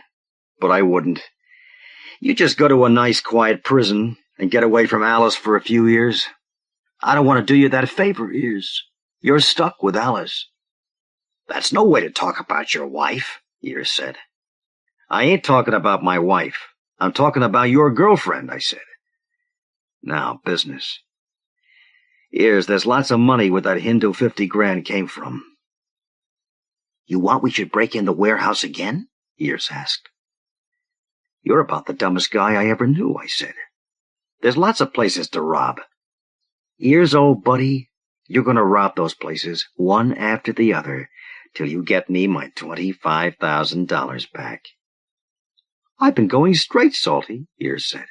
I ain't had a gun or a crowbar in my hand since you went away. Either you pick up your tools again, I said, or you wake up looking at a hospital ceiling through bruises. Take your pick. Alice came out again with her hair combed and perfume sprinkled all over. She was wearing a dress that must have come from Mexico, since it had a phony rose on one hip the size of a cabbage. She sat on the edge of the table in front of me, slicking her hands back over her hair. This better, Salty? She asked me. Don't sweet-talk me till after you and Ears paid back what you swiped off me, I said. I never heard such insolence, Alice said, bouncing up off the table. Alice can help us, I told Ears. I can what? She asked. Ears and me are getting back into the steel business, I said. I just decided to bring you in as a silent partner. What's my cut? She asked. You're the silent partner, so shut up, I told her. What kind of jobs you got in mind, Salty? Ears asked me. Loan officers, for a start, I said. You and Alice look like people that need a loan pretty bad, so you look natural there. We're going to squeeze $25,000 out of loan officers? Ears asked. Maybe not all of it, I said. But there must be 1,000 of those 36% birds in this town. We'll clean out maybe a dozen of them, then start somewhere else. Holding up currency exchanges, hock shops, filling stations. Rolling drunks, Alice suggested. You want a taste of the side of my hand? I asked her. Salty, couldn't we go back to our ladder and crowbar jobs? Ears asked. I never pulled any hold-ups. You gotta grow, Ears. Learn new things, I told him. We'll do like I say, if it's all right with Miss Princess of Monaco. Fine by me, Alice said. Can't ever have too many jailbirds in the family. I just got to the point where I can look at a cop without going into conniption fits, Ears said. And here we go again. Crowbars, gym shoes, sneaking around with guns in our hands. I figure it's fate that I'll go to jail. It's fate that you're going to pay me back my 25 grand, I told him. Our first loan office was an upstairs joint, not far from the Loop. It was ratty-looking, brown-smelling, lit up pink by the neon easy money sign outside the window. To case the place, I went in alone and told the girl at the counter I'd like to borrow whatever I could get. Will you please wait in booth 4, sir? She asked me. I took a good look at the cash register in front of her, then nodded, and went back to the booth. I was a little worried that they might really give me a loan, so I filled out my application blank with the name of my last warden, said I hadn't held a job in the last 8 years, and that I was $2,000 in debt already. I listed my home address as care of General Delivery, Chicago, and said I wanted $5,000 to pay my bills. When the loan manager came in and closed the door to booth 4, like a prison psychologist getting ready for some meaty ink blot tests, he hadn't sat all the way down before he was shoving me toward the door. I didn't mind. I got what I came for. 20 minutes later, Ears and Alice were in booth 4, giving the loan manager their no-buck, hard luck story. Before Alice had time to talk herself into real tears, Ears got his gun pointed at the loan manager. "Let's skip the paperwork," Ears said, folding up his phony application and stuffing it into his pocket. "Yeah," Alice added. After all, she wanted to earn a cut of the take. "Walk out ahead of us smiling," Ears said. "We don't want your help to suspect anything unusual's going on." "If this monkey comes out smiling, they'll know for sure something's rotten," Alice said. "Bet the only time he ever smiled was the day his mother died. He looks like a real big-hearted ace." "Yeah, walk out frowning," Ears said. "Think of the gun in my pocket. That should help. Clean out the till and give us everything in it, with a regular loan form, so the girls will think this is a legal touch." The loan manager walked to the counter, looking like his appendix had just busted, punched the keys of the machine, and counted a heap of bills onto a loan slip. I stood just outside the door, at the top of the stairs, in case J. Edgar Hoover came in for a loan and recognized Ears. "Let's have that chicken feet, too," Alice said, leaning over the counter to see the coins in the cash drawer. She passed her purse across the counter to the manager, who filled it with silver and pennies. "You better keep his company down the stairs," she said. "If I do, the girls will suspect that something is wrong," the loan manager said, glancing around as if something was wrong. "They wouldn't dare change their carbon paper," Alice said, "without your say-so, much less blow the whistle. You look like a mean boss, mister. It's a privilege to rob you." I hurried downstairs before they started down, and was in Ears' car when my partners got there, having left the loan manager to swear at his help. We slid out into traffic, and were back at Ears' place in about half an hour. "Let's count it," I said. Ears took the bundle of money from his pocket and tossed it onto the table. $820, he said. "The manager counted it out to us. Alice must have another $10 in pennies and nickels." "Not much like the Hindu job, is it?" I asked. I took the money off the table, slipped off 2 tens, and tossed them to Ears. "Your cut," I said. "Now you two only owe me $24,200. I stuck the rest in my pocket. "Remind me to buy a money belt this afternoon, will you?" "Speak of nerve," Alice said. "You want to give me your chicken feet, as you call it?" I asked. Alice shut up quick. "Fix us some lunch.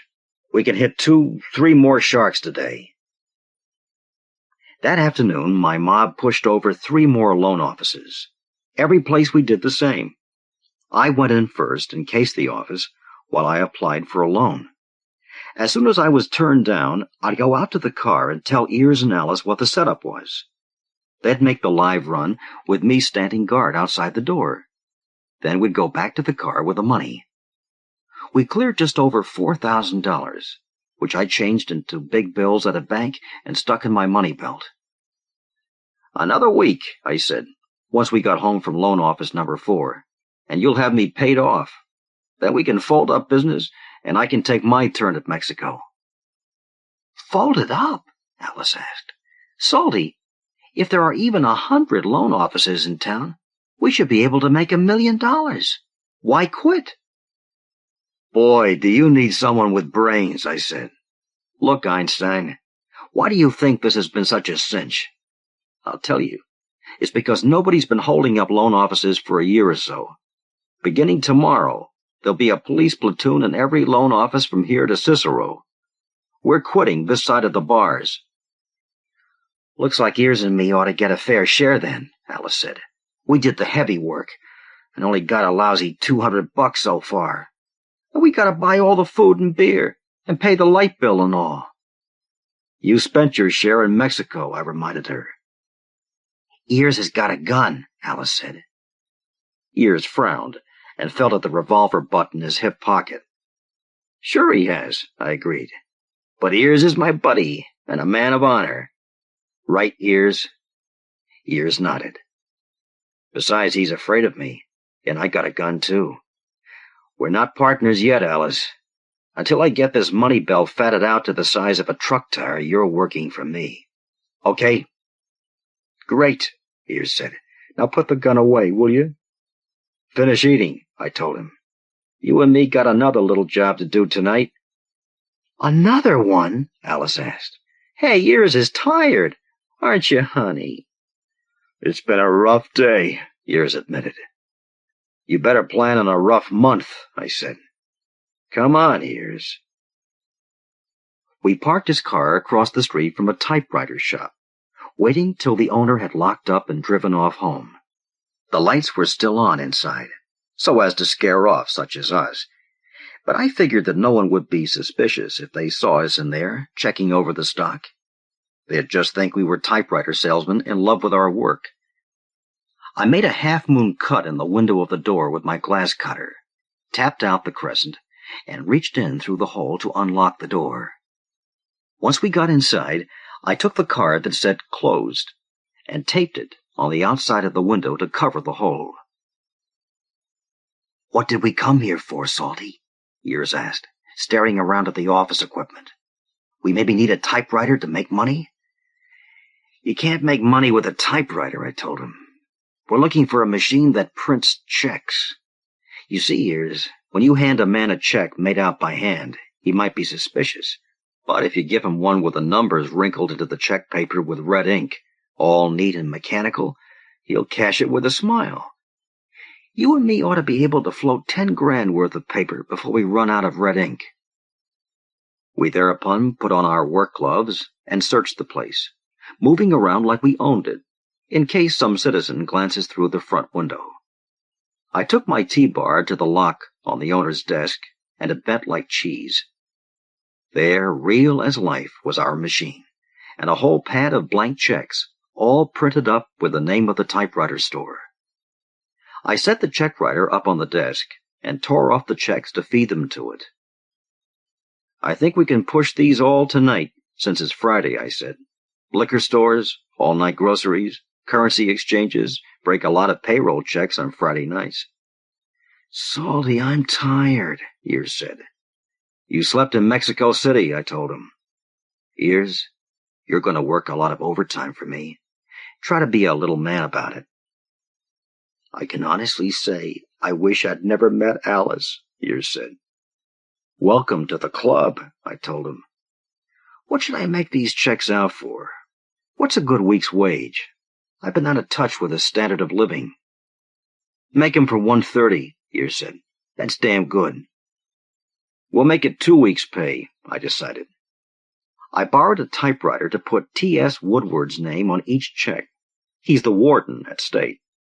Then ran each of them through the check writer with a dial set at $259.06. The man's going to have to sell a flock of typewriters to make up for tonight, Ears said. Maybe I'll buy one to help him out, I said. Come on, let's turn this into government paper. I took the check-writing machine and a typewriter along, in case we found another pad of blank checks somewhere. We picked up Alice and stopped at 3 liquor stores, one after the other, which made Alice feel better. In each place I picked out enough beer and whiskey to make cashing our check look like a good deal to the manager, then signed it T.S. Woodward, in sloppy third-grade handwriting like the warden uses. We didn't have any trouble. At the grocery store, Alice picked out enough chow to feed a football team all season, and I paid for the stuff with another of the warden's checks. With one of the checks, we filled the gas tank. Another bought Alice a dozen roses and a cactus plant for the bathroom window. By midnight, I had another $2,500 in my money belt, and it felt like a steel girdle. but good. "We've got a little over 18 grand to go," I said to Ears and Alice. "At this rate, I'll be out of your lives and on my vacation by next week. Maybe I'll try Mexico." "I'm so tired," Ears said. "If a cop came in now, I wouldn't have the strength to hold out my hands for the cuffs." But I noticed he had the strength to lift the 2 ounces of scotch I poured out for him. "We're working too hard," Alice said. "You two were eating belt holes when I showed up this morning," I reminded her. "You're not hungry now, are you?" "You shouldn't have used the warden's name on those checks," Ears said. "He won't mind," I told him. "Good night, children." They dragged off through the curtain, and I settled myself on the davenport with my money belt for pajamas. I went to sleep like I'd been blackjacked. It had been a long day. I lay awake from 9 till breakfast, thinking. Pretty soon, all the loan managers and liquor dealers and grocery owners in town would be telling the cops what me and Ears and Alice looked like. That would be dangerous. So we had to get the rest of my $25,000 in one chunk. I didn't tell my partners where we were going till we were in the car. "We're going to rob a bank," I said then. Alice laughed like Peter Lorre. "Why don't we set out for Fort Knox, big shot? Whoever told you could rob a bank?" "Alone I couldn't," I said. "But I got you two masterminds with me." "Right now, with no planning?" Ears asked. "That's the only way," I said. "You start planning and using stopwatches and drawing maps, and you just get nervous and drop the money when you got it." "I'll drive the getaway car," Alice said. "Oh, no," I said. "You'd get scared and cut out like a turpentine pup, and Ears and me would have to hitchhike from the bank. I'll drive. All 3 of us will go inside. We'll leave the car out front." "I haven't got a gun," Alice said. "You wouldn't send me in on a bank job unarmed, would you?" "Got a handkerchief?" I asked her. "For what? A flag of truce?" I grabbed her purse off her lap and got out a handkerchief. I wrapped it around her lipstick. "Somebody give me a pencil and a piece of paper." "What you doing?" Ears asked, handing me a pencil and a white piece of candy wrapper. "Writing a note. This is nitroglycerin. One funny move, and you'll be a splash on the ceiling. Put all your money in the sack and hand it over quick and quiet. No coins, only bills. I have friends with guns. The Mad Bomber." "That's silly," Alice said, reading over my shoulder. "You won't fool any bankers with a tin tube wrapped in a handkerchief." "Just watch what happens," I said. "If there's anything easier than fooling people, I ain't heard of it yet. Okay, Ears, start cruising around. I'll tell you when I find a bank I like." It was a little neighborhood branch bank. I went in and opened a savings account in Warden Woodward's name, figuring I'd have my $5 back with big interest before the day was over. All the windows, but one, had signs saying, "Next window, please," in front of them. The guard who stood by the door was so old he'd know better than to give us any back chat, and so fat he'd have trouble reaching past his belly for his revolver anyway. I went back to the car. "Let's go somewhere and kill time with coffee," I said. "We want to get into the bank just before closing time." "I'm too scared to drink coffee," Alice said. "Don't be scared," I told her. "You get nervous, and you're liable to drop the nitroglycerin." Bam! She jumped and gave me an unpleasant look. "If we make enough off this job," I went on, "maybe you and Ears will have enough left to take a second honeymoon in Mexico." "Shut up, Salt," Ears said. "If I take this dame to Mexico again, it'll be to enter her in a bullfight." "You didn't used to talk about me that way, Ears," Alice said. "It used to be all love talk, comparing me to flowers and things." I pulled in at a drive-in and parked. "If you two don't mind, I'd just as soon not eavesdrop on your lover's quarrel. And if you do go on another honeymoon, make it Canada, will you? I'm going to Mexico." "Black coffee," Ears told the waitress. "Black," Alice agreed. Wish they served these tranquilizer pills I've been reading about. 3 blacks, I told the waitress. Coffee would have to do. We went into the bank 1 minute before closing time. I tugged the blind down over the front window. Thank you, the old guard said. I was just about to do that when you showed up. A pleasure, I told him. What do I do now, Salty? Ears asked me. Get the guard's gun, I told him. Hey! The old man shouted at Ears. Stop that!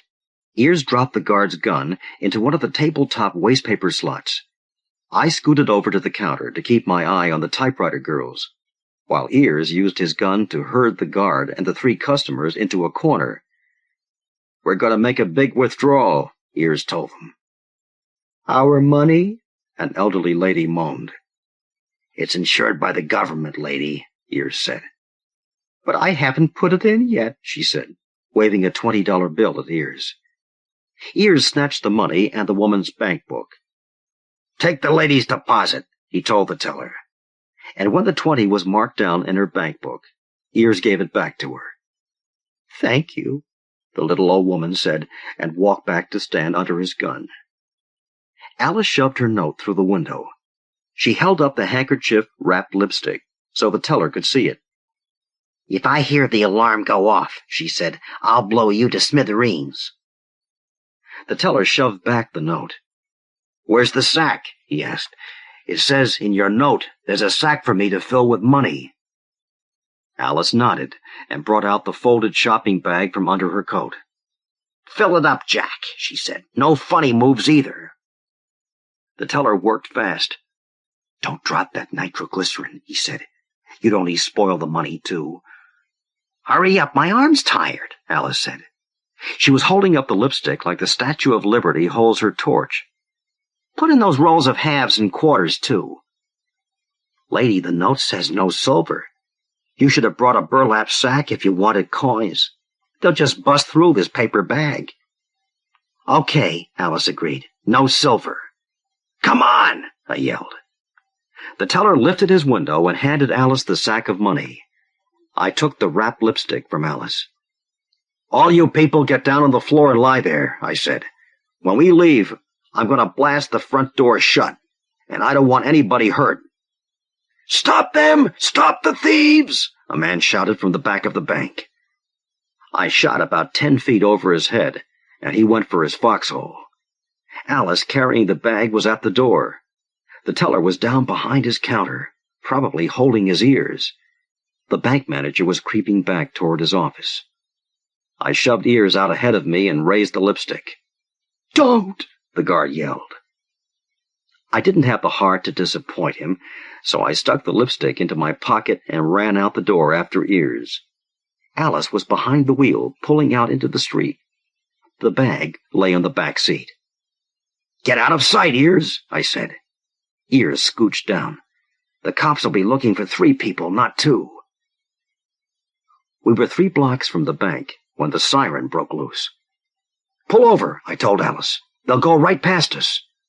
There's a cop, Alice shouted. She kept on going, almost getting us rammed by the fire truck that roared past us. The policeman who'd scared Alice jumped in front of the car. She stopped. The cop walked up and leaned on Alice's window. Lady, he said, somebody's house might have burned down because of what you just did. Ears sat up, hiding his gun in his armpit. Playing hide-and-seek? The policeman asked. Tie my shoe, Ears explained. That's one thing I can't give you people a ticket for, the cop said. Suddenly, there were more sirens in the street behind us. The policeman jumped into the middle of the street and waved cars to the curb. Get going! I shouted at Alice. Alice was never what you'd call a good driver, even when she had her license on her. The one time it really counted, which happened to be this time, she fouled up real great. Around the corner on 2 wheels, square into a steel utility pole. I looked up into the rearview mirror as soon as I could. My nose felt busted, and there was blood all over my face. I picked up the money spilled on the floor and back. Ears must have scooped up a double handful when he left, and stuffed it back into the bag. Dandy pair of partners I had. I got out and walked away with a shopping bag, blotting blood off my face with my shirt sleeve. There were cops around the wrecked car now, but I kept on walking like I was doing nothing but taking a walk for myself. I knew once a man starts running in the city, he's as good as locked in his cell. I dumped the lipstick in Alice's handkerchief. I didn't want to be caught carrying phony nitroglycerin. I turned corners every chance I got, looking for a place to wash my face and get rid of the shopping bag. Most of the stores I passed were full of people. Finally, I came to a dusty stationery store that looked empty. There were no cops looking at me, so I ducked in there. A skinny girl in a tan dust coat stepped out of the back of the store, where it was dark enough for a bat roost. "May I help you, sir?" the girl asked, like she was used to people bleeding on the floor. "I want a big folder," I said, "with shoelaces around it to tie it up, the kind lawyers use." "Yes, sir. A legal-size wallet." She looked at my face and put her hand over her mouth. "You're bleeding," she said. "Spanish royal family," I explained. "We're all bleeders." "Did you cut yourself shaving? There's a wash bowl at the back." "Just get me that damned envelope, will you?" I said. A busted nose makes you feel mean. "I'm not accustomed to being sworn at," the girl said, "especially not in the course of a 75-cent sale." I got the revolver out where she could see it. "Please get that envelope," I said. "I'll pay for it. This isn't a hold-up." "I knew you were a hoodlum the minute I saw you," she said. "I recognized the type." "If you want to yell and carry on, my name's Salt," I told her. She looked disgusted. "I'm not the FBI," she said. She knelt and dragged out one of those red envelopes like I wanted and handed it up to me. "It's a bit shop-worn," she said, "so I'll only charge you 50 cents. "You're all heart," I told her. I reached into the shopping bag and gave her the top bill, which happened to be a 20. "Keep the change," I said. "I'm not accustomed to accepting gratuities from gangsters," she said. She went to the cash register and brought back my 1950. "Don't you want to clean up your face?" she asked me. "No, honey," I said. "Us hoods don't feel natural unless we're bleeding to death." She watched while I took the money out of the shopping bag and fitted it into the wallet. I got it all in, giving it a rough count as I went. With what was in my money belt, I had the money Ears and Alice had swiped from me, and a little to spare. "Come on back here," the girl said, walking back into the bat cave. I tucked the money under my arm and followed her, mostly to see that she didn't dig a gun out of her boss's desk or make any embarrassing phone calls. Instead, she opened the door to a little washroom, switched on the light, and started wetting paper towels under the hot water. "Sit down," she said, "and take off that shirt. It's a mess." I did what she told me to. It was easier than arguing. She mopped up the blood, beginning where it had run down my chest and ending up around my nose, where her paper towel felt like a baseball bat. "Take it easy," I said. "It's probably busted." "Don't you criminals have shady doctors to extract bullets and set bones?" she asked. "Kid, I'm Salt, not Cagney," I said. "My nose will set without a doctor. Maybe a little wavy, but who cares?" She finished off with cold towels, which felt good. "What's your name, kid?" I asked her. "Don't call me kid," she said. "Beatrice. Is yours just Salt? No other names?" "None that I care to use," I said. "Let me get dressed, B. I gotta hit the road." "What size shirt do you wear, Salt?" she asked. 15.5, 32, I said. "You gonna knit me a sweater for Christmas?" "I might," she said, and smiled. "For now, you need a clean shirt. If you go out onto the street looking like the loser in a cockfight, you'll be picked up before you get a block away. Wait here." Before I could say anything, B had dashed out the back door. I got up quick, rinsed the worst of the blood out of my shirt, and pulled it on. The shirt looked like it had been used to wrap liver, so I let it lay. I grabbed up the wallet full of money and was out the front door when Bea stepped out of a men's shop doorway 3 doors down. "Salt!" she shouted, like she wanted to wake up the sheriff's department. "Here's your clean shirt." So I went back into her blasted store, wondering what good being out of prison did me if I was going to be pushed around by young girls instead of guards. I took off my wet T-shirt. "You didn't happen to get another of these, did you?" I asked. "In the movies, criminals don't wear undershirts," Bea said. "Good thing you didn't take me for an English duke," I said, buttoning up my new shirt. "I'd hate to go out of here in a top hat and a claw-hammer coat." I handed her some money. "For the shirt," I said. "It's a Christmas present, in case I can't find yarn for your sweater," she said. "Where are you going now?" "Away from you," I said. "Why, Salt? If the police are looking for a man alone, they won't be looking for a man walking with a girl. Isn't that reasonable?" Before I could answer, she had shucked off her dust coat, put on a plaid jacket, and grabbed my arm. I snatched up my money and followed her out the door. "It's almost closing time anyway," she said, locking up. "Bea, you could get 5 years for this," I said, jerking my arm away from her. "If you go with me, that makes you a bank robber." "I don't know anything about any banks," Bea said. "I just accepted your invitation to dinner." "Thank you, Salt. Yes, I'll have dinner with you." I sighed. "If we're stopped," I said, "say I held my gun on you." "Don't be silly," Bea told me. "You're safe with me." We ordered pizza in a little Italian place that didn't look as though the police commissioner ate there. We had a jug of that wine that comes in a basket, which helped with my broken nose, and the pizza almost made up for the fact that Ears and Alice had tossed me to the wolves an hour ago, leaving me maybe bleeding to death while they ran away. "Where do we go from here?" Bea asked, once the pizza platter was clear. "Home," I said. "You to yours, me to mine." "Mine's a bachelor girl apartment," she said. "It can wait." "Thanks for the company," I said. I dropped a 10 on our table and stood up. "Sit down, Salt," Bea said real soft. I sat, being kind of tired anyway, with the wine and all. "You're on the lam, aren't you?" "Want my fingerprints?" I asked her, holding out my hands. "Don't be ironic," she said. "Salt, you need me to go along with you for camouflage. You think like a hood on the run. I think like a tourist." I called the waitress over and paid the bill, getting another beer and a cigar to help me think. "You don't look like the kind of girl," I said, "who would hook up with a guy like me for laughs." Bea kind of blushed and took a sip of her wine to get calm again. "Don't misunderstand me, Salt," she said.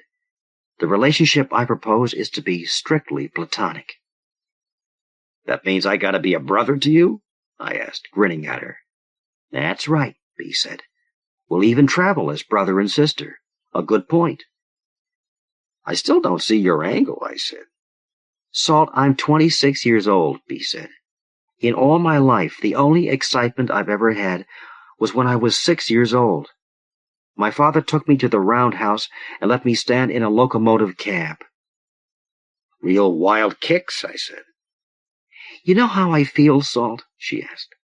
"I feel as though I'm on the outside of life looking in. I'm on the periphery." "You're off your rocker," I said. "I can vote," she told me. "I'm going with you." "Where are we going?"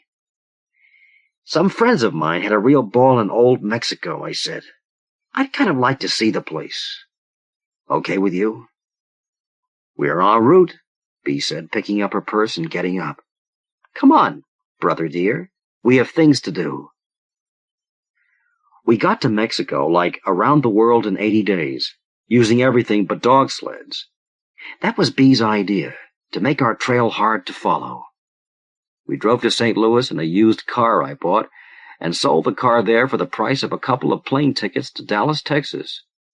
Then we took a train to San Antonio, where we had a beer and I made Bee turn all my money into traveler's checks with her name on them. In case I got stopped and yo-yoed back to Statesville Prison, I wanted a friend outside with money enough to pay my lawyer, a friend who loved me like a sister.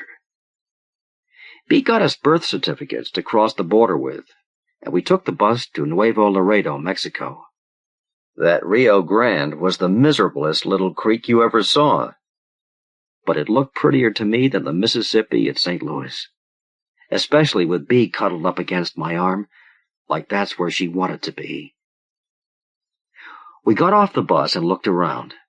Even the Coca-Cola signs were in a foreign language. I found a taxi and told the driver we wanted a room for a day or two in a place that wasn't too conspicuous. He grinned, misunderstanding my relationship with Bee right off. He said it would be hard to find a room in Nuevo Laredo right then, since the Air Force had just got paid and was down here for the bullfights and other entertainment. But he'd try. Sure enough, we landed in a pretty little hotel that looked like Pancho Villa slept there, called the Veracruz. I tried to tell the boy at the desk of the Veracruz that me and Bee were brother and sister, but he only had one room, he said. And what did it matter, senor, since we were in the same family? He didn't speak enough English, so you could understand him without thinking for a while about everything he said. So we took the room together, me renewing my non-aggression pact with Bee, so she'd feel safe and sisterly. Then we went out to check on Mexico. That's when I made an embarrassing mistake. I told the taxi driver we wanted to see a real Mexican place, and he took us to what looked like a bar, with a big neon sign on top that said Maria's Place, and a jukebox and all. In about a minute, I knew it was no place for a sister of mine. I was going to take Bee home to the hotel right away, but she said it was all right. And the lady there, who spoke English, said she didn't see why we couldn't have a beer anyway. So I said okay. Bee sat at the table sipping her beer like she was at the top of the rock in Chicago, not staring or asking embarrassing questions or anything. I knew then Bee was a lady, if I didn't know before. I kept an eye on her, not that anyone could mistake her for part of the help, but only because some of those GIs who kept coming in past the policeman at the door were skunk drunk and might not observe that Bee was a lady tourist. Well, the lady who spoke English sat down at our table and told us she was Maria, and we told her our names.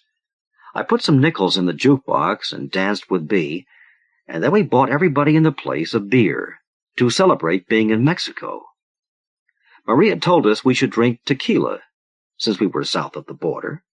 She got some sliced lemons and a bowl of salt and showed us how. I forget exactly how you go about it.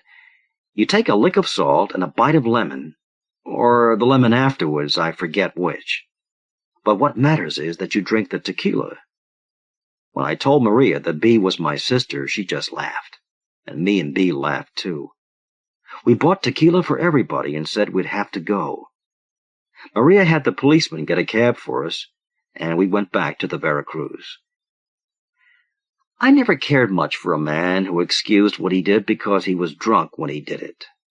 So I guess I don't have any excuse for what happened that night. I could maybe blame being in prison for 48 months, but that's no better. Or the way the night smells in Mexico, full of spice like a Christmas cake, and people laughing and calling to each other in the houses all around. But I really don't have any more excuse than a drunken driver. Bee was sitting on the edge of the bed beside me, running her fingers over where my mustache was beginning to grow. That mustache was her idea, to make me look different. Anyway, she was saying that I looked like Marlon Brando in Viva Zapata, a movie they hadn't ever shown at the prison, when I up and kissed her. If she hadn't kissed back, I'd have slept on the floor the way I had planned to, but she did. Before I had time to point out to Bee that she was making a terrible mistake, I was helping her make it. Bee slept with a smile on her face, looking like a dark-haired angel, which didn't make me feel any better. I got up when the chickens started crowing and began to shave. Glad I didn't have a straight razor. I might have cut my throat for being such a heel. I was looking at my 2-day-old mustache in the mirror, about to cut it off like it was responsible for what had happened, when Bea woke up and spoke to me. "Good morning, darling," she said, and stretched all over the bed like a kitten. "I'll marry you, Bea," I said right off. She laughed and got up to come over to the washstand and hug me, which only made me feel worse. "For a reform school graduate, Salty, you're awfully innocent," she said. "Do you want to know something? All last evening at the bordello, I had only 1 glass of tequila. I was sober as a judge, Salty. If anyone was taken advantage of, it was you. I've been in love with you ever since you came into the store like a little boy who just lost a fight and started talking tough to me. I didn't come on this trip for excitement. I came because from that first minute I wanted to stay near you." Well, that was great by me, since I felt pretty much the same way about Bea, though not exactly from the first minute I saw her. I thought about Alice, my first wife, and how she'd kept house with Ears all the time I was in prison, and helped him spend my money. So that made her Ears' wife by common law, and none of mine. "I want to marry you, Bea," I said again. I told her about Alice and all, and she said she'd consider my proposal if I didn't mind being reformed. We went out to breakfast about noon. Me and Bea got married in Mexico City, which the Mexicans call the center of the world. I had to give the magistrate my real name to make the wedding legal. Bea always called me Horatio after that, when she wanted to make me mad. They won't let us Americans work in Mexico, but they'll let us go to school. So I got a job in a garage, not getting paid anything, and had the man teach me all about fixing cars. I learned about engines and body and fender work in Spanish, which made it pretty tough. But I figured as long as there are weekend drivers in the U.S., body and fender men will make out all right. What I wanted was for me and Bea to go home. We didn't belong in the center of the world. We belonged out somewhere on the edge, around Illinois or Indiana. I wanted for us to live in a little house like real people, with kids and debts, and for me to go to work in the daytime for a change.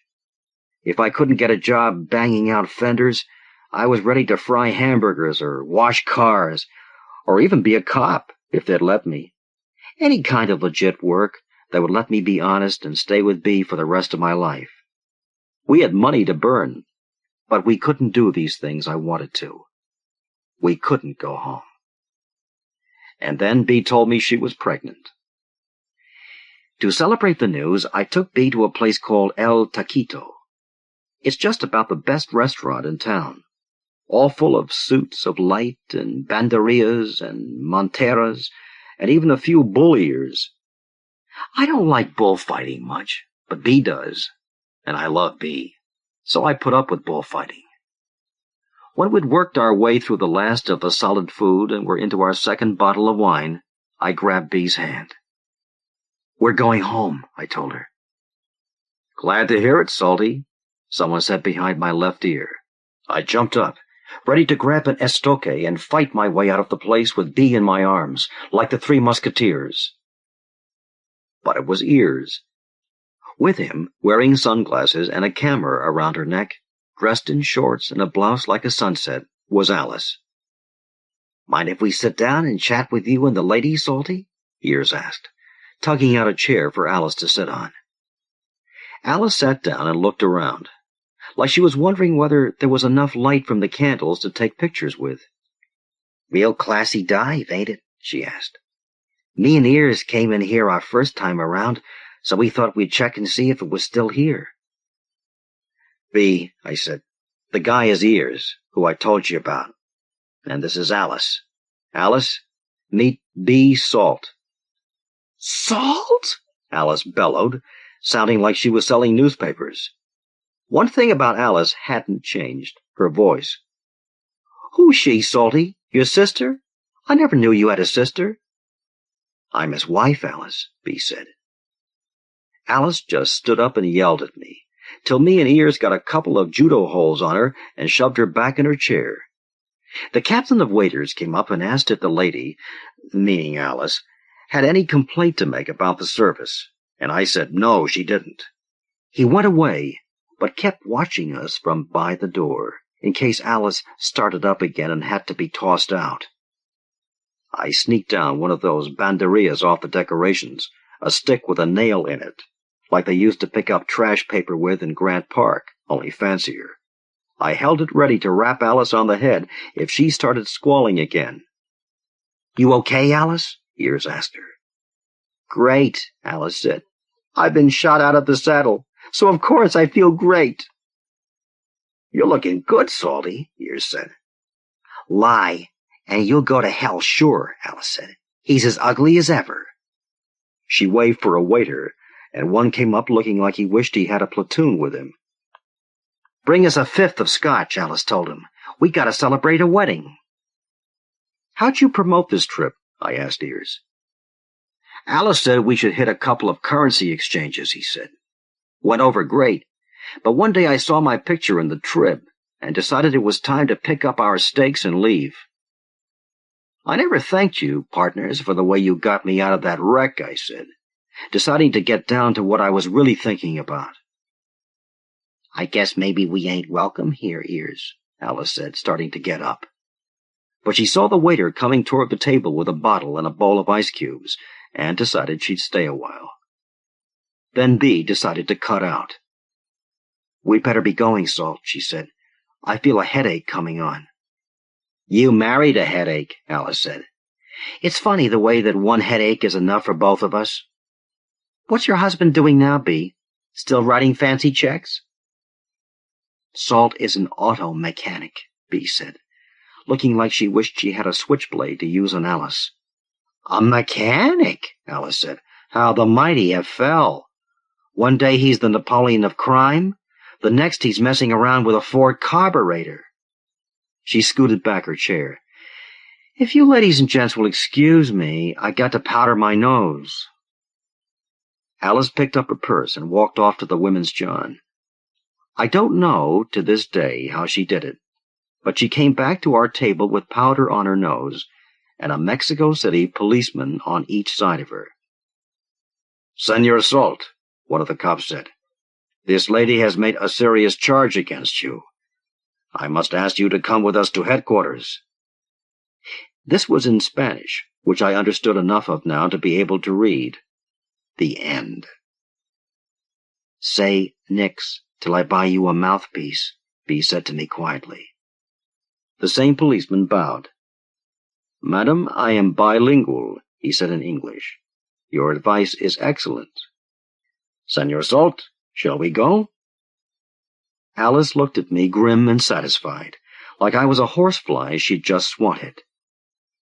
"Thanks, Alice," I said, sarcastic. I looked around for Ears to thank him, too, but he was out the door and still running. The Mexico City jail is the best I've ever been in, but it's jail. Jail again, with Bea expecting a baby and me all keyed up for a lifetime of banging dents out of fenders and balancing wheels. A couple of Chicago cops came down to keep me company, and we flew north. The Chicago DA's office welcomed me like the answer to a prosecutor's prayer. They were going to mop up every unsolved crime in Cook County with me, right down to the great fire rap. Like Bea told me to, I kept my mouth shut and only talked to the lawyer she picked out for me, a guy who looked about old enough to take over his own paper route. I sweated out a month in the good old Cook County jail, while the state got set to try me for robbing a bank. Boy, did I feel lost once I got back in that courtroom. And naked, too, since the first thing the prosecution lawyer made me do was shave off my Viva Zapata mustache. Then he got the teller up on the stand, the guy who'd filled our shopping bag, and asked him if he saw anybody in the room who looked like one of the nitroglycerin bank robbers. I saw Alice, out in the audience, hiding her face behind a newspaper like she was checking through the want ads. The teller looked square at me, but like I was a stranger. I guess that was because of the ripple in my nose. where it had been broken. My profile was different. He didn't know me. My young lawyer talked quite a bit about purely circumstantial evidence, and the jury decided somebody else must have brought that nitroglycerin into that bank and carried out that money. My lawyer shook my hand, and I was about to walk out to the street with the crowd when the bailiff grabbed my arm and hooked a handcuff onto it. Cook County, it looked like, was only getting started with me. My new trial was about breaking into that typewriter shop. All the prosecution had to go on was the way I'd signed those 12 checks with the name of T.S. Woodward, the Statesville warden, and the fact that those checks had come from the typewriter shop. My lawyer, he went to school at Northwestern, but I can't say anything else about him, since he says that would be unethical, had 20 phony checks made up by different people, all with Warden Woodward's name on them, and mixed in one of mine. The handwriting expert didn't pick out the right check, so the jury said I was innocent. That was fine by me. I figured I'd be up for forgery at my next trial, but the DA must have thought he didn't have a chance, when I had a lawyer as smart as the one I had. B must have cashed a lot of our travelers' checks to pay for him. So my next trial didn't have anything to do with forgery. Old Alice got up on the stand and called me a monster, and cried a lot and told everybody how she'd waited for me all the years I laid around in prison, and lies like that. So the jury decided maybe I was a monster after all. Despite your naive interpretation of the law regarding duplicate marriage, the judge told me, bigamy is, under the statutes of this state, a felony. I could just see that good old black hangman's hood going on his head. However, inasmuch as you seem to consider your second marriage to have been the one conceived in heaven, and as your counsel assures us that you intend to end your career of polygamy in the arms of wife 2, we cannot in conscience treat you as a potential menace to the nubile maidens of Illinois. Therefore, Horatio Salt, we sentence you to a term in the Cook County Jail of not less than 3, nor more than 6 months. Bang, bang, he went with his hammer. Court adjourned. Alice has got a divorce from me, saying I broke her heart, and is living with ears out west somewhere, where morning comes later. B and me will be married as soon as I get out, doing it all over again to make sure our baby's name is Salt. She says she wants to name him Junior, and I say over my dead body she will. One Horatio in one family is enough. The 5-Minute Millionaire by James Cross. Vice is a monster of such ugly mien, old Mr. Rawlinson misquoted, that to be hated needs but to be seen. Tommy Russell stared fixedly at his own manicured fingernails, which wore the faint evidence of colorless lacquer. The older man's eyes were a rheumy blue, flecked with white and the redness of broken veins. They were watery and wandered from spot to spot. Russell preferred not to stare at them. When he looked too long, he found, the pupils seemed to darken and absorb light, and for a moment he felt he was looking at something as harsh and blue-black as the North Atlantic. But seen too oft, familiar with her face, old Rawlinson went on, while Tommy Russell gritted his teeth and waited for the cracked high voice to be still. We first endure, then pity, then embrace. Russell sat quietly waiting for the substance, for which this quavering misquotation was only the introduction. How many years more must I suffer, he thought. I'm talking about you, Thomas, the old man said, after an interminable pause. Your conduct, your friends, your way of life. Your father made me executor of his estate. He was very clear on the point. We talked it out even before the will was written. You have a perfectly adequate income. It was $10,000 a year when the will was written, and now it is almost twice that amount. But the capital you cannot touch, nor the additional income, until I feel you can begin to handle it. And so far, Thomas, you have given me no reason to think you have acquired any wisdom or foresight. Russell felt the big vein in his forehead throb uncontrollably. For a moment he felt like reaching across the perfectly empty, perfectly polished, glossy desk and grabbing the thin, wattled throat, squeezing it until the prominent Adam's apple crunched under his hands. But then the cold, submerged planning area of his brain took over, and he realized that the old man couldn't live forever, and that when he was dead, it would all be Tommy Russell's, all 5 million. "I'm sorry you feel that way, Uncle Fred," he said mildly. "I think that even by your standards I've improved a good deal." "Nonsense," his uncle said. "I've seen nothing. You will not get the capital to squander, not until you are 35, and that's nearly 7 years from now, or until I am dead, and you can find a more complaisant executor. While you may think me an old man, I am only 60, and I expect to live a good many years more." "I'm not asking for the whole estate," Russell said. "I'll leave that up to you. But I am a little strapped." "If you cannot get along on 10,000 a year, it is because you have too much time in which to spend money. Why don't you get a job? It would bring in a decent salary and give you less time to use up the income you have." "I find it hard to picture myself working 40 hours a week at anything," Russell said. He realized his mistake as soon as he'd said it, but it was too late. "I'm afraid you are going to have to get a job or change your standard of living," his uncle said dryly. "In any event, your income stays at 10,000. Perhaps that will encourage you to take one or another of the choices." "I owe more than that," Russell said slowly and carefully. "If your debts bring you into court, you can either make some arrangement with your creditors or go into bankruptcy. If, as I suspect, they are gambling debts, I should remind you that in most states such debts are not collectible." "There may be no legal way to collect them, but they can kick my teeth out in an alley, or if they get really unhappy, drop me in the East River with a cement block wired to me." "I should be very sorry if that happened, my boy, particularly so since I would then be saddled with the estate your father left. Nevertheless, I do not intend to pay your gambling debts." Tommy Russell had been thinking about it for some time now, but it was only then that he realized two things: that his uncle would like to see him dead, and that he felt himself not too old at 60 to enjoy the Russell fortune in his declining years, and that he, Tommy Russell, was going to murder his uncle at the earliest opportunity. Once his uncle was dead, the next trustee would be an impersonal bank, only too glad to oblige a major depositor in any way and release the estate at once. The murder was purely a matter of doing it quickly and safely.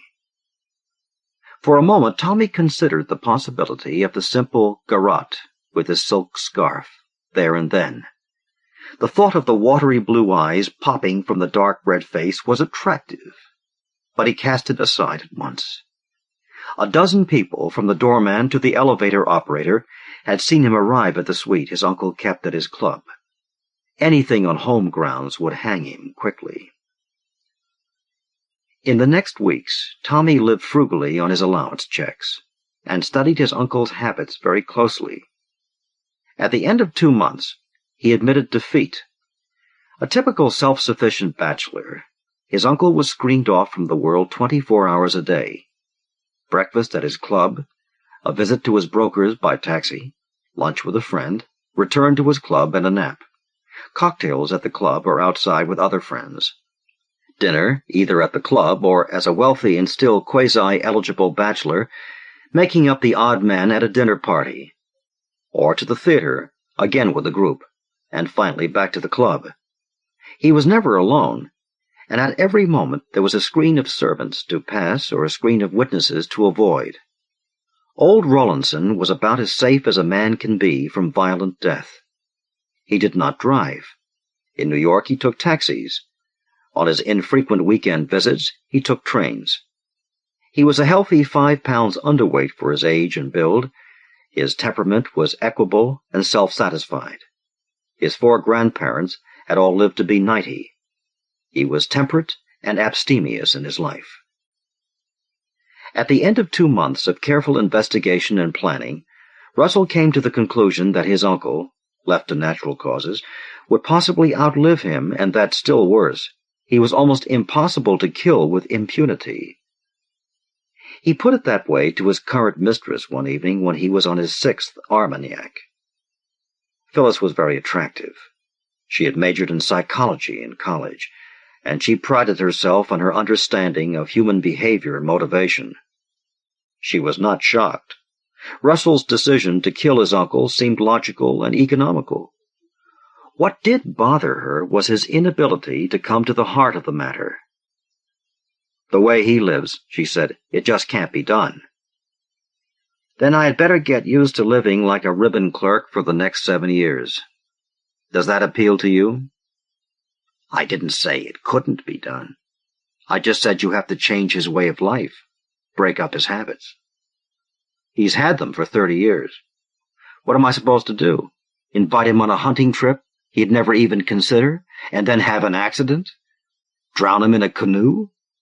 He won't go near the water in anything smaller than a 50,000-ton ocean liner. How about golf? Backswing on a number 3 iron, when he's on the tee with you.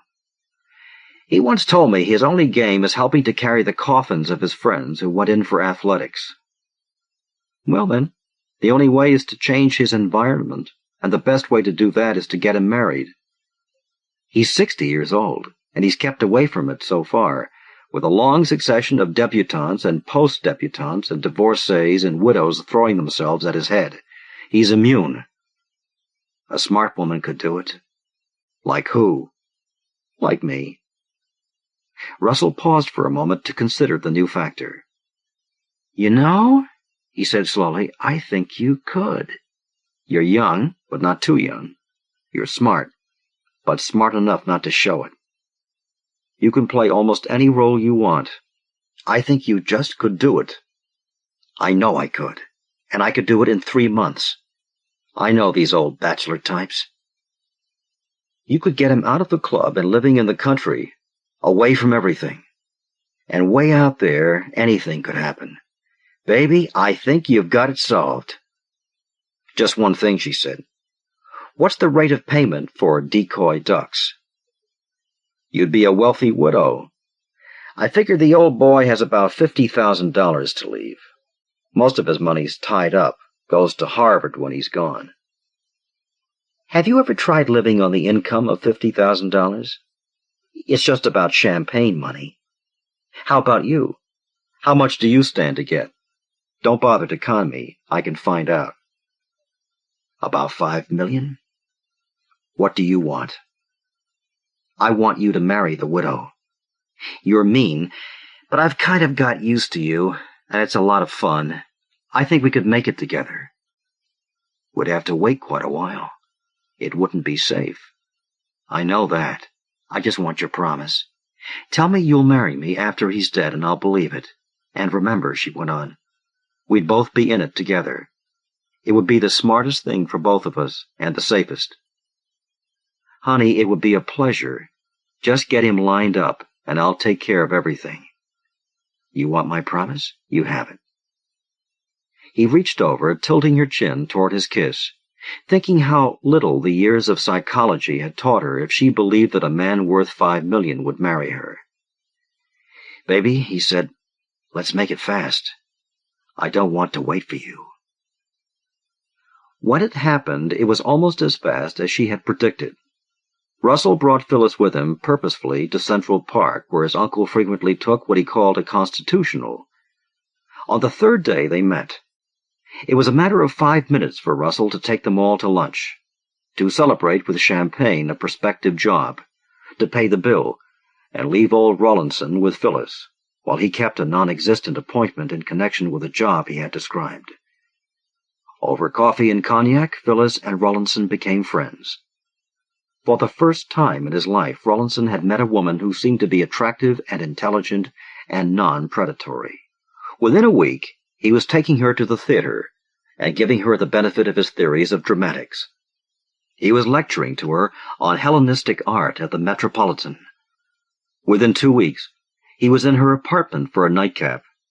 Within 3 weeks, he was nervously convinced that he had seduced her, and that as an honorable man he owed her marriage, and, more important, that he had enjoyed the sensation and would like to repeat it. Phyllis gave him 1 week of remorse. She had been carried away by his experience and sophistication. She let him know, but it would be wrong to repeat. "It just wouldn't be right, Fred," she told him demurely. "That one time I was carried away is one thing, but if it becomes a regular way of life, what does that make me?" Some mixture of innocence and caution must have told Uncle Fred where the conversation was leading, because he changed the subject, took her home early, and did not phone her for 10 days. But at the end of that time he found the mild pleasures of his former life had become intensely boring. His bridge game became erratic and then despondent. The theater put him to sleep. He was irritated by the conversation of dinner partners. The smooth transactions of club life reminded him that not too many years were left him, and frightened him with a foreboding of a slow decline into uneventful loneliness. At the end of 2 weeks, he asked Phyllis to marry him. A month later, they were married quietly in the chambers of a judge with whom he sometimes played billiards. There were 2 witnesses. One was the judge's nephew, the other was Tommy Russell. Russell had changed a bit, Uncle Fred thought. He seemed to be quieter and more serious. Perhaps it was the job he had gotten selling bonds on commission. "I certainly owe him a lot. If I hadn't bumped into him in the park, I'd never have met Phyllis." He wondered whether he should do something about increasing the younger man's allowance, but he put the thought aside. Bringing him up short seems to have done him good, but let's see if he can keep it up. After a year or so, I can think of it, and still later, if I think the change is permanent, I might do something about releasing the estate. Saint-Denis, the legend goes, walked 7 miles across Paris, carrying in his hand his own recently severed head. "The 7 miles don't impress me," Madame de Deffont once remarked of the Saint stroll. "It's the first step that counts." So it was with Uncle Fred. Once the impossible first step had been taken, the rest came easily. They had hardly returned from the honeymoon in Europe when they moved to an old restored farmhouse in Connecticut. Gone the daily visits to the brokers, gone the bridge games and dinner parties. Uncle Fred even gave up his club membership. His old friends, most of whom considered a trip to the country the equivalent of a safari, rarely saw him and gradually dropped away. He did not miss them. He was too busy grubbing in the garden, building an elaborate barbecue, and for the first time enjoying, for his health was remarkable for his age, a relationship which, as Shaw has pointed out, combines the maximum of temptation with the maximum of opportunity. When Tommy Russell was invited up for dinner, he was dismayed by his uncle's appearance. His step was vigorous, his eyes were clear, his voice was deep, his laugh boomed out annoyingly. He looked like a man 15 years younger and good for another quarter-century. It was Phyllis who had aged. There were dark circles under her eyes. There was a Band-Aid on one wrist, where she had burned it in the kitchen. 2 of her fingernails were broken, he noted with distaste, and she had abandoned nail polish.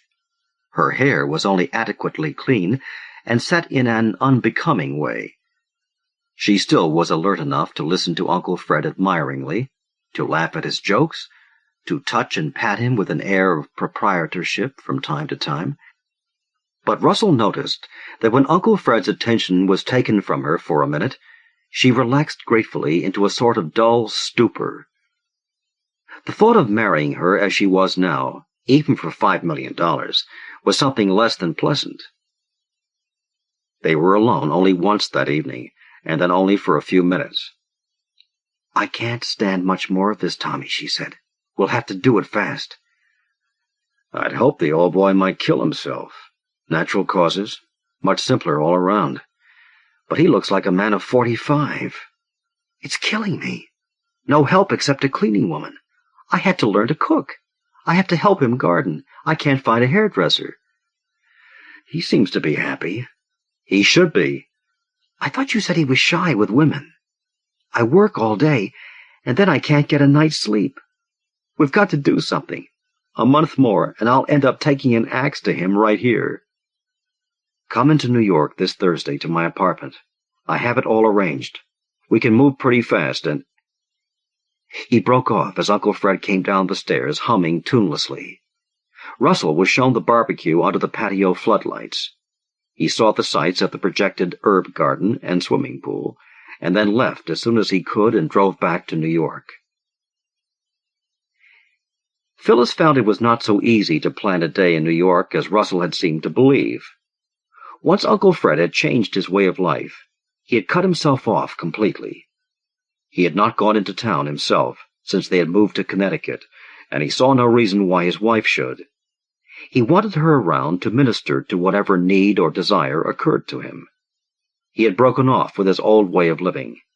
He had invested in a wife, and he saw no reason why he should not get full value from his investment.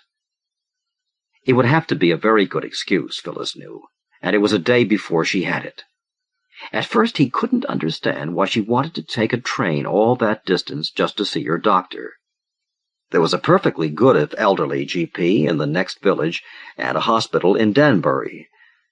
It required a good deal of demure hinting before she managed to let Uncle Fred find it out for himself.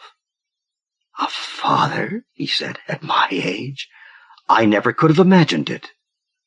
"I'm not sure yet, darling. That's why I want to see Dr. Macpherson. I feel better with an old friend. And you'll be all right here. Millie will be in, and I'll be back early." "Perhaps I should go in with you," he said somewhat dubiously. "No, I'll be quite all right, and you don't need to worry about Millie's cooking. I'll make you a casserole the night before, and you can heat it up." On Uncle Fred's face, relief at not having to make the trip battled for a few seconds with distaste at being left alone. Then both emotions were routed by the simple fatuity of fatherhood. "By all means, my dear." The day after Phyllis returned, she was tired. The trip had been a long one. She had been forced to make an appointment with Dr. Macpherson in case her husband phoned him to inquire. She had only a few days before the negative blood test results would come in. Tommy Russell's plan was simple and good, but it required discussion and rehearsal. Finally, she had had to talk with a local insurance agent late in the afternoon. As they had expected, the insurance man was not very enthusiastic about the possibilities of any company's increasing coverage on the contents of the house. The carefully rehearsed story she told him made him shake his head in reproachful wonder. "Several $1,000s in cash," he said, "and your jewelry. All in bureau drawers. No, really, Mrs. Rawlinson, I don't think anyone would want to cover them under the circumstances. Mrs. Rawlinson," he went on severely, "that money should be in a bank account, and the jewelry in a vault. The way it is now, you stand to have a total loss in case of fire, to say nothing of theft. My husband dislikes banks. I don't like it any more than you. But he's an elderly man, and he lost some money in a bank failure during the Depression. Sometimes I'm really frightened when I think how isolated we are." Tommy Russell had looked over the terrain carefully, and in his negligent, almost off-handed way had picked up quite a lot of information about the local inhabitants. Phyllis knew from him that the insurance agent played poker with the group, including the chief of police, that he was talkative, and that both as insurance agent and a director of a local bank, his bête noire was the person who kept cash and jewelry at home instead of depositing it. The poker game was the next night, Friday, and by Saturday afternoon, the word would be around that nice old Mr. Rawlinson and his young wife kept cash and jewelry in large and, as the story circulated, constantly growing amounts in their isolated house a few miles from town. Now the preliminaries were taken care of, and a final step was planned for Saturday night. It had taken Tommy Russell quite a while to perfect this plan, but once in action, it was scheduled for very quick completion. Saturday night was warm, with a mild breeze blowing up from the Sound, more like July than October weather. but there was almost no traffic on the back roads when Tommy Russell's borrowed car, with the New Jersey license plates he had stolen from the parking lot in Danbury half an hour before, coasted into Uncle Fred's driveway with its lights off, and came to a halt in back of the house, where it would be screened from the road. In his pocket, Tommy had a standing-room theater stub for a sold-out show he had already seen, and which, he estimated, was only now ending the second act. He could do it quickly and be back in New York, changing license plates en route, in time to drop in somewhere he was known for an after-theater drink and discuss the show with a few friends or with the bartender. He pushed open the back door carefully. Phyllis had oiled the hinges that afternoon, had gone down for a glass of milk after her husband had locked up for the night, and unlocked the door. Russell was wearing the cheap pigskin gloves he had worn ever since he left New York, and which he would destroy after he returned. He left the door ajar, then went to a rear window.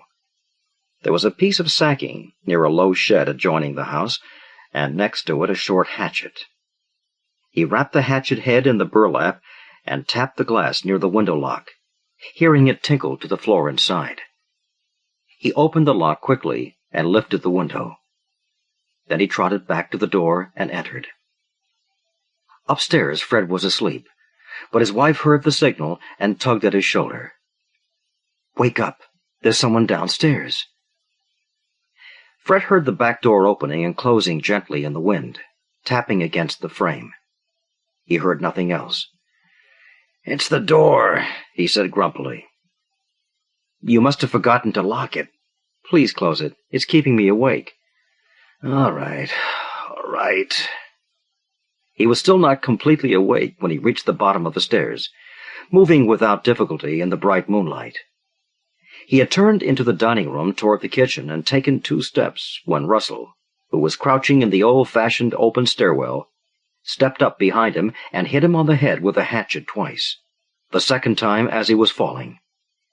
Russell felt the brittle skull crush under the blows. For a moment he was sick and dizzy. He took a few slow, deep breaths, feeling calmness return. Then he stood there, waiting. The rest of the plan was routine. Phyllis was to come downstairs, alarmed when her husband did not return.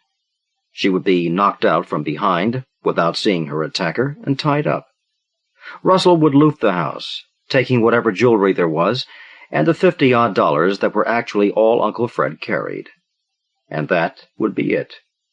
Later, Russell, as the old man's only relative, would help with the funeral arrangements and relieve the horror-stricken widow of responsibility. Phyllis would sell the house and move back into New York. In the most natural way, Russell would continue to look out for her welfare, and in a year or so they would be quietly married, exciting neither surprise nor suspicion. It was while he heard her coming down the stairs, heard her pause halfway down and call out carefully, "Fred, where are you?" that Russell decided to modify the original plan. He was not going to marry this woman, the sort of wife, he told himself angrily, who would arrange the murder of her own husband.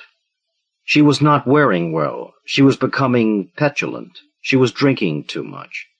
He would never be safe with her. One moment of anger, and she might confess the whole thing, willing to convict herself so long as she could take Russell with her. And if he did not marry her, she could blackmail him the rest of her life. Why would a housebreaker just kill the husband, he thought, and spare the wife, carefully tying her up? It wasn't even reasonable. The police would start digging. But killing both of them would be no more dangerous than one, and there would be no loose ends. He hefted the bloody hatchet when he heard Phyllis call again, as he had instructed her. "Fred, where are you?" Then she came down the stairs and saw him in the moonlight, standing over the body of Uncle Fred. "Is he dead?" "As good as dead. He may hang on a couple of hours in a coma. Let's get on with it." He was to knock her out from behind as she entered the dining room and saw the old man's body. "Let's go," he said. "I'll get in position behind you." He would get behind her and knock her out as they had planned. but it would be with a hatchet, and he would make sure of it. As for the old man, by the time someone investigated, there would be no life in him either. He had taken only one step when the dining room lights went on. For a moment, he thought only that Phyllis had somehow brushed against the switch with the ruffled wrists of the absurdly elaborate black negligee she was wearing. "Turn it off. Someone might see it from the road." "I need some light, Tommy," she said. "Don't you want to know why?" "Just turn it off," he said, starting to go forward to turn it off himself. Phyllis took the revolver from her pocket. It was small, no more than .25 caliber, but it was pointing right at him, and the hole in the muzzle looked as big as a tunnel. "The insurance man worried me," she said, "about all that money and jewelry in the house. So I picked this up, as he advised. Don't worry," she went on. "I know how to use it." "You're crazy. What good would it do to kill me?" "About $5 million worth of good." "What do you mean? We're not married. You wouldn't get a penny of my money." "Your money, Tommy? What makes you think it's your money?" "It comes to me after the old man dies." "He isn't dead yet, Tommy. What happens to the money if you die first?" "It was supposed to go to Uncle Fred." "It still does, Tommy. He isn't dead yet, and when he dies in a couple of hours, it goes to me."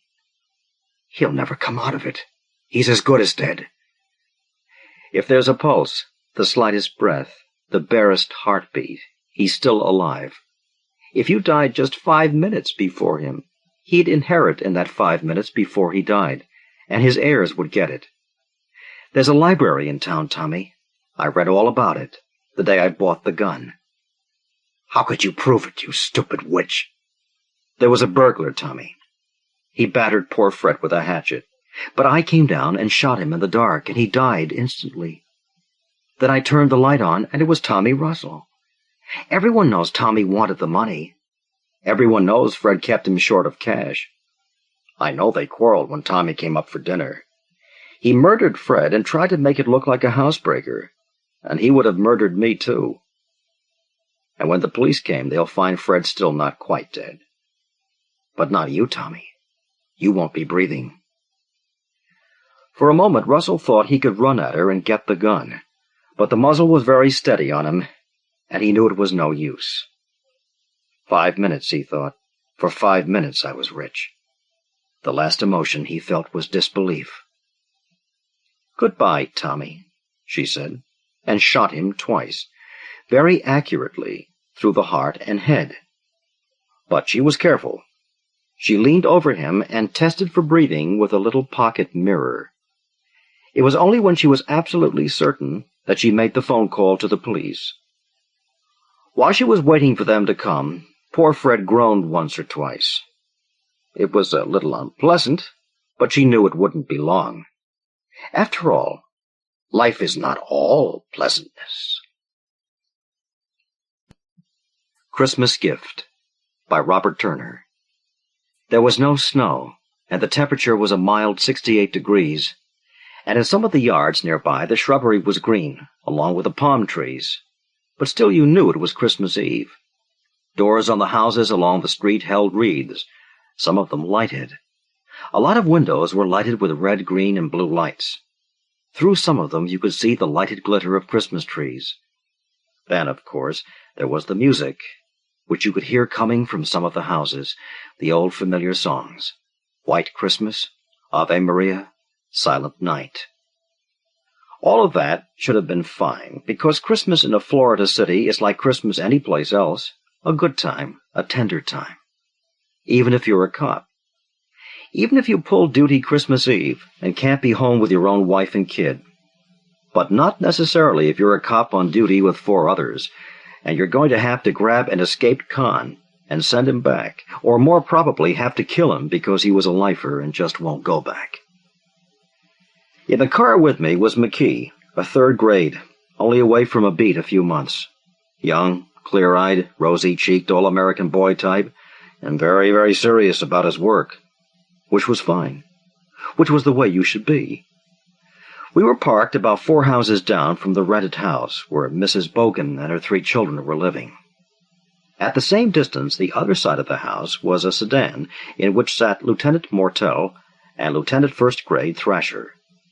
Mortel was a bitter-mouthed, needle-thin man, middle-aged, and with very little human expression left in his eyes. He was in charge. Thrasher was a plumpish, ordinary guy, an ordinary cop. On the street behind the Bogan house was another precinct car with 2 other firsts in it, a couple of guys named Doty and Fishman. They were back there in case Earl Bogan got away from us and took off through some yards to that other block. I didn't much think he'd get to do that. After a while, McKee said, "I wonder if it's snowing up north. I'll bet the hell it is." He shifted his position. "It don't really seem like Christmas. No snow. Christmas with palm trees. What a deal." "That's the way it was with the first one," I reminded him. He thought about that. Then he said, Yeah, that's right. But I still don't like it." I started to ask him why he stayed down here. Then I remembered about his mother. She needed the climate. It was all that kept her alive. "You know," McKee said then, "Sarge, I've been thinking. This guy Bogan must be nuts." "You mean because he's human? Because he wants to see his wife and kids on Christmas?" "Well, he must know there's a chance he'll be caught. If he is, it'll be worse for his wife and kids, won't it? Why the hell couldn't he just have sent them presents or something and then called them on the phone? Huh?" "You're not married, are you, McKee?" "No. And you don't have kids of your own. So I can't answer that question for you. I still think he's nuts." I didn't answer. I was thinking how I could hound the stinking stoolie who had tipped us about Earl Bogan's visit home for Christmas all next year without getting into trouble. There was a real rat in my book, a guy who would stool on something like that. I was going to give him a bad time if it broke me. Then I thought about what Lieutenant Mortel had told me an hour ago. "Tim," he said, "I'm afraid you're not a very good cop. You're too sentimental." You ought to know by now a cop can't be sentimental. Was Bogan sentimental when he crippled for life that manager of the finance company he stuck up on his last hit? Did he worry about that guy's wife and kids? Stop being a damn fool, will you, Tim? That was the answer I got to my suggestion, that we let Earl Bogan get in and see his family and have his Christmas and catch him on the way out. What was there to lose, I'd said. Give the guy a break, I'd said.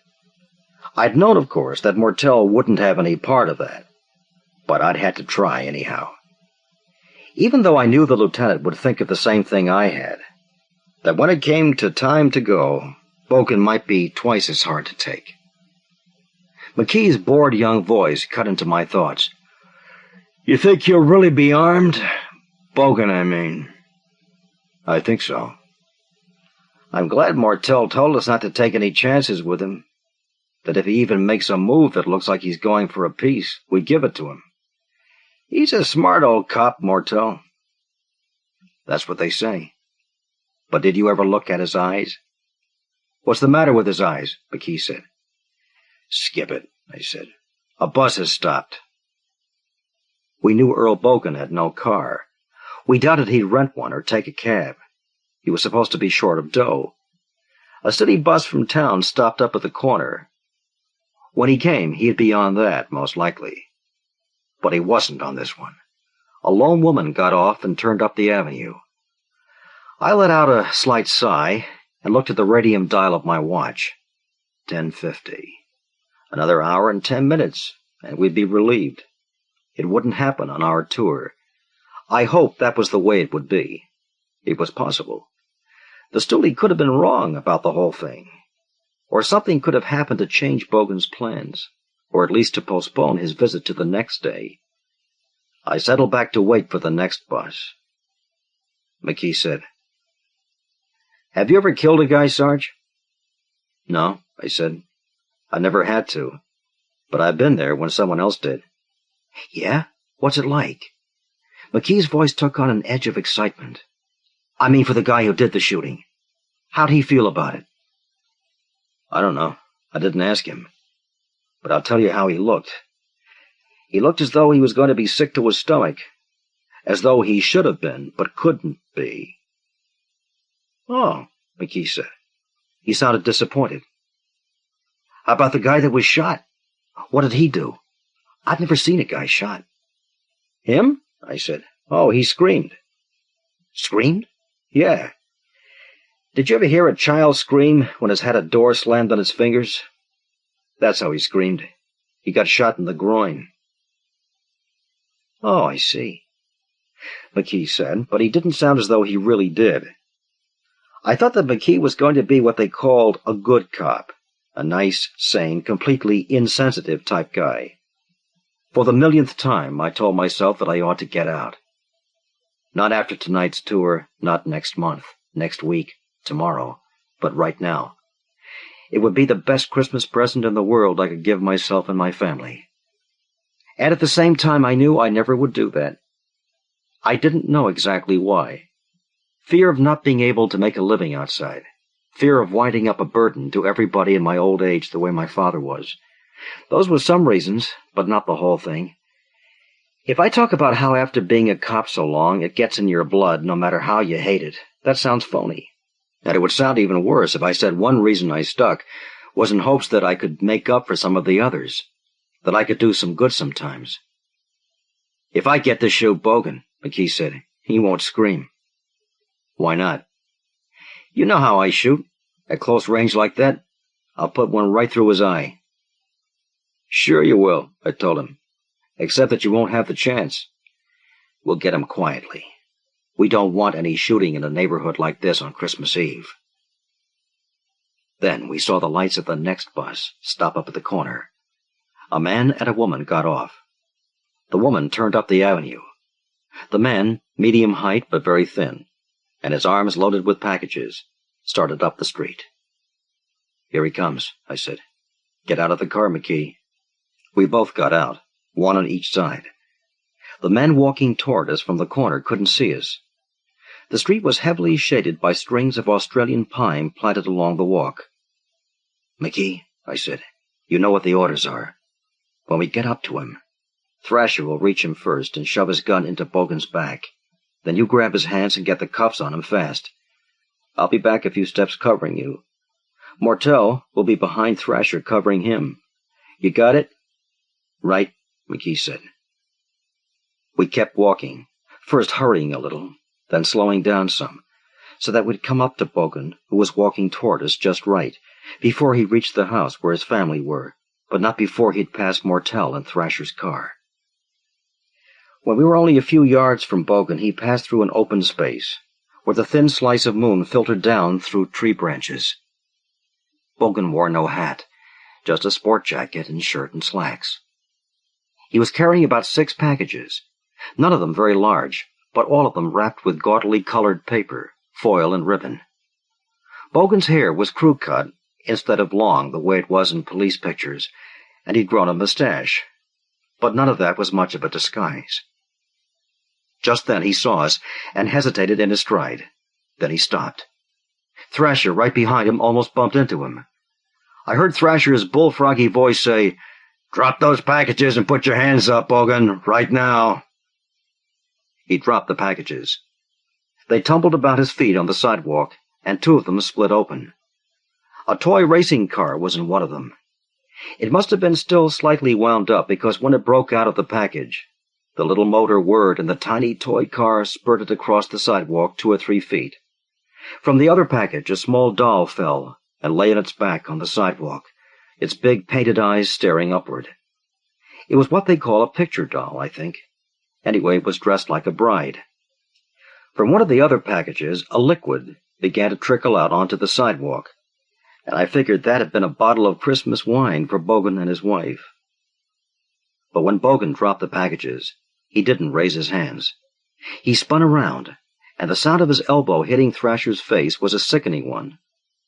Then I heard Thrasher's gun go off as he squeezed the trigger in a reflex action. But the flash from his gun was pointed at the sky.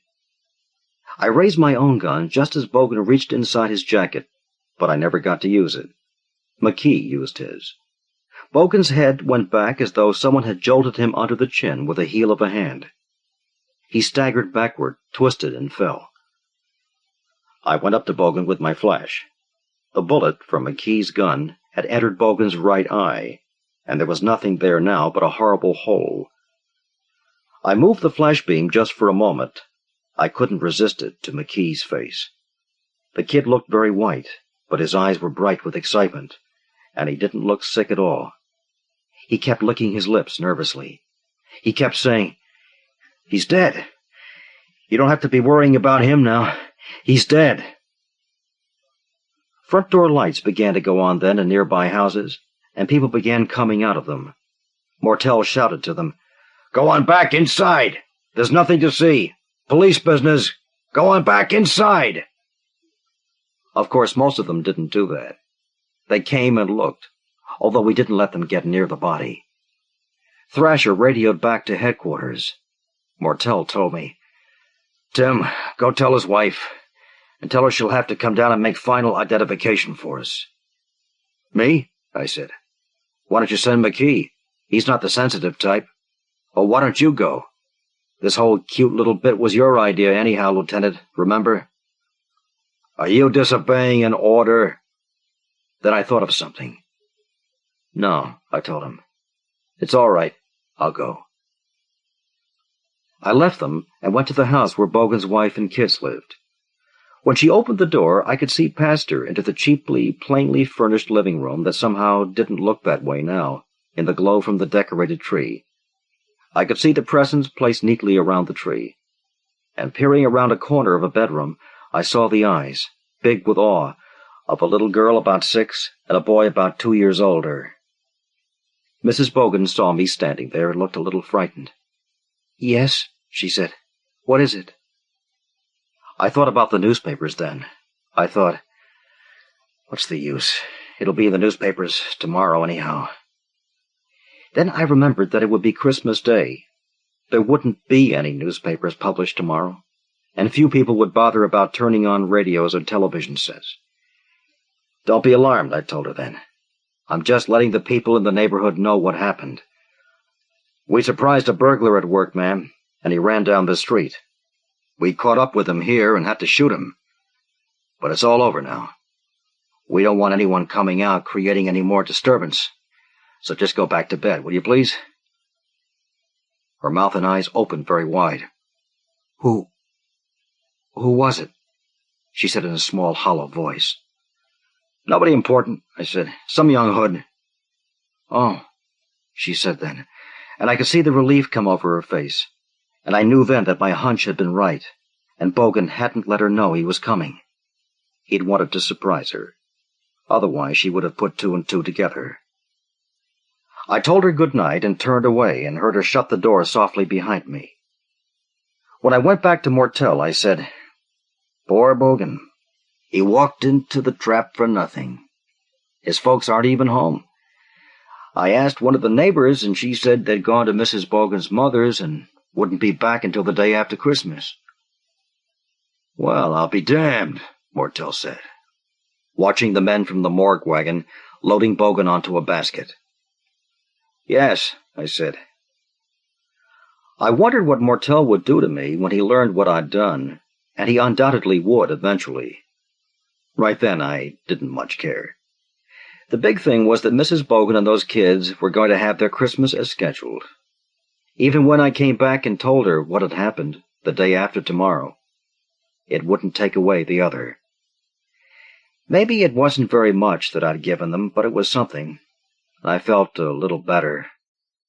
Not much, but a little. The One Who Got Away, by Al Nussbaum. It was Saturday evening, and I was standing beside the line of traffic coming from Tijuana. As each car stopped beside me, I asked the occupants the usual questions. "Where were you born?" And, "Are you bringing anything back with you?" Once in a while, I'd check a truck or tell a driver to pull over for a closer examination, but I didn't do it often. I only did it when we'd had a tip from an informer, or the people seemed exceptionally gay and friendly, or I had one of my hunches. I didn't have many hunches, but they'd proved correct in almost every case, so I always paid attention to them. When I saw Jack Wilner, I had a hunch he was up to something. He was in one of the opposite lanes, heading into Mexico behind the wheel of a shiny yellow convertible. The top was down, and the blaring radio was tuned to a San Diego rock station. The whole thing seemed too showy, like a magician's antics when misdirecting his audience. It was the beginning of my shift. I was working the 8 p.m. to 4 a.m. tour, so I made a note of his license number with the intention of giving him a good going-over when he came back. I watched carefully for the car, but it didn't return before I went off duty. I gave the other customs officers copies of the license number and a description of the car, and went home. By the next night, I'd almost forgotten about the yellow convertible, but the following Saturday evening I saw it again. The top was down, the radio was blasting, and it was on its way to Tijuana as before. I had the same feeling as I'd had the first time. I ran to the telephone and called the aduana, the Mexican custom house, and asked them to check out the convertible. When I got back to the traffic lane, I saw in the distance that the convertible had already been pulled over. Khaki uniformed men swarmed around it, and a couple of them were busy removing door panels, while others checked the trunk and beneath the hood. Jack Wilner, of course I didn't know his name then, stood to one side, nonchalantly smoking a cigarette. He was tall and thin, and even from far away I could see that he dressed with a youthful disregard for color. I got busy with the cars coming into the country and didn't look over that way again for almost an hour. When I did, I was just in time to see the convertible as it pulled away from the aduana. Wilner turned to wave goodbye to the Mexican officers lined up watching him, then picked up speed. So, they had found nothing. In that case, I reasoned, he must be smuggling something into the United States. So I watched for him to return. I stayed around a little after my shift was over and gave out the car's description and license number again. I asked everyone to be sure to pass the description and number to the next shift, if one of them didn't stop him. Monday and Tuesday were my days off, but I called the custom house both nights to see if the convertible had been checked out yet. It hadn't, and that's the way it went the rest of the week. The convertible didn't pass our border station. But on Saturday evening I looked across into the far lanes, and there it was, heading into Mexico again. I watched it with my mouth hanging open, and then mentally kicked myself for being so stupid. Just because he'd left the country at this point didn't mean he had to return at this point. Mexico and California shared over 100 miles of border, and there were many places where he could cross back into the United States. Up until now, my inquiry into the activities of the driver of the yellow convertible had been just that, my inquiry. That wasn't good enough anymore. I went to my supervisor and told him about my hunch, and he sent out notices to all the other checkpoints along the California-Mexico border. A customs officer has to rely on informers and instinct. Informers account for 90% of his arrests, but hunches like mine provide the other 10%. I went back to my post and waited. We were supposed to be notified once the convertible had been searched, but we received no word. None. Then, on Saturday evening, at the height of the traffic rush, I saw the yellow convertible heading into Mexico again. At first we thought it had checked out all right, and the people at its crossing point hadn't bothered to let us know. My supervisor decided to be sure, though, and sent out a call to find out where the car had crossed back into the States. In half an hour, he had the answer. Nowhere. None of the official crossing points had seen the car. Somewhere along the 100-mile border, Wilner had found a way to slip across without stopping for a customs check. He was able to drive into Mexico, load the car with whatever contraband he cared to, and return to the United States without worrying about paying duty or fearing arrest. We had to find out where the hole was and plug it up. A telephone call to the Motor Vehicles Bureau gave us Jack Wilner's name and San Diego address. A 24-hour watch was set up on his apartment, and we went back to waiting. Wilner was away until Wednesday. Then he parked his yellow convertible in his carport and went inside. Except for shopping and normal housekeeping trips, he remained at home until Saturday evening. Then he drove across the border into Mexico, while a car filled with customs agents followed 50 yards behind him. I watched the little parade from my post and felt pleased. I was confident we had him hooked and would soon reel him in. But I was wrong. An hour later, the agents returned. They had been trapped in the traffic on Avenida Revolucion when he had made a sudden turn near the high-life fronton. They had lost him. I was disappointed, and they were angry. They were certain his maneuver had been deliberate, so they applied for a warrant to search his car when he returned. If they found so much as a marijuana seed, Wilner was in trouble. I was given a special permission to accompany the agents and was on the scene when Wilner returned to his apartment on Wednesday.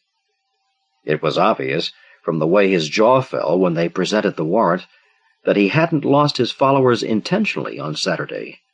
Until the warrant was thrust in front of him, he hadn't known he was suspected of anything.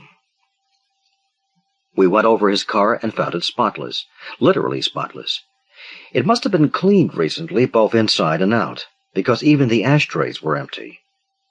Wilner watched us take the car apart and put it together again, but he wasn't as much at ease as he had been that day at the border. He kept licking his lips and shifting his weight from foot to foot. As far as he knew, the search at the border had been routine, but this certainly wasn't. We were on the scent of something, and he must have known we'd keep after him until we found it. That's why I was amazed to see him drive into Mexico on Saturday evening. I was even more surprised to see him stop voluntarily at the aduana and go inside. We learned later from the agents following him that he'd applied for a residence permit and took care of all the other paperwork necessary for an extended stay in Mexico. He wouldn't be coming back for a while. He was even more frightened than I'd figured. I thought about Wilner a lot during the following months. In my mind, he was the one who got away. In all the time I'd been in the customs service, he was the first man who had eluded arrest when I was sure he was a smuggler. I didn't see Jack Wilner again for over a year, and then I had to go to Mexico to do it. Every spring, there's a yacht race from Newport Beach to Ensenada. There are always between 300 and 400 boats in the race, and they draw a huge crowd to witness the finish. I drove down to see it, and found Jack Wilner standing alone not 10 feet from me. I walked over to him and touched him on the arm. "Hi," I said. "Remember me?" He gave me a hesitant smile, then it slipped away as he remembered. His eyeballs jerked as he searched the crowd for more so-called familiar faces. "I just came down to see the race," I said. "Running into you wasn't planned." That eased his nervousness, and he relaxed visibly. We stood side by side and watched the boats. As the day wore on, he became more friendly and told me a little about himself. He was the owner of a small hotel and marina about 20 miles south of Tijuana, and he was in Ensenada to look at a few boats he was thinking of buying. He invited me to stop at his place sometime. "Did you buy it with your profits from smuggling?" I asked boldly. I wanted to get him to talk about it, and I was sure he never would if I tried to be clever and circuitous. He smiled with surprise at my directness. "I don't want to sign a statement," he said, imitating a TV villain. Then after a few moments he nodded. "Yes, that's how I got the money to buy it." "You're not smuggling anymore?" "No." "That's hard to believe," I said.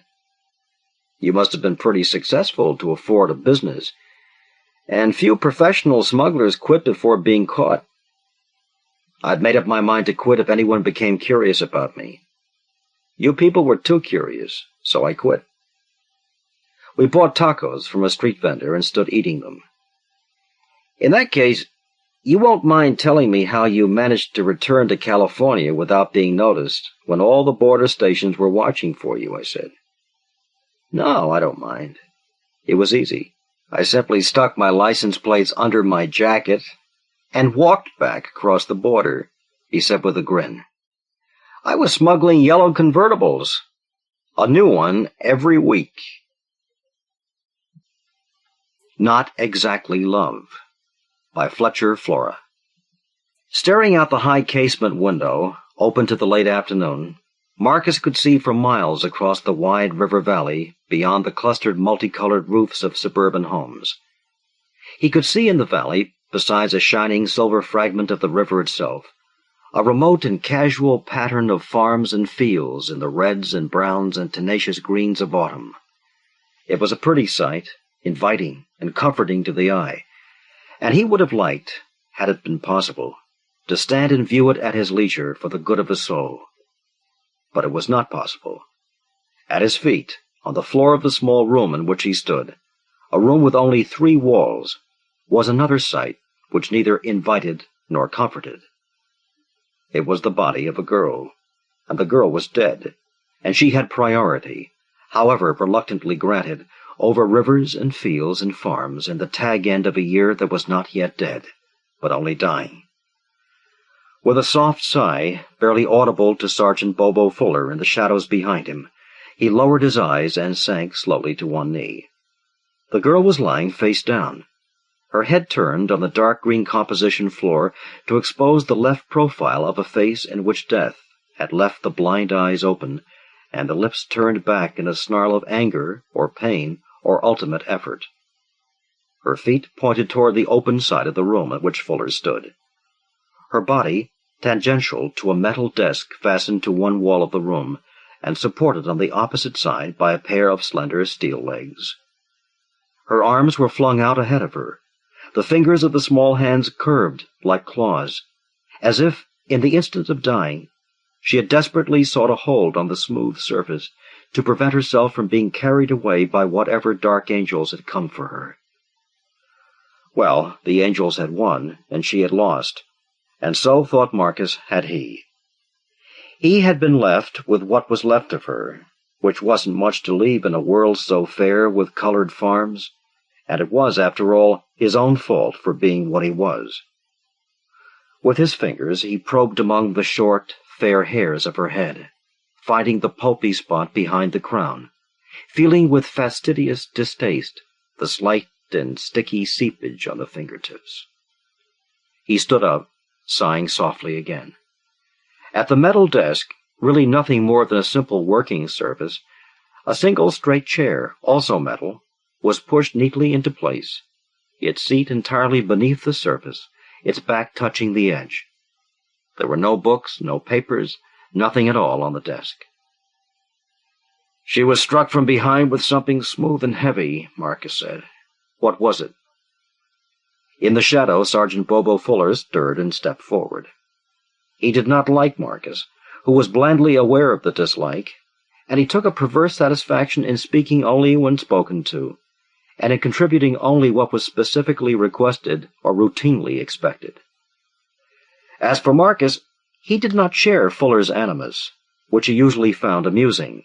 In fact, he found Fuller rather stimulating, a constant challenge to perform at his best. Otherwise, he would have done what Fuller apparently wanted him to do. He would have asked for another partner to share his work, allowing Fuller to serve elsewhere with someone more compatible. "We haven't found it," Fuller said. "It must have been hidden or carried away. We'll keep on looking, of course." 6 tiers, tens of thousands of books on more than 1,000 shelves. It might have been hidden behind any of them.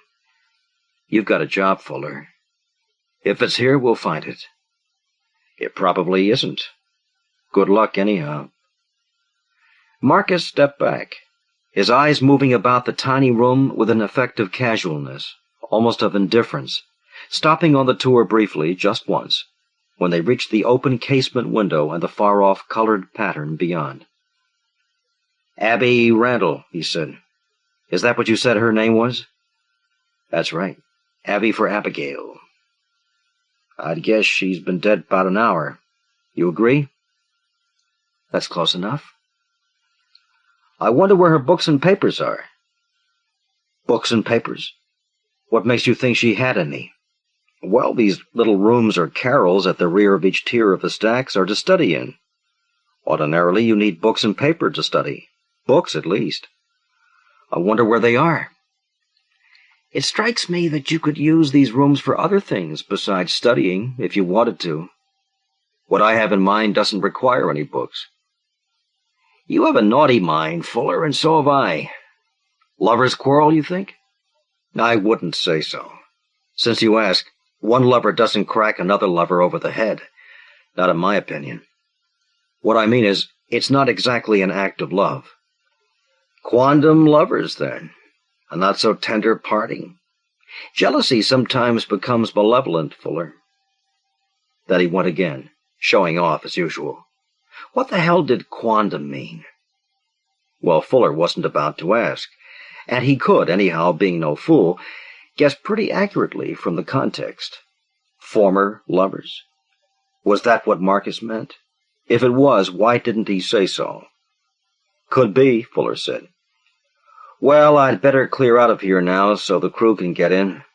Not probably that they'll learn anything we don't already know, which isn't much. They ought to be here any minute. You've done a good job, Fuller. Everything under control. It was praise deserved, and Fuller should have appreciated it, but he didn't. In fact, he resented it. He had come out alone in response to a call, and he had done what was necessary before Marcus arrived later, and it was, in his opinion, a deliberate and subtle kind of insult to imply that he might have done less. Thanks, he said. I'll wait here for the crew. Right. Marcus moved past him into a narrow cross aisle running parallel to the row of small study rooms. From his position, he could look straight up one of the several perpendicular aisles between shelves of books that rose to the low ceiling of the tier on which he was. He was, in fact, on Tier C of the library of the university, located on the west edge of the city in which he, Detective Lieutenant Joseph Marcus, earned his bread and credits toward his pension. The tier had been declared off-limits temporarily. Except for the lights burning in the aisle up which Marcus looked, no lights burned at all. Let me see if I've got it straight, Marcus said. The head librarian's name is Henry Bush. The girl who found the body is Lena Hayes. The young man who was at the charging desk this afternoon is Lonnie Beckett. Straight? Straight. I told them to wait in the librarian's office. It's on the next floor, 2 tiers up. You'll find them there. I'll go and see. Carry on, Fuller. Carrying on, so far as Fuller could see, was for the present nothing more than waiting where he was in the capacity of a watchdog. And this is what he did, moving for the purpose to the casement window, where he looked out across the valley with a somewhat jaundiced eye that impaired his appreciation. Marcus, meanwhile, walked down the lighted aisle and up 2 short flights of steel stairs, turning to his right through an exit that brought him out into a large room with a high ceiling. He could see, looking straight ahead across an open area, into another room which was furnished with long tables, 6 chairs to a table, and a multitude of reference books on shelves around the walls. Immediately to his right was an enclosure bounded on 2 sides by a high counter, the charging desk, and on the other sides by 2 walls. Directly ahead of him, spanning the distance between the charging desk and another wall, was a low wooden fence with a gate in it. The gate locked automatically when closed, and the lock, electrically operated, could be released only if the person on duty at the charging desk could be induced to press a certain button. This, of course, was to prevent the invasion of the stacks by any person who could not produce a stack permit. Marcus had no permit, but he was privileged. He waited at the gate until a buzzing sound told him that the button was being pressed, and he escaped with an exorbitant feeling of freedom into the greener pasture on the other side of the fence. In the librarian's office, he found the 3 that Fuller had promised. Henry Bush was a tall, slender man with streaks of gray and smooth dark hair. The streaks had an artificial look, as if he had carefully contrived them for effect, but his thin, ascetic face and somber eyes, the latter looking out through thick lenses and heavy horn frames, did not lend credence to the suspicion. He was not a man, Marcus decided, to indulge his vanity with such nonsense. Lonnie Beckett, strangely, looked very much like a younger and slightly revised edition of Bush. Approximately the same height, same weight, same shape of head and face. His dark hair lacked the streaks, however, his eyes the glasses. Lena Hayes was a looker. Marcus, who had somehow not expected such a pleasant surprise in a library, was pleasantly surprised. Her brown hair, thick and short and smoothly brushed, had the soft sheen of polished walnut in a lamplit room. She filled her sweater admirably, and her short skirt, after the fashion, was tailored to suggest a lean thigh and display a pretty leg. The bachelor's heart in Marcus's breast, which appreciated sights other than colored fields, began to swell. Whatever lovely Lena was studying in college, he thought, she could always make a living as an educated ecdysiast. And let Fuller look that one up in his Webster's. "Mr. Bush," Marcus said, "I am Lieutenant Marcus. Or is it Doctor?" Small matter, as you choose." Bush came forward and offered his hand. "Come in, Lieutenant. We've been waiting for you." "I know you have many things to do," Marcus said, accepting the hand. "I'll try not to detain you long." "It's perfectly all right. We're at your disposal. This is Miss Lena Hayes, and this young man is Mr. Lonnie Beckett." Marcus nodded at the pair in the order presented, resisting the temptation to linger on the former to the neglect of the latter. "I understand," he said, "that you were all to some degree connected with the unfortunate occurrence in the stacks this afternoon." "Not precisely," Bush said. "I am here only because I am the librarian, and therefore responsible for what happens within my jurisdiction. It's a dreadful thing, absolutely incredible." "Whatever happens is credible," Marcus said reasonably. "However, perhaps we can settle the matter quickly without too much disturbance." "Let us hope so, but I'm afraid there is not much help any of us can offer." "That will be for you to decide, of course. I assume you wish to ask us some questions? We are prepared to cooperate fully, I assure you." "Good. I can't ask for more." Marcus occupied a chair that had been placed for him, while Bush resumed his seat behind his desk. "To begin with, did any of you know the victim personally?" "Speaking for myself only," Bush said, "I knew her casually. She was a graduate student, preparing a dissertation, and she was naturally often in the stacks doing reference work. She never asked for my personal assistance in any instance. I've spoken with her, exchanged some small talk, and that's all." "Did you see her when she came to the library today?" "I did not." Marcus shifted his attention to Lonnie Beckett.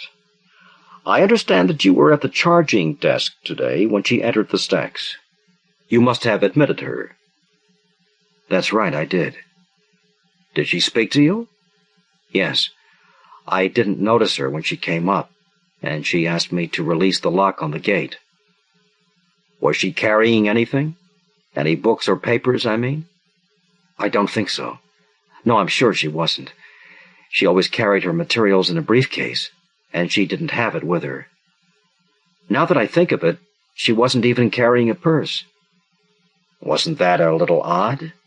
After all, students come to a library to study. They usually need certain materials, don't they?" "Not necessarily. Maybe she just needed to do some reading from the shelves." "I see. Then again, she may have come to meet someone. At any rate, deliberately or by chance, she did meet someone, and she was killed by whomever it was she met." "Obviously."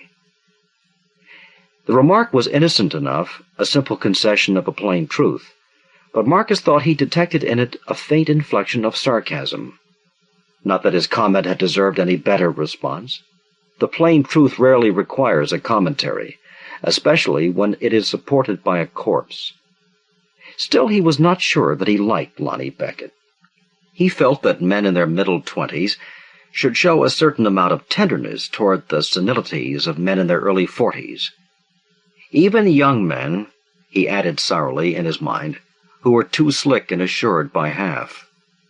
Aware of incipient prejudice, he would take care to lean the other way. "As you say," he said, obviously. I wonder if you would be good enough to answer my first question, which Mr. Bush has already answered for himself. Were you personally acquainted with Abby Randall? I was. Lonnie Beckett leaned forward and rubbed his palms on his knees, as if they were sweating, and Marcus had the satisfaction of realizing that he was not, after all, quite so assured as he tried to appear. I think it would be better if I were to explain our relationship now. I wouldn't want it to be exaggerated or misunderstood later if it happened to come up. That's wise, said Marcus. We always prefer to avoid misunderstandings if possible. Well, the truth is that I went out with Abby several times this last summer. We were both here for the summer season, that is, and we got acquainted and had a few dates. How many is a few? Oh, I don't know. I didn't keep a record. Say a dozen. That's a nice round number. What did you do on these dates? Nothing much. We went to some shows downtown, a couple of dances. Mostly we just strolled around the campus and talked about various things. She had a good brain and a sharp tongue. I thought she was fun to be with for a while, but eventually I lost interest. I imagine you can get to know a person pretty well just strolling around talking. What kind of person would you say she was? Smart. I've said that. And tough. I mean tough in a complimentary sort of way. She was realistic, and she knew what she wanted, and I suspect that she didn't have many scruples about going after it. She came from a poor background, I think. She told me her parents were dead. I gathered she'd had to cut a lot of corners and shoot a lot of angles to get through college and into graduate school. She swore a lot, but you didn't seem to mind it and hardly noticed it. I think it was part of her defenses, part of the toughness she'd had to develop in getting where she was. Maybe I'm making her sound pretty crude, but she wasn't really. She was knowledgeable, and she had unexpected sensibilities and good taste in many areas. I guess you could call her genuine. She may have played rough when she needed to, but there was nothing phony about her. I think I get the picture. A smart, tough girl, basically honest, but capable of making the most of her chances. That's about it. But not all of it. She was pretty, too. Even dead. I noticed that down in the stacks. Generally speaking, pretty girls get more chances than most. She was attractive enough, I suppose. Not my type, however. Marcus had the sudden conviction that this remark was not intended for him alone. He had been vaguely disturbed all along, in fact, by a feeling that he was only ostensibly the primary audience in this matter. Lonnie Beckett was looking at him steadily as he talked, but he was talking to Lena Hayes. He was, in fact, repeating a confession. Marcus was sure of it, and he noticed for the first time, sneaking a quick glance, that Lena's ring finger was decorated with a small diamond. Her hands, lying in her lap, twitched and were still. Lifting his eyes briefly to her face, he saw that it was carefully composed in an expression of disdain, as if the summer's petty infidelities were of little or no importance. As indeed Marcus thought they weren't. Unless, he amended, they led somehow to murder. Everyone to his own taste, he said. Miss Hayes, how well did you know Abby Randall? Hardly at all. She did not say that this was well enough, but she managed to give the effect of saying it. The effect was achieved, at least in Marcus's ears, without the slightest inflection of scorn, and he willingly gave her points for composure, if not for compassion. You did, however, discover her body. It must have been quite a shock. It was not exactly a pleasant experience. What did you do when you discovered it? I went immediately to the charging desk and told Lonnie. Lonnie went for Mr. Bush. You didn't scream? I'm not much given to screaming. I wondered if you attracted attention to your discovery. That's why I asked. No, not at all. I'm sure even now that only a few of us know what has happened. There was no one else on that level at the time, and Mr. Bush immediately made it off-limits to all students and personnel. Oh, a lot of people Know that something is wrong, of course, but not exactly what. You seem to be a sensible young lady, Miss Hayes. I'm sure that the police appreciate it. Tell me, what was your purpose in going to that particular level at that time? I wasn't going to that particular level. I was in the process of going to all levels. The lights in each aisle are controlled by a switch at the end. Students are supposed to switch them on when they need them and off when they leave. Only they often don't. Switch them off, I mean. I was going through the stacks doing it for them. I generally make 2 or 3 tours a day. We're on an economy kick. It seems to be catching. I take it, then, that you just happened to come across the body of Abby Randall in the course of your tour. Yes, I saw the body, and I acted just as I've told you. And you acted very well, I must say. Marcus turned again to Lonnie Beckett. How long before the body was discovered had you been at the charging desk? I came on duty at noon. That would make it about 2 hours. So it would. Can you tell me whom you admitted to the stacks in that time? Oh, no. Lonnie Beckett shook his head, apparently appalled by the question. I'm afraid that would be impossible. Impossible? Why? Do you mean there's a rule against telling? No, nothing like that. It's just that I couldn't possibly be sure. Admitting a student is such a routine thing. If you recognize him, you press the button. If you don't recognize him, you glance at his permit and then press the button. I'm always busy, and I hardly notice the person I admit, let alone remember him. I mean, I could give you a long list of those who regularly enter the stacks, one day or another, but not of those who definitely entered this afternoon. You remembered Abby Randall, didn't you? You even remembered that she wasn't carrying a briefcase or purse. That's only because of what happened to her. If nothing had happened, I couldn't be sure right now if she'd been in this afternoon or not.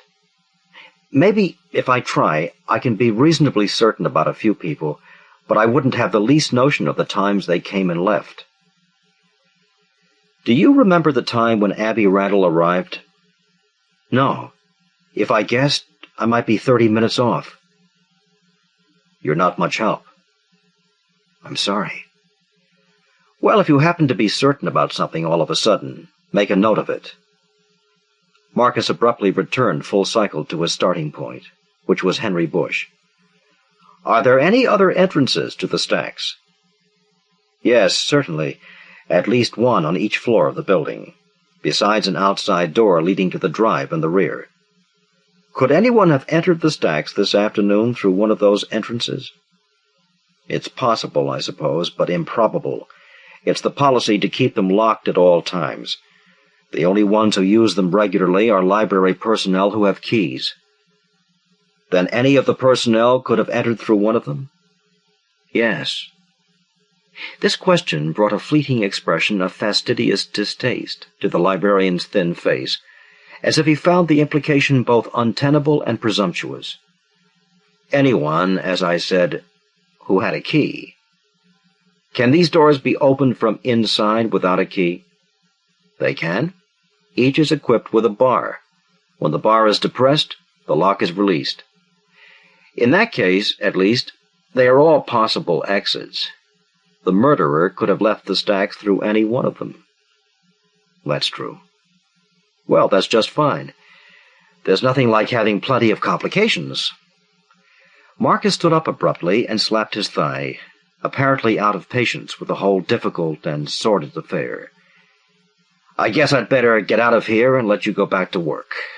Before I go, however, I'd like to know where Abby Randall lived. Do you have a student directory or something like that? The new one hasn't been issued yet. Henry Bush turned to Lonnie Beckett. It seems that you were keeping company with Miss Randall this past summer, Lonnie. Perhaps you can tell the lieutenant her address. She was living in a room at 812 Morgan Street at the time, Lonnie said. She may live there still. I wouldn't know about that. He was talking to Lena Hayes again. All current knowledge disclaimed. The summer interlude over and done with, incredible and regretted in the bright chill air of autumn. Please, darling, can't we forgive and forget?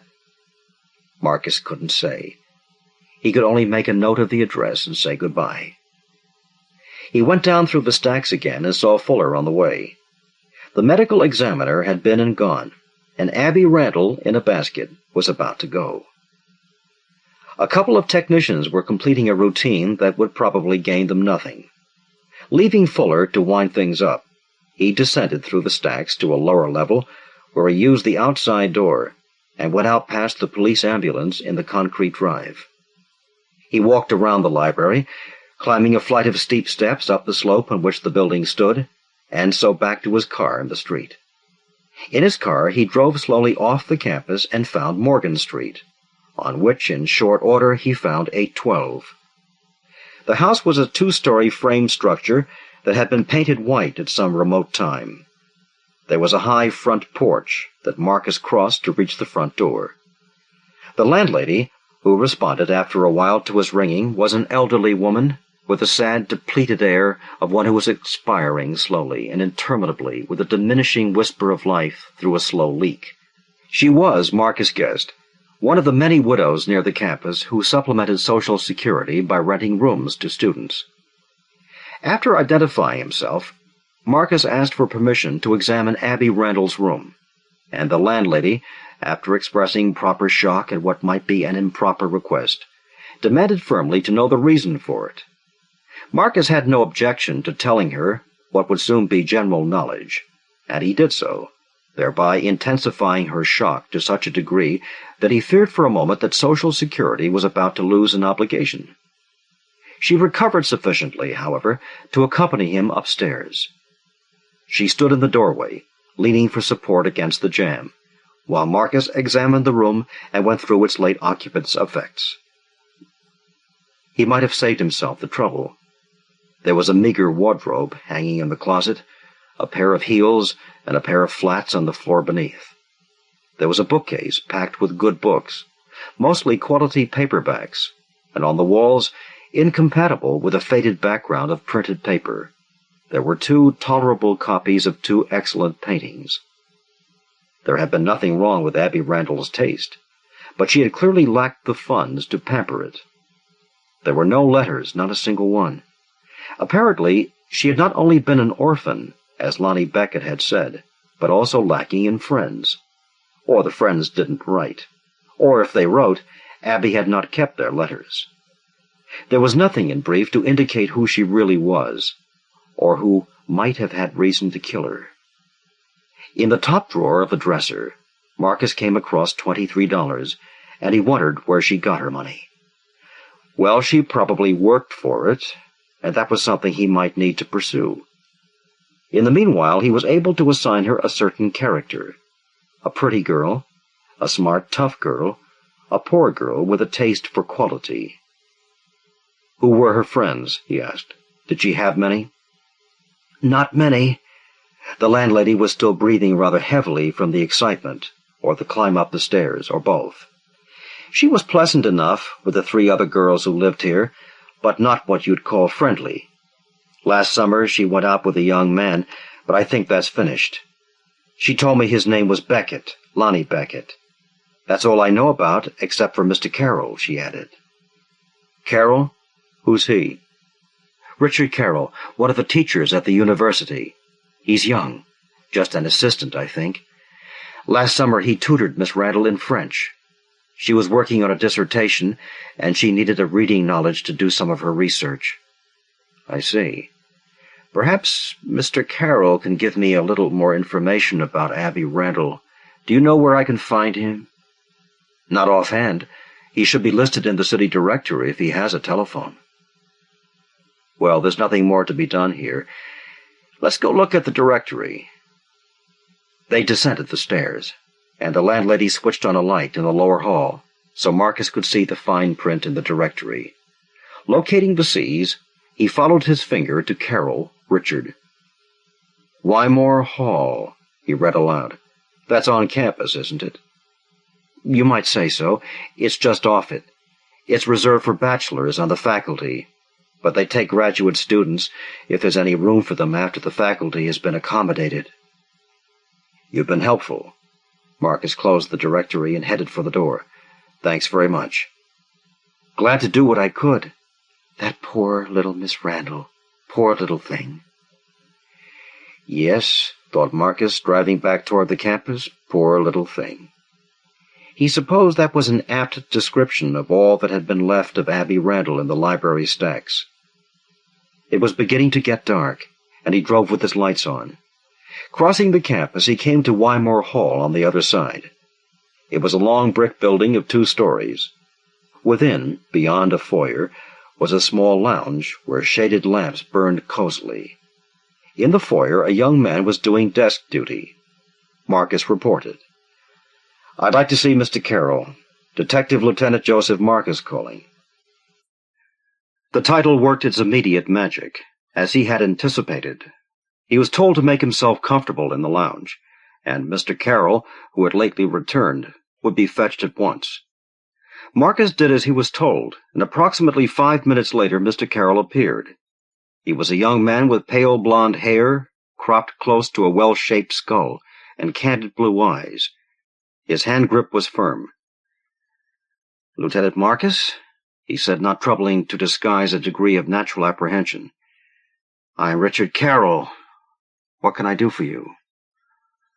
"I'm making inquiries about a Miss Abby Randall," Marcus said. "There seems to be precious little known about her, and I thought you might be able to fill in with a few details." "I'm afraid not. I know precious little about her myself." "You tutored her in French this summer, didn't you?" "That's correct. But French lessons are not particularly revealing. May I ask why you're interested in Abby?" "She's been murdered." Holy smoke. Richard Carroll's mouth gaped for a moment, and his blue eyes seemed to go briefly blind with sudden shock. "Where? When? How?" "You have good news sense, Mr. Carroll." Marcus permitted himself a faint, humorless smile. "In the stacks at the library, this afternoon, by a blow on the head." "What a shocking thing. I wish I could be of some help to you." "Perhaps you can. We'll see. How often did you see Abby Randall this summer?" "I saw her 2 evenings a week for approximately 3 months." "That's quite a while. You surely must have learned something about her in that time." "Not much. She was bright and learned rapidly, but I don't suppose that's particularly significant." "Not particularly?" "Where did you meet for her lessons?" I asked. "Oh, various places. The sessions were quite informal. Sometimes we used a study room in the library. Sometimes we found a bench on the campus. A few times we combined business and beer at one or another of the campus joints." "I see. And she never confided in you? Not even over the beers?" "Never. We kept things quite impersonal." "Too bad. I was in hopes that the student-teacher relationship had developed a bit of sentiment. Sometimes it does, I understand." "Not ours. Sorry to disappoint you." "Well, I'm no stranger to disappointment. I meet it often." A horn sounded outside, and Richard Carroll, hearing it, cocked his head. To Marcus, it sounded just like another horn on another automobile, but to Carroll it apparently had a distinctive character. "There's my fiancée," he said. "She was to pick me up at this time. We're going out to early dinner. Perhaps you know of her. Her father's quite a prominent figure in the state. Member of the Board of Regents, for one thing. Leonard Manning. The Manning." Marcus was properly impressed. Member of the Board of Regents was among the least of it. Among the most were $umpteen million, and a ring in the governor's nose. A common cop couldn't help being impressed. Marcus guessed, sourly, that Richard Carroll had not been entirely unaware of this when he dropped the name. Not, of course, that you could blame him for wanting to make the most of a good thing. A Manning chick would be quite a catch for an assistant professor, involving the effect of an astronomical jump of brackets on April 15th. Lucky boy. Lucky, lucky boy. If things went well, he would never need to work 30 years for a pension. "I've heard of him," Marcus said. "If you're ready to leave, I'll walk out with you." "I'm truly sorry to have to run. Sorry, too, that I wasn't more helpful. I'll put my mind to it, however. and see if I can recall anything Abby said, anything at all that you might find useful. Thanks. I'd appreciate it if you would. They walked out together to the curb, where Marcus veered off toward his own car. The dome light was on in the expensive job waiting for Richard Carroll, and Marcus could see the Manning girl behind the wheel digging for something in her purse. The sight gave him a perverse sense of satisfaction. She might have her little fist in the old man's bottomless pocket up to the elbow, he thought, but she could never get within 1,000 miles of Atlantic City when looks was buying the ticket. It was somehow comforting to know that you can have so much without quite having it all. So comforted, Marcus drove downtown to headquarters. He made some notes, wrote a report, and went out to eat. Having eaten and being off duty, he stopped in a congenial bar and drank 3 beers and watched Burke's Law on TV. He liked to watch it because Amos Burke made it look so easy. Marcus didn't resent this. His envy had a quality of congeniality that was in accord with the bar and the beers. After Amos solved his case, Marcus took his own case home, still unsolved, and went to bed with it. The next morning at headquarters, he was trapped at his desk for a couple of hours, after which he spent another half-hour briefing the chief. Returning to his desk to snatch his hat and make his escape, he was caught in the act by the medical examiner, a skinny little man with a dyspeptic expression of one who suffered a chronic affliction of either cynicism or gas. He seemed so physically frail as to be threatened by every draft, but he was, in fact, as tough as a strand of baling wire. At the moment, in any event, he was securely anchored in Marcus's spare chair. "I usually just write it in a report," he said, "but this time I thought I'd hog all the fun of telling you personally." "Enjoy yourself," Marcus said. "Of telling me what?" "Cursory examination of your latest little victim reveals that she suffered from a well-known physical condition that is sometimes a problem, but seldom fatal. She had round heels." "Oh?" Marcus sank into his chair and leaned back. "Are you positive?" "Certainly I'm positive. The condition is easily diagnosed when it is supported by a severe case of pregnancy." "I got the point, Doc. How long pregnant?" "About 3 months." "Odd. Very odd." Marcus closed his eyes, apparently preparing to catch 40 winks. "I've been building a picture in my mind, and somehow I had her figured as too tough and too smart to get caught that way." "You had better start over." "Maybe so. Maybe not. Maybe there's an angle I missed." "Such as?" "Such as maybe she was tough enough and smart enough to arrange things deliberately." "You're guessing. That's the trouble with you fancy cops. Someone gives you a scientific fact, and you use it as the gimmick in a fairy tale. Anyhow, if you're right, the arrangement didn't turn out to be very smart. Fatal is how it turned out." "Now you're the one who's guessing. How do you know it was the motive for her murder?" "Come off it, Marcus. It'll do until a better one turns up." "Well, that's no guess. That's the truth, if I ever heard it." Marcus suddenly got up and grabbed his hat. "I've got to run, Doc. Thanks for your brilliant diagnosis. I didn't think you had it in you." He escaped into the hall, leaving the old medic to swallow his sour retort, and 20 minutes later he was climbing the steps to the entrance of the university library. Inside he continued to climb, coming out on the floor in front of the charging desk. Lonnie Beckett was on duty behind the desk. He greeted Marcus courteously, but with less than enthusiasm. "Good morning, Lieutenant," he said dryly. "Looking for someone?" "I was hoping to find Miss Hayes here. There's something I want to clear up with her." "Lena's in class." Lonnie consulted the watch on his right wrist. "She'll be out in about 6 minutes."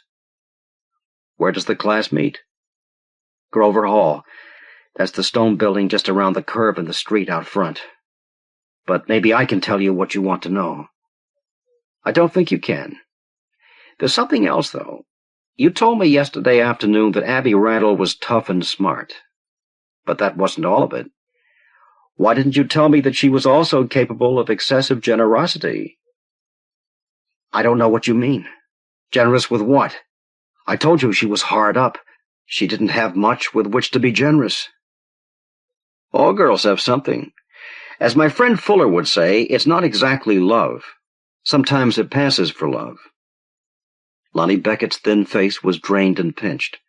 His lower lip began to quiver, and he sucked it in between his teeth and held it for several seconds. Marcus watched him with a kind of clinical curiosity, as if his interest were purely academic. I don't believe it, Lonnie said finally. Abby wasn't like that at all. No? Well, maybe not. Maybe she discovered some other way of getting pregnant. Not, you understand, that I don't respect you for trying to protect a girl's reputation. Incidentally, I noticed yesterday that Miss Hayes was wearing a diamond on her ring finger. I had a notion that you put it there. All right, so I did. Congratulations. Let's hope she leaves it where you put it. Turning away, Marcus descended the stairs, left the building, and walked along the curving walk to Grover Hall. There was a stone bench beside the walk, and he sat down on it in the pale, cold sunlight. He lit a cigarette and waited, drawing the collar of his coat around his neck. He should have worn an overcoat. The campus was almost deserted at the moment, the students captives in 1,000 classes. But soon afterward it was swarming with them during a brief intermission in their captivity. Marcus watched them closely, searching for Lena Hayes, but he was disconsolately aware that it would be a minor miracle if he could pick her out of this mob dispersing rapidly in all directions. Luck was with him, however, as there she was, coming briskly along the walk on what was clearly a tight schedule. He waited until she came abreast, and then he stood up, touching his hat. "Hello, Miss Hayes," he said. "Oh, Lieutenant Marcus." She stopped, facing him, but impatient to be on her way again. "I'm sorry, I haven't any time right now. I have another class." "That's all right. I'll just walk along with you if you don't mind." "Can't it wait, whatever you want to see me about? I'll be free in another hour." "I'll try not to make you late for your class. Could I carry your books?" "No, thank you." She started off down the walk again, and Marcus fell in beside her. He wished wistfully that she would let him carry the books. It had been a long, long time since he had performed such a service for a girl so lovely. "You told me yesterday," he said, "that you were switching off lights in the stacks when you discovered Abby Randall's body. Where are the switches located? At which end of the shelves, I mean?" "There are switches at both ends." "Which were you using?" "The ones nearer the stairs, naturally. Why should I walk all the way to the other end, and then back to the stairs again when I was ready to go to the next level?" "But that is exactly what you did, Miss Hayes. At least in one instance. Otherwise you couldn't possibly have seen Abby Randall's body on the floor of that little room at the far end. Isn't that correct?" "Of course not. I went back there for a perfectly good reason. When I reached the aisle that ends just opposite the door of the room, the lights were off, as they should have been, but I happened to notice a book on the floor near my end of the aisle. I switched on the lights so that I could see to put the book back on the shelf where it belonged, and then I saw that several books were on the floor all the way along the aisle. It looked as if someone had pulled them off the shelves maliciously just to make extra work. Anyhow, I went down the aisle and replaced the books, and that's how I happened to get back where I could see the body. Tell me, Miss Hayes, which shelf were the books from?" "The bottom one, just off the floor." "All of them?" "Yes. Didn't you think that was odd?" "Not at all. I merely thought it was devilish. The books are more difficult to replace on the low shelves. You have to sit on your heels to do it. If you're not careful, you pop your hose and start a run." "You must have been rather annoyed." "To put it bluntly, I was mad as hell. Then I discovered the body, of course, and it was all knocked right out of my head." "I can appreciate that. Is this your building?" "Yes. I'll have to rush or I'll be late. Is that all you wanted to ask me?" "That's all." "I can't see that it makes any difference." "It makes a great deal of difference. Thanks, Miss Hayes." He watched her hurry up the walk to the building, filled with the ghosts of seasons past, and then he turned with a sigh and went back to his car. He sat for a while under the wheel. He was strangely reluctant to do what was left to be done, and he decided he would go back to headquarters and try to get Fuller to do it for him. Fuller probably wouldn't mind, inasmuch as it would give him a chance to play the lead for a while, and in the meantime he, Marcus, could prepare himself for the most depressing part of his job, which was charging people for things they never should have done. So deciding, he returned to headquarters and left word with the desk sergeant to send Fuller to him when Fuller turned up. It was almost an hour later when Fuller came in. "If you're wondering whether we've found the weapon or not," Fuller said, "we haven't." "Well, I wouldn't worry about it.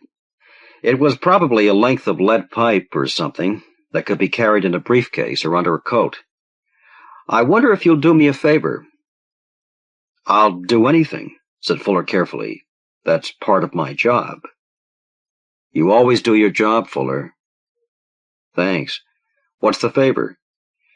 "Run out to the university and bring in Abby Randall's murderer. No hurry, however. Whenever it's convenient." Fuller's face turned slowly to stone. Deliberately, with an effect of great caution, he sat down in the spare chair and cupped his knees in the palms of his big hands. He spoke with dreadful restraint, staring at the wall above and beyond Marcus. "Just like that. Go out and bring in Abby Randall's murderer, Fuller. At your convenience, Fuller." He lowered his eyes to his hands and turned the hands over on his knees, flexing the fingers. "Maybe you wouldn't mind telling me how you know all of a sudden who the murderer is." "That's easy, Fuller. I know because Abby Randall told me." "Oh, that explains it then. It was a simple matter of talking with a ghost. I've never had the privilege of talking with a ghost myself. How come you always get to do the interesting things?" "No ghost, Fuller. She told me before she died." "Somehow I was under the impression that you never saw her before she died." "So I didn't, Fuller. But she left the message." "I'm just a dumb sergeant, I guess. I don't read very well. I probably wouldn't have got the message if she'd written it in blood, of which there wasn't any, or in the dust on the floor, of which there also wasn't any. She wrote it in books, Fuller. We assumed in the beginning that she was killed in that little room where she was found, but she wasn't. She only went there to die.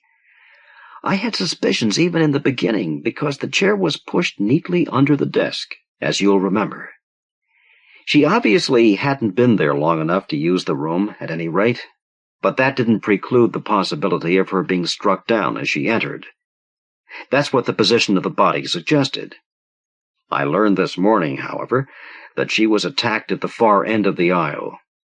The murderer should have struck her again and again to make sure that she was dead, but he was afraid to linger, of course, and hurried away.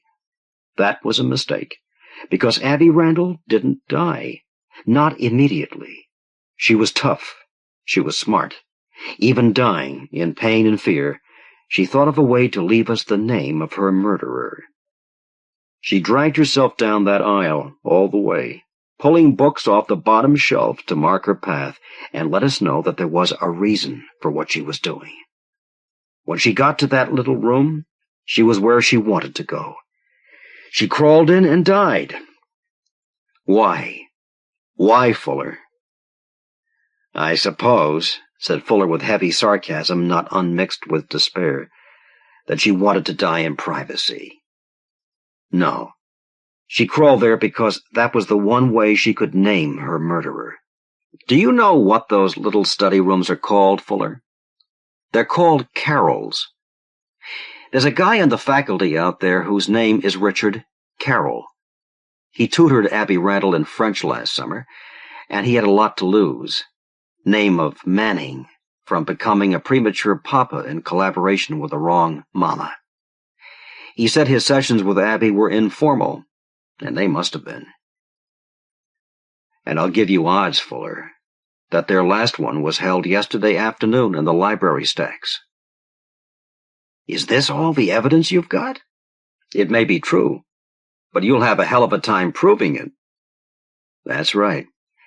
It's not enough for the district attorney to take to court. We'll find something else, though. It's not too hard to find circumstantial evidence when you know where to look for it. Anyhow, we won't really need it. I talked with Carroll last night, and I know the type. He'll break like an egg under pressure. But how in the devil can we get a confession if you won't bring him in? Fuller stood up. He shook his head as if to clear it of fog. If you can make it stick, it's great work, he said. I've got to admit that. I'm not proud of it, Marcus said. Abby Randall did all the work. I just came along later to grab the credit.